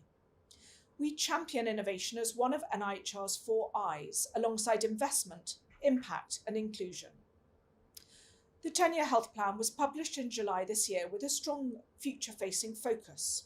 It gives us an opportunity to design and deliver research that has tangible outcomes for patients and the public, and then to develop and deploy innovations to power the health and care system of the future. Through popular programmes such as I4I or Invention for Innovation, the NIHR funds the development and evaluation of promising technologies and interventions. And our network of 14 health tech research centres is dedicated to the development, testing and evaluation of innovative health technologies in conjunction with industry partners. The HRCs provide expertise to work collaboratively with the wider commercialisation and adoption landscape to get new technologies to patients, the public, and the health and social care system. The NIHR biomedical research centres catalyse the development of new therapeutic interventions, diagnostic tests, digital innovations and devices, testing what works to improve patient outcomes. We recognise, however, that we need to go further and faster to speed up adoption at pace and scale. The recent Applied Research Collaboration Commission has a strengthened remit to respond nationally to meet the biggest system-wide challenges. We are providing greater resource and expertise to support implementation of effective interventions and models of care into practice, working closely with health innovation networks and other partners. Next year, a new ARC network will provide strategic and operational coordination, optimising synergies across the infrastructure and facilitating national links with key partners, including companies in the life sciences sector and the health innovation networks. The NIHR also offers expertise and join up across the system, working closely with the health innovation networks to provide support in regulation, evidence generation and implementation to help innovators navigate the complex journey from research towards adoption. Your networks are vital to embedding innovation in the healthcare system. The joint working we've seen from the Northern Health Innovation Networks on the Digital North Accelerator programme to address problems in elective recovery and patient flow is testament to the role that you play in improving patient outcomes through innovation. The government recently published its Life Sciences Sector Plan, where it committed to deliver an NIHR R&D innovation catalyst, which will pull through innovations developed by partners such as Innovate UK that meet the demands of the health and care system. As part of this, the NIHR will provide R&D funding throughout the translational phases of research if key milestones are met, as well as providing comprehensive wraparound support to connect innovators to testbed, venture capital funds, regulators, procurement processes, and provide support for commercialisation. We know that innovation is not always easy and that scaling up remains one of the toughest challenges. As a clinical trialist and researcher, I found the most vital component to be effective and impactful innovation is co-design. I found it invaluable to engage with patients, clinicians across the workforce and commissioners early, not just at the end. Their valuable insights are critical to shaping innovations, generating the right evidence and getting ready for adoption. At the NIHR, we're proud to work alongside you in the Health Innovations Networks as you develop innovations that support the 10-year health plan's 3 big shifts, moving care from hospitals to communities, from analogue to digital, and sickness to prevention. Ultimately, innovation has the central goal of driving improvements to the lives of patients and the public, and the work that is being done by the Health Innovation Networks is crucial to this. Thank you, and I hope that I can be with you in person on another occasion. On behalf of everyone, she was absolutely desperate to be here, and it just it couldn't work, unfortunately, logistically. So thank you for that. Right, final session as promised. So could I invite to the stage my lovely panel? Benny sat here, he's very close. Roz, Ram, Nathan, and where's Andrew? Oh, there he is. If you take the traditional boy band seats, that'd be lovely. So while the panel did this, just a word of introduction. So today we've heard from several national leaders. You can't get really more national than some of the leaders we've heard from today, particularly Jim. We've heard from some of our regional leaders. We've heard obviously from our health innovation networks, crucially. We've heard from our innovators. We've heard from patients. We've heard from frontline clinicians and managers. We've heard from ecosystem facilitators and many more people. I think some of the things we've heard today, we've heard a lot about what makes success work. What are the secret ingredients behind the successes? We've also heard quite a lot of honesty about, where things haven't worked, what the lessons learned has to be. But I think one of the things we've very, very much heard is innovation is absolutely a team sport. And that's what this final session is about. We all have a role to play. So we really wanted to bring the government in the form of Ross and our HINs, our frontline leadership, our ecosystem facilitators and our innovators together to talk particularly about how do we ensure that alignment works. When has it, give us examples of when it's worked before, and let's think about how we can do more to join the dots in the future. So before we get into the debate, I just want to ask the panel to briefly introduce themselves and just give us a little bit about who you are, but crucially, I think, just add a flavour to, I suppose, your starting position statements on this world of alignment, all the way from national to frontline and back up again. And shall we start at the other end with Andrew? Yeah, sure. Great, thanks, Richard. So I'm Andrew Edmonds. I'm the Innovation Director in Northumbria Healthcare. We are acute community primary care services across Northumberland and North Tyneside. Our old boss is now the boss, which brings both benefits and risks, I should say. I guess we have a range of different, innovative arms. It ranges from, I think, something closer towards the higher end to something that is a bit more, further away from the higher end. I don't want to call it the lower end, but that includes some of our commercial activities as well. And I think Jim said it earlier, and we'll maybe get into it a little bit in the discussion. Everyone has got a role to play. There are some common themes, I think, within that in terms of pushing forward the risk appetite, in terms of making decisions that potentially feel a bit more risky. And quite a lot of the time, I see Nick's in the front row, and actually we're talking about the same company in the same way, or the same partner in the same way. But there's also loads of examples where that's not the case, and there might be really good reasons for that. But I think it's just about being honest and actually working out where that reason is. It's a real reason rather than something that just comes from, I'm a bit pissed off with Nick this week or something like that. So, that's where I am. Thanks, Andrew, for that. Let's move down to Ben. Thanks. So I'm Ben Bridgewater. I'm the Chief Executive at Health Innovation Manchester. So we are very proud to be a member of the Health Innovation Network, very proud to be a member of the Northern Health Innovation Network. But we're also a wider partnership between local government, the universities in Greater Manchester, industry and the NHS. And we work hard to try and understand what's going on in terms of national policy, but also try and understand what's going on with respect to local policy, and particularly how the devolution agenda, which is long and deep in Greater Manchester, is creating opportunities for local people. So a lot of the challenges that I have, which makes my job particularly interesting, I think, and is the reason why I have no hair left at all, is we're trying to actually bring together those policies which come out from the centre and make them make sense at the local level to add benefit to patients, citizens, the Greater Manchester economy, and ensure that the Greater Manchester economy punches its weight in terms of contributing to UK PLC. And actually it's that alignment which is some of the hard stuff, and I do think that we can probably do it better if we get our heads around it properly. Yeah, thanks, Ben. Ram? Hi everyone, my name is Ram Rajaraman. I'm the Healthcare and Life Sciences Lead for Quantexa. So I know one of our founders was on the panel before, but as a reminder, we are a British scale-up. So we link and contextualize complex siloed data at scale to create effectively a patient or a citizen 360 to drive better decisions. I've been lucky to be part of a number of innovations, some successful and some not, in the NHS over the last 2 decades. Used to head up GE Healthcare's Command Center business, which is up and running in Bradford Teaching Hospital, driving real-time predictive patient intelligence there. Also worked with NHS England on the FTP, on Palantir, on their system coordination center a few years ago, and hopefully driving some more innovation through Quantexa.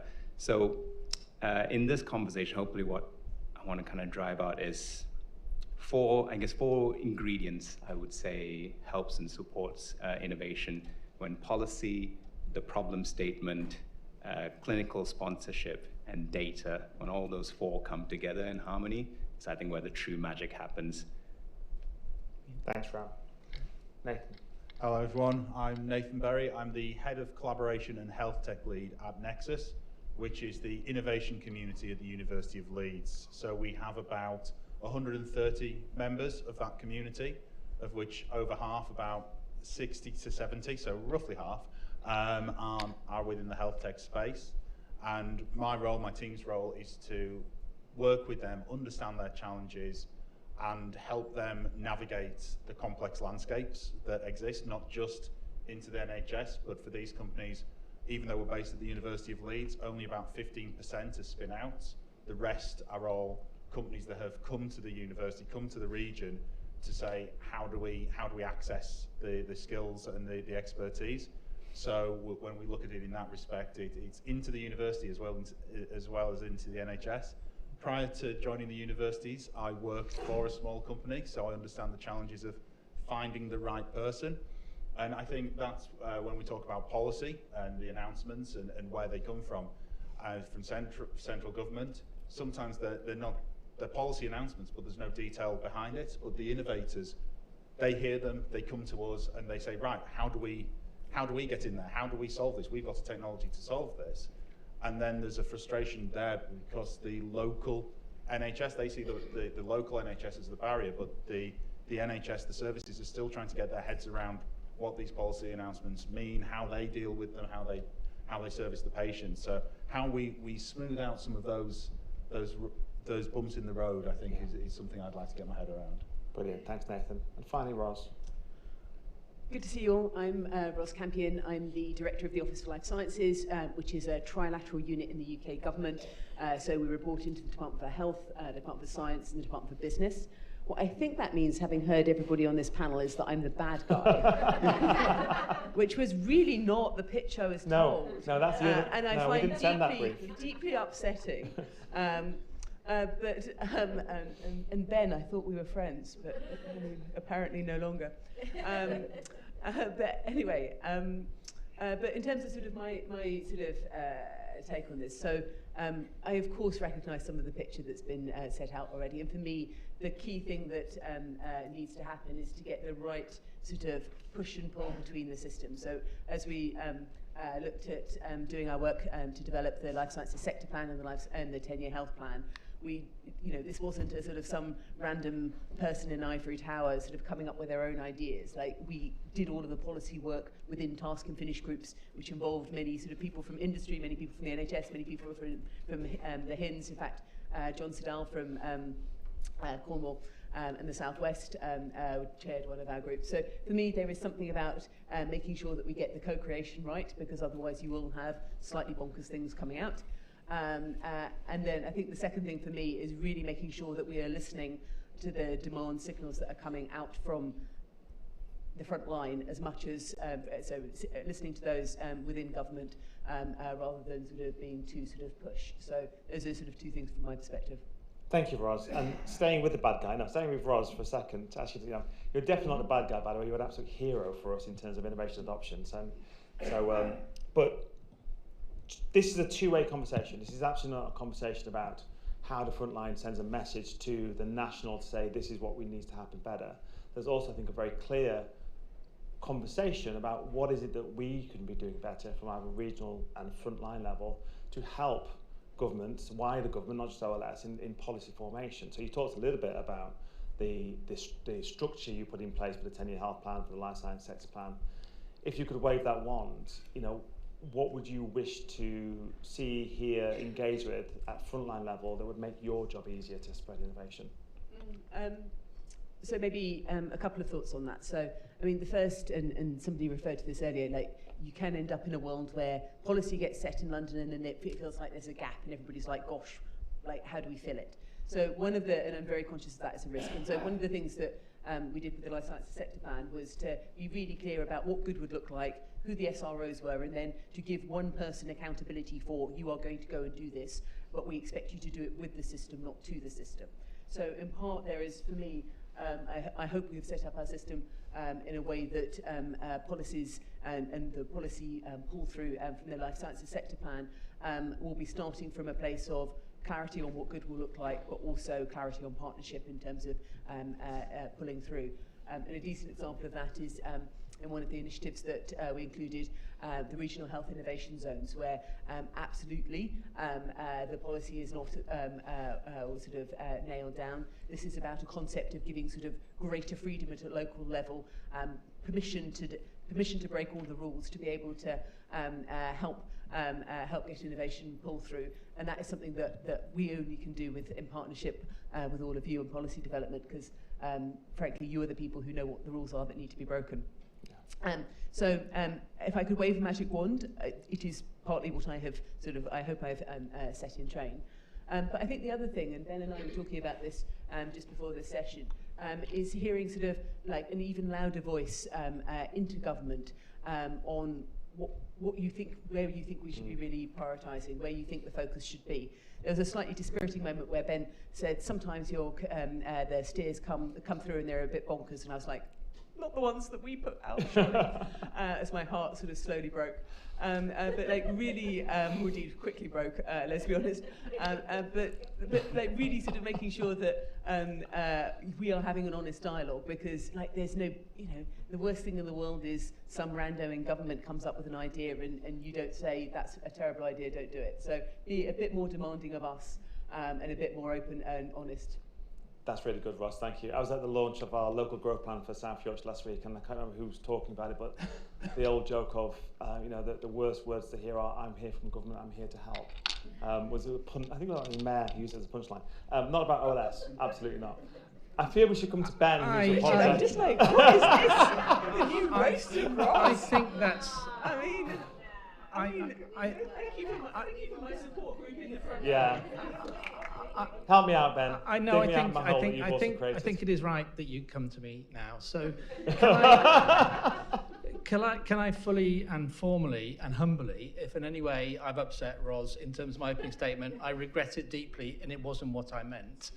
But what I would also say in this, and I think this is the kind of key point, is if you look at some of the things that we are most proud of in Greater Manchester, it's when there has been absolute alignment between what Ros and her team are trying to achieve and what we are trying to achieve.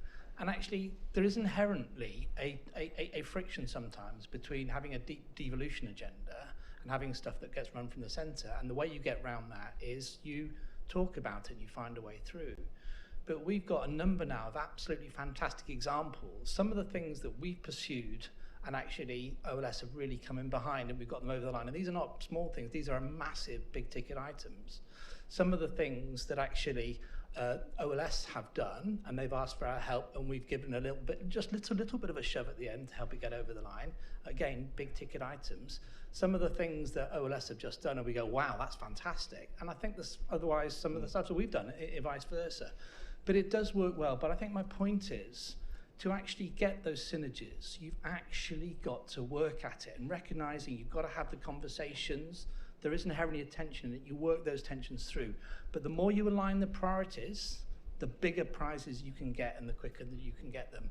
And again, I formally apologise if that didn't come through in my opening statement. And Ben, now we've finished making fun of Ros. I was hoping that you and Ros, between you, could just tell us a little bit about the story of some of that alignment through the Eli Lilly journey, if possible. Maybe start with you, Ben, and then maybe Ros can add, but I think that's a great example of how, when it works well.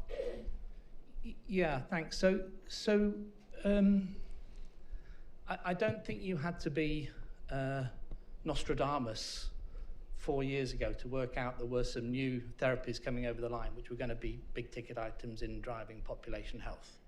And we did a horizon scan. We have some data assets that we spent a long time building, which we think are really kind of relevant to the global life sciences industry. We have some other things that we do, which we also think are relevant to the global life sciences industry, particularly about pathway reimagining.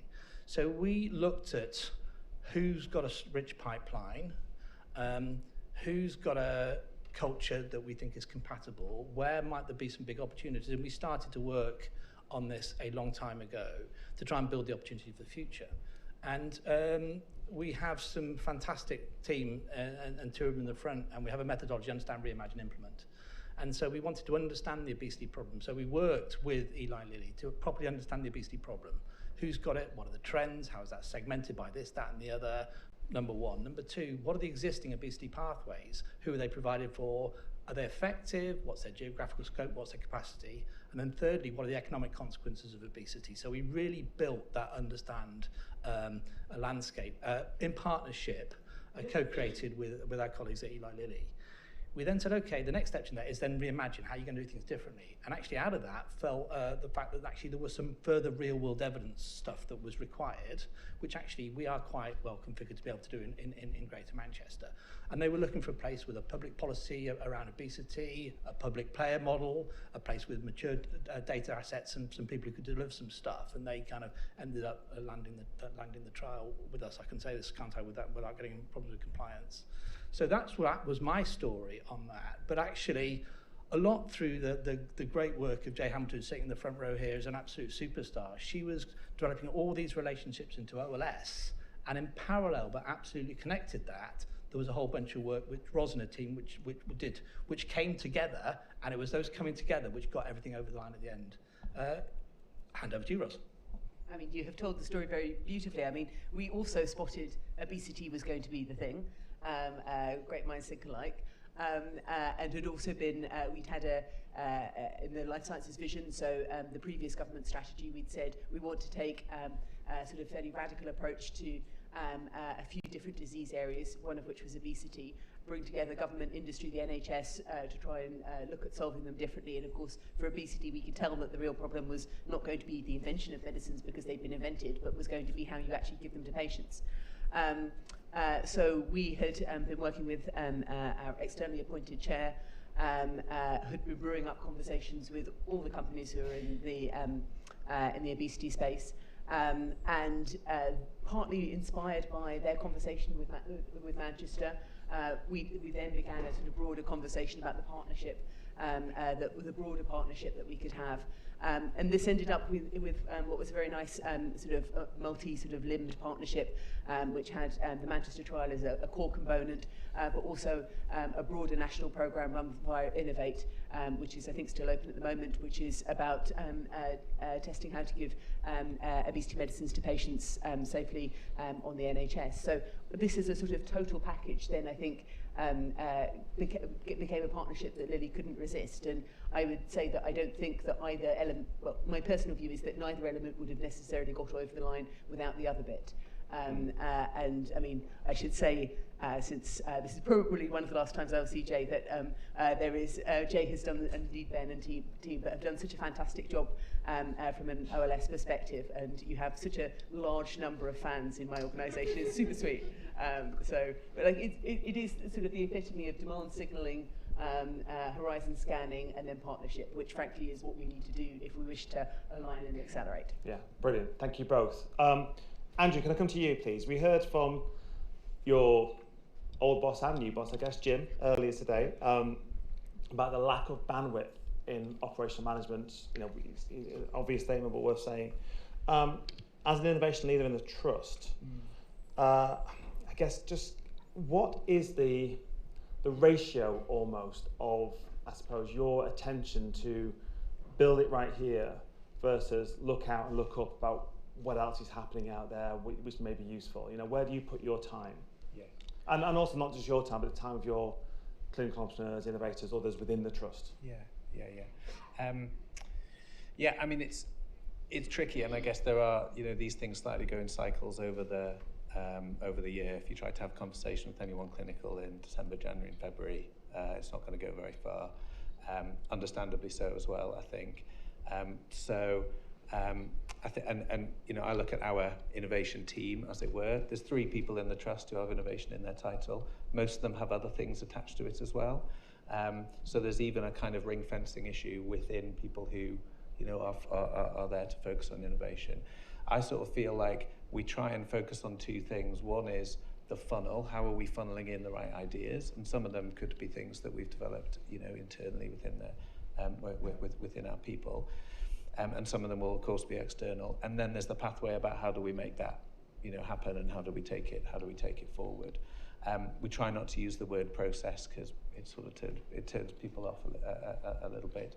I think that a lot of the time, and look, there's alignment across organisations, but there's also alignment within organisations across professions. I was at our senior nursing group last Thursday. They're all lovely, but they still have some pretty tricky questions if you want to extend something and roll it out, and it's got anything to do with care, rightly so, especially if it includes some form of technology that's new and a little bit different. So people's risk appetites within the organisation and across the professions will be very different as well. We do try and, you know, create, I guess, and it always sounds a bit naff, but that sort of rising tide, and actually you're able to convince and, you know, turn people into, you know, a net adopter, a net promoter, and take that forward. I think when it comes to between organisations, and I don't know whether it necessarily fitted within the Eli Lilly example, but often, and I was maybe thinking about it in Tony's session, Tony and the entrepreneurs, there's something about where the risk sits, so who the contracting organisation is, we don't think about this a lot, but if God forbid something goes wrong, like who's going to prison, basically? And a lot of the time, it's colleagues towards the front line, and that's why the risk appetite is there from to start with. And I do think if there's something about like stretching that out or sharing that, and taking that ultimate risk between the organisations across HINs with national bodies as well. I think that's where actually we would improve some of that alignment. It's hard to do, and ultimately a contract has to land with a particular organisation, especially if it's an external partnership. But yeah, we think about prison more than others potentially. Yeah, no, quite rightly.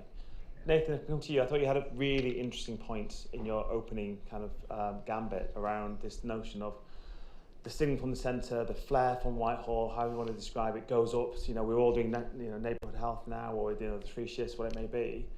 Absolutely the right policy direction to set, and yet the system hasn't really been readied and pitch rolled, and yet the flood of innovations and innovators who get really excited by that because they genuinely believe they've got something to help comes to us, they come to you.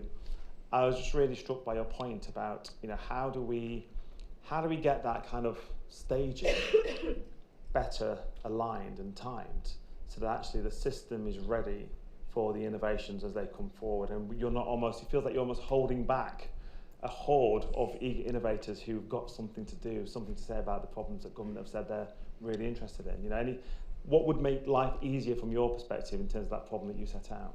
I think we'd use the example of Eli Lilly as the demand signalling. I think for pharmaceuticals, there is, what's coming down the line 5-8 years in advance because they publicise information, you can find that information.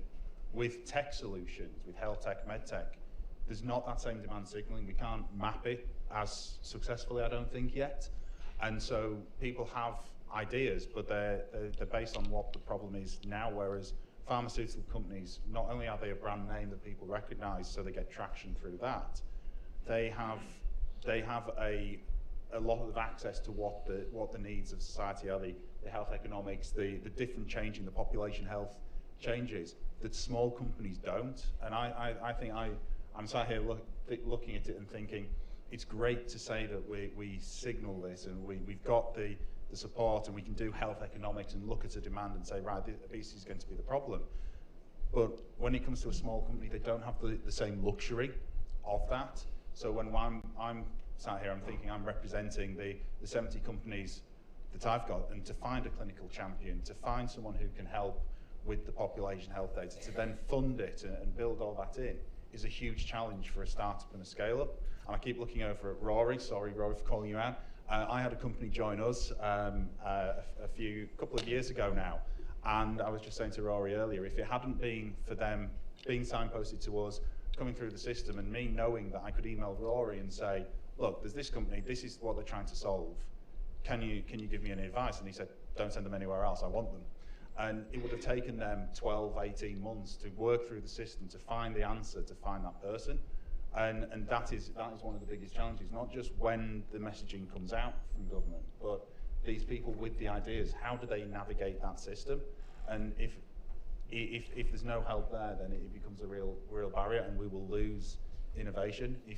As I say, I used to work outside the NHS, and I think if I had at a pharma company, other pharmaceutical companies are available, on my email address, I'd have got a lot more traction than the small startup I worked for, getting through the door, and I think that's one of the biggest challenges faced by the innovators.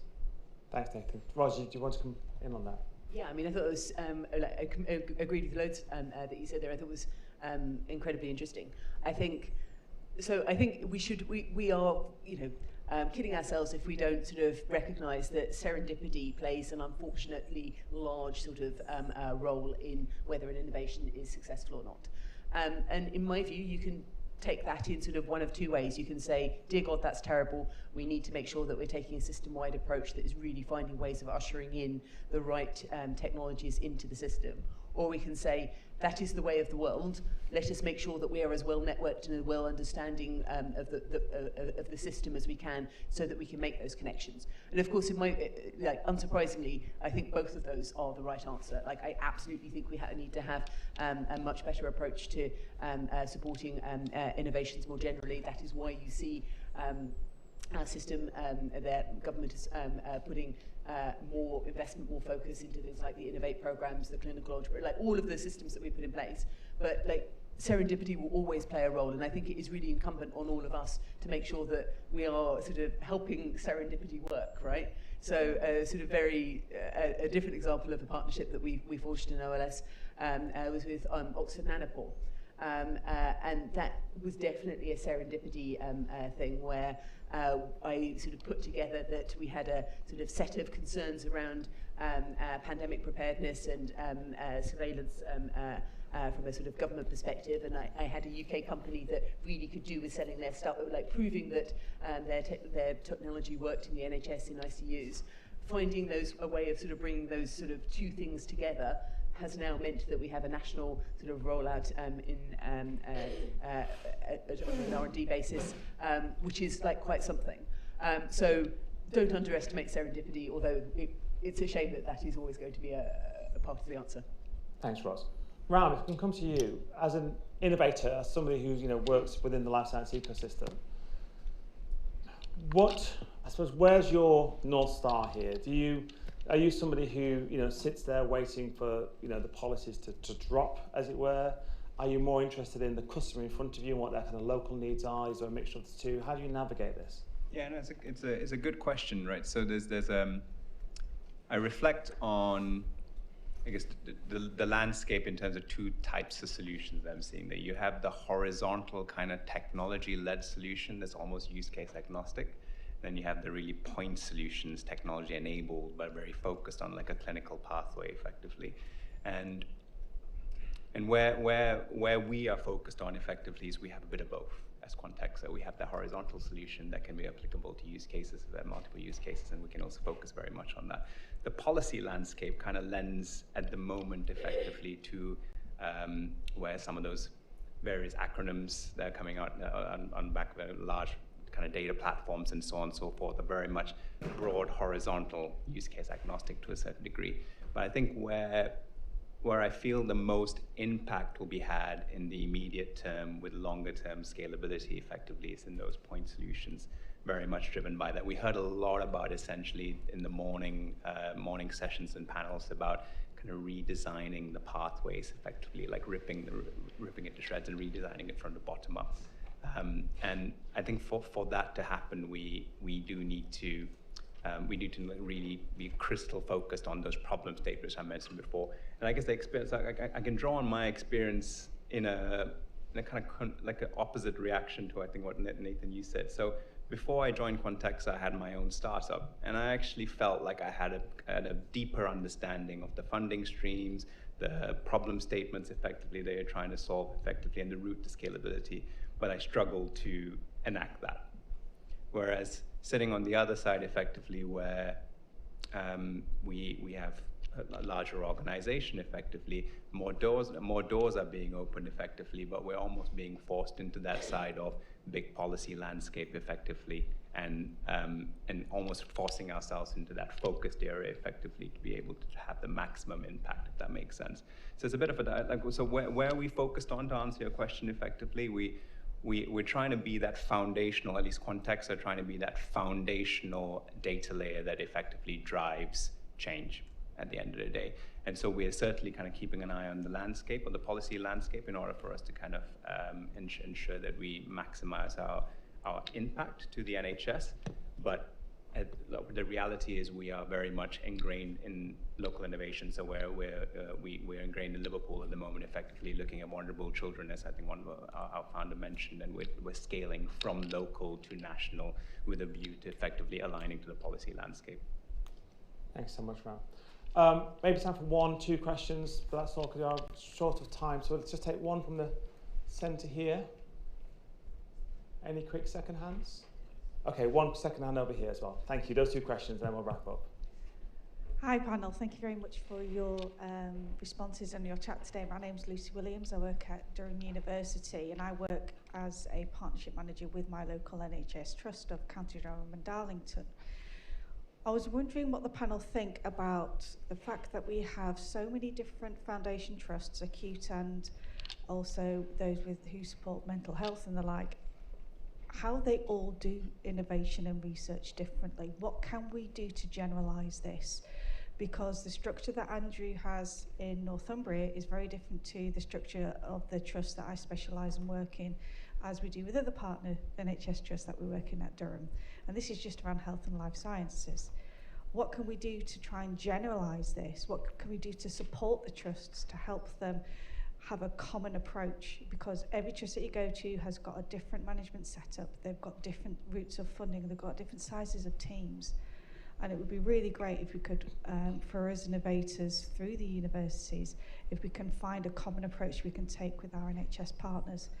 Because there's stuff that we've seen in the Darcy report, I just went through and went, right, that's computer science, that's psychology, that's sports science. And every single challenge that he had, I knew that we could deliver a solution in collaboration.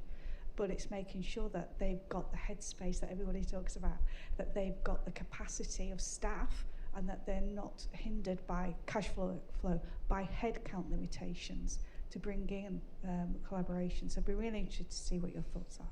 Thank you. Standardisation of innovation, capacity and capability. Well, let's take Ros and Andrew on that one. Right, so I completely recognise the problem that you're setting out. I think two reflections from me. So you will have heard from the government sort of very strong enthusiasm for not telling the local system how to do it. And so I think, like being a very practical person, I would say that it is unlikely that we'll be in a world where we'll suddenly see government in a top-down fashion saying, this is how you should structure things, this is how you should build in the capacity, this is what the headcount should look like. However, what I do see, and to sort of take it to a sort of slightly more hopeful space for you, is a real thoughtfulness from the political teams in DHSC and indeed from the senior leadership in thinking about how do you make sure that you are ensuring that research, innovation, life sciences has the right level of priority across the totality of the NHS, that there are not some trusts, some ICBs that are sort of really prioritising and others that are not. Minister Ahmed, who has recently been appointed, has sort of really sort of strong passions on this subject. So I suspect where we should and I hope will go is a world of saying, this is what we think good will look like, now you go and do it. Which is not exactly the answer you want, but I think will mean that the outcomes should end up in a better, more what you want. Thanks, Ross. Andrew? Yes, it's a great question, and there will be that variation between organisations. There's at least 2 or 3 colleagues in the room from different organisations across North East and North Cumbria who have a different setup. It is partly the fact of life. I think it's also partly where health innovation networks are the answer, because they can help to ensure against exactly that variation and support us and help us fill in the gaps. And we get something from it, and I do believe that external partners get something from that as well. Thank you. Thank you for that question. My last question of the day. Thank you. My name is Daniel Walsh, and from my accent you'll know that I'm not from these parts. But I've travelled from London today, and I must start by saying, Richard, you and the team have done an incredible job. So incredible, in fact, we've spoken very briefly. I have decided to start investigating relocating my company to God's own country, which is what I affectionately refer to Yorkshire. And we're going to do that and do that very, very quickly. I did want to ask, will we get copies of the presentation slides after the event, Richard? Excellent question, Daniel. Helen's nodding at me. Yes, we will. Nev, that's a metric. Write it down. Thank you, Daniel. Again, a hearty congratulations to you and the team. You've done a brilliant job, and I'm afraid you might just be stuck with me. Brilliant, Daniel. Thank you so much. That's such a lovely way to end. Thank you so much for that. We are out of time, and I'm conscious that Nick and Dean are about to wrap us up. But it would be ridiculous to miss this opportunity. Just to embarrass Ros one more time. Ros alluded to the fact that she won't be in this role for much longer. She's moving on to pastures new, and she's doing incredibly well there too. You may not have heard of Ros before today. I mean, many of you will have done, but a quietly impactful leader who has worked behind the scenes relentlessly for a number of years on our agenda and numerous agendas driving life sciences across the UK, and done so in a very humble way. She's a huge and hugely supportive supporter of us as health innovation networks and academic health networks beforehand, and that support simply cannot be underestimated. So we are incredibly grateful and we're incredibly humbled by everything that Ros has done for us and how she's championed us as an entity, our sustainability, our future across government with many, many ministers, past and present. Obviously, best of luck in your new role, but you'll be hugely missed. And on behalf of all of us at every single Health Innovation Network, thank you for everything you've done, Ros.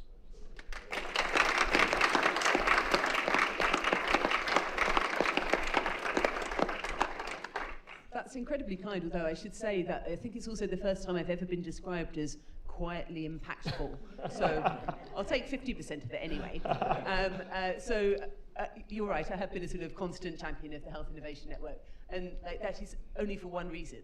I can see that it makes a real difference. And to be honest, I'm a bit weary of people, I say this as I'm about to leave government, weary of people wanting to meddle with things that work really well rather than just letting them succeed. So the thing that I have been really, really keen on doing and have hopefully sort of helped to solidify is the health innovation networks do not need to be meddled with. They need to be allowed to get on with their job and to work out how they can maximise your potential, because you are awesome.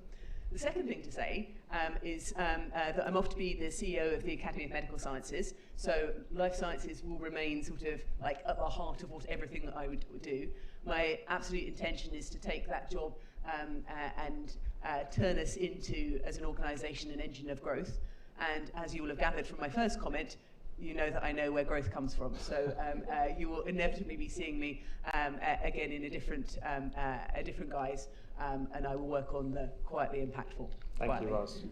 Thank you. And can I thank the rest of the panel as well?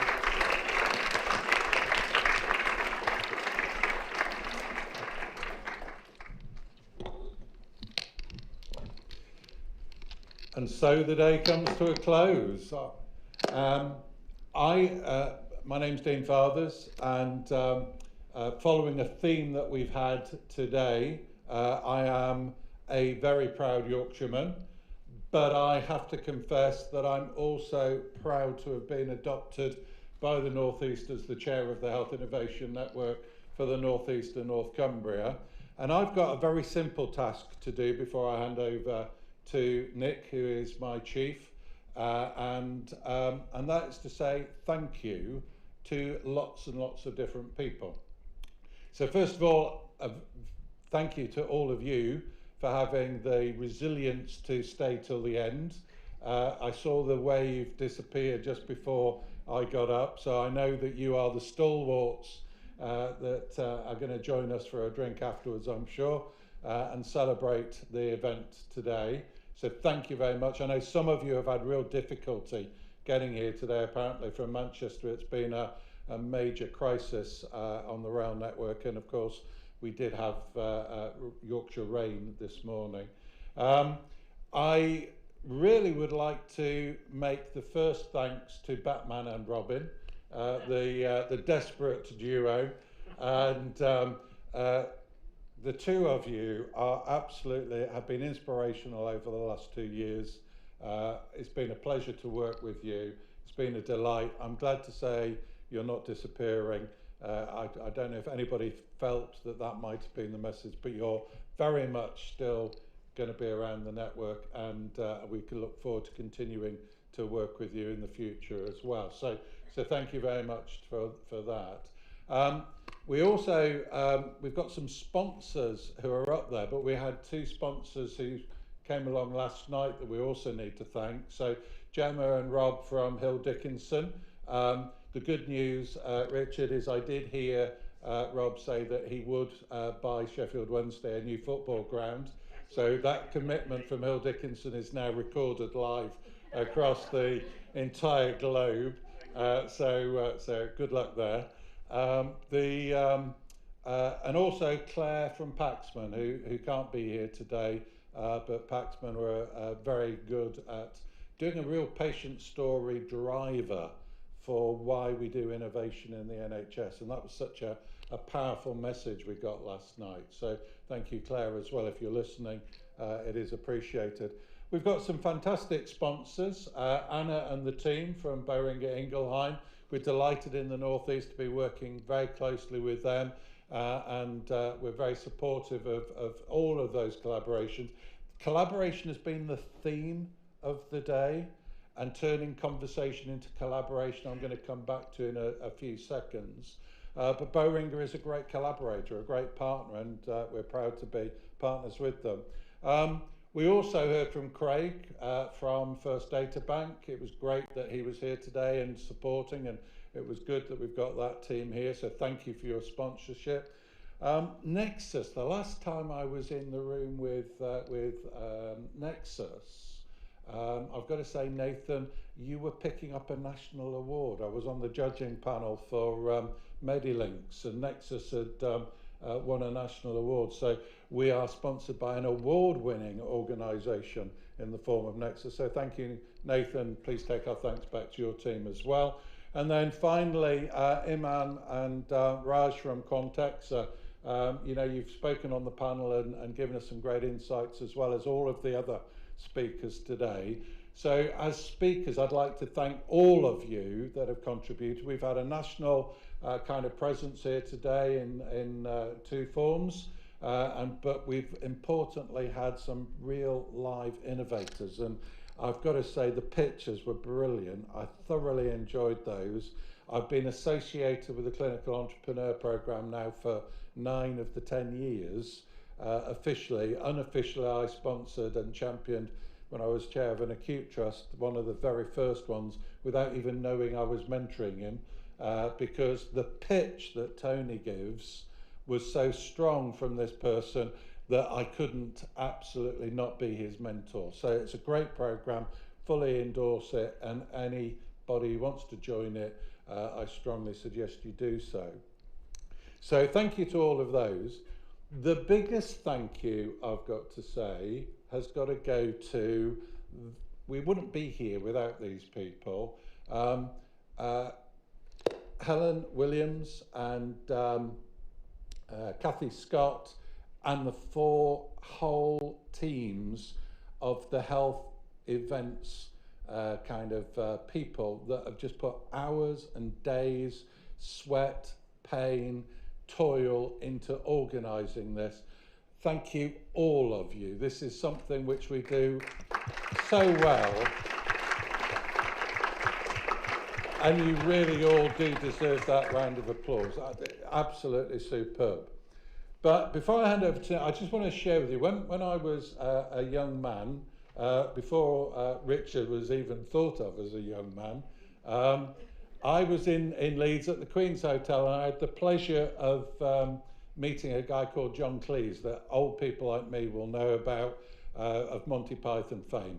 And John shared a secret to creativity, which I've used continuously in the way that I try to develop collaborative, creative, value-adding partnerships forever. And I'm going to segue this into Nick, who's going to take it up and run with it. And the kind of 5 ingredients for success in creativity and innovation are, first, getting the right people around you. We've got a fantastic audience today. Hopefully you've had the chance to network. Hopefully you've had the chance to find out what each of you are wanting to do, and you've gone away with something positive and passionate to do in the workplace after today, to take the momentum forward. So first of all, you need people.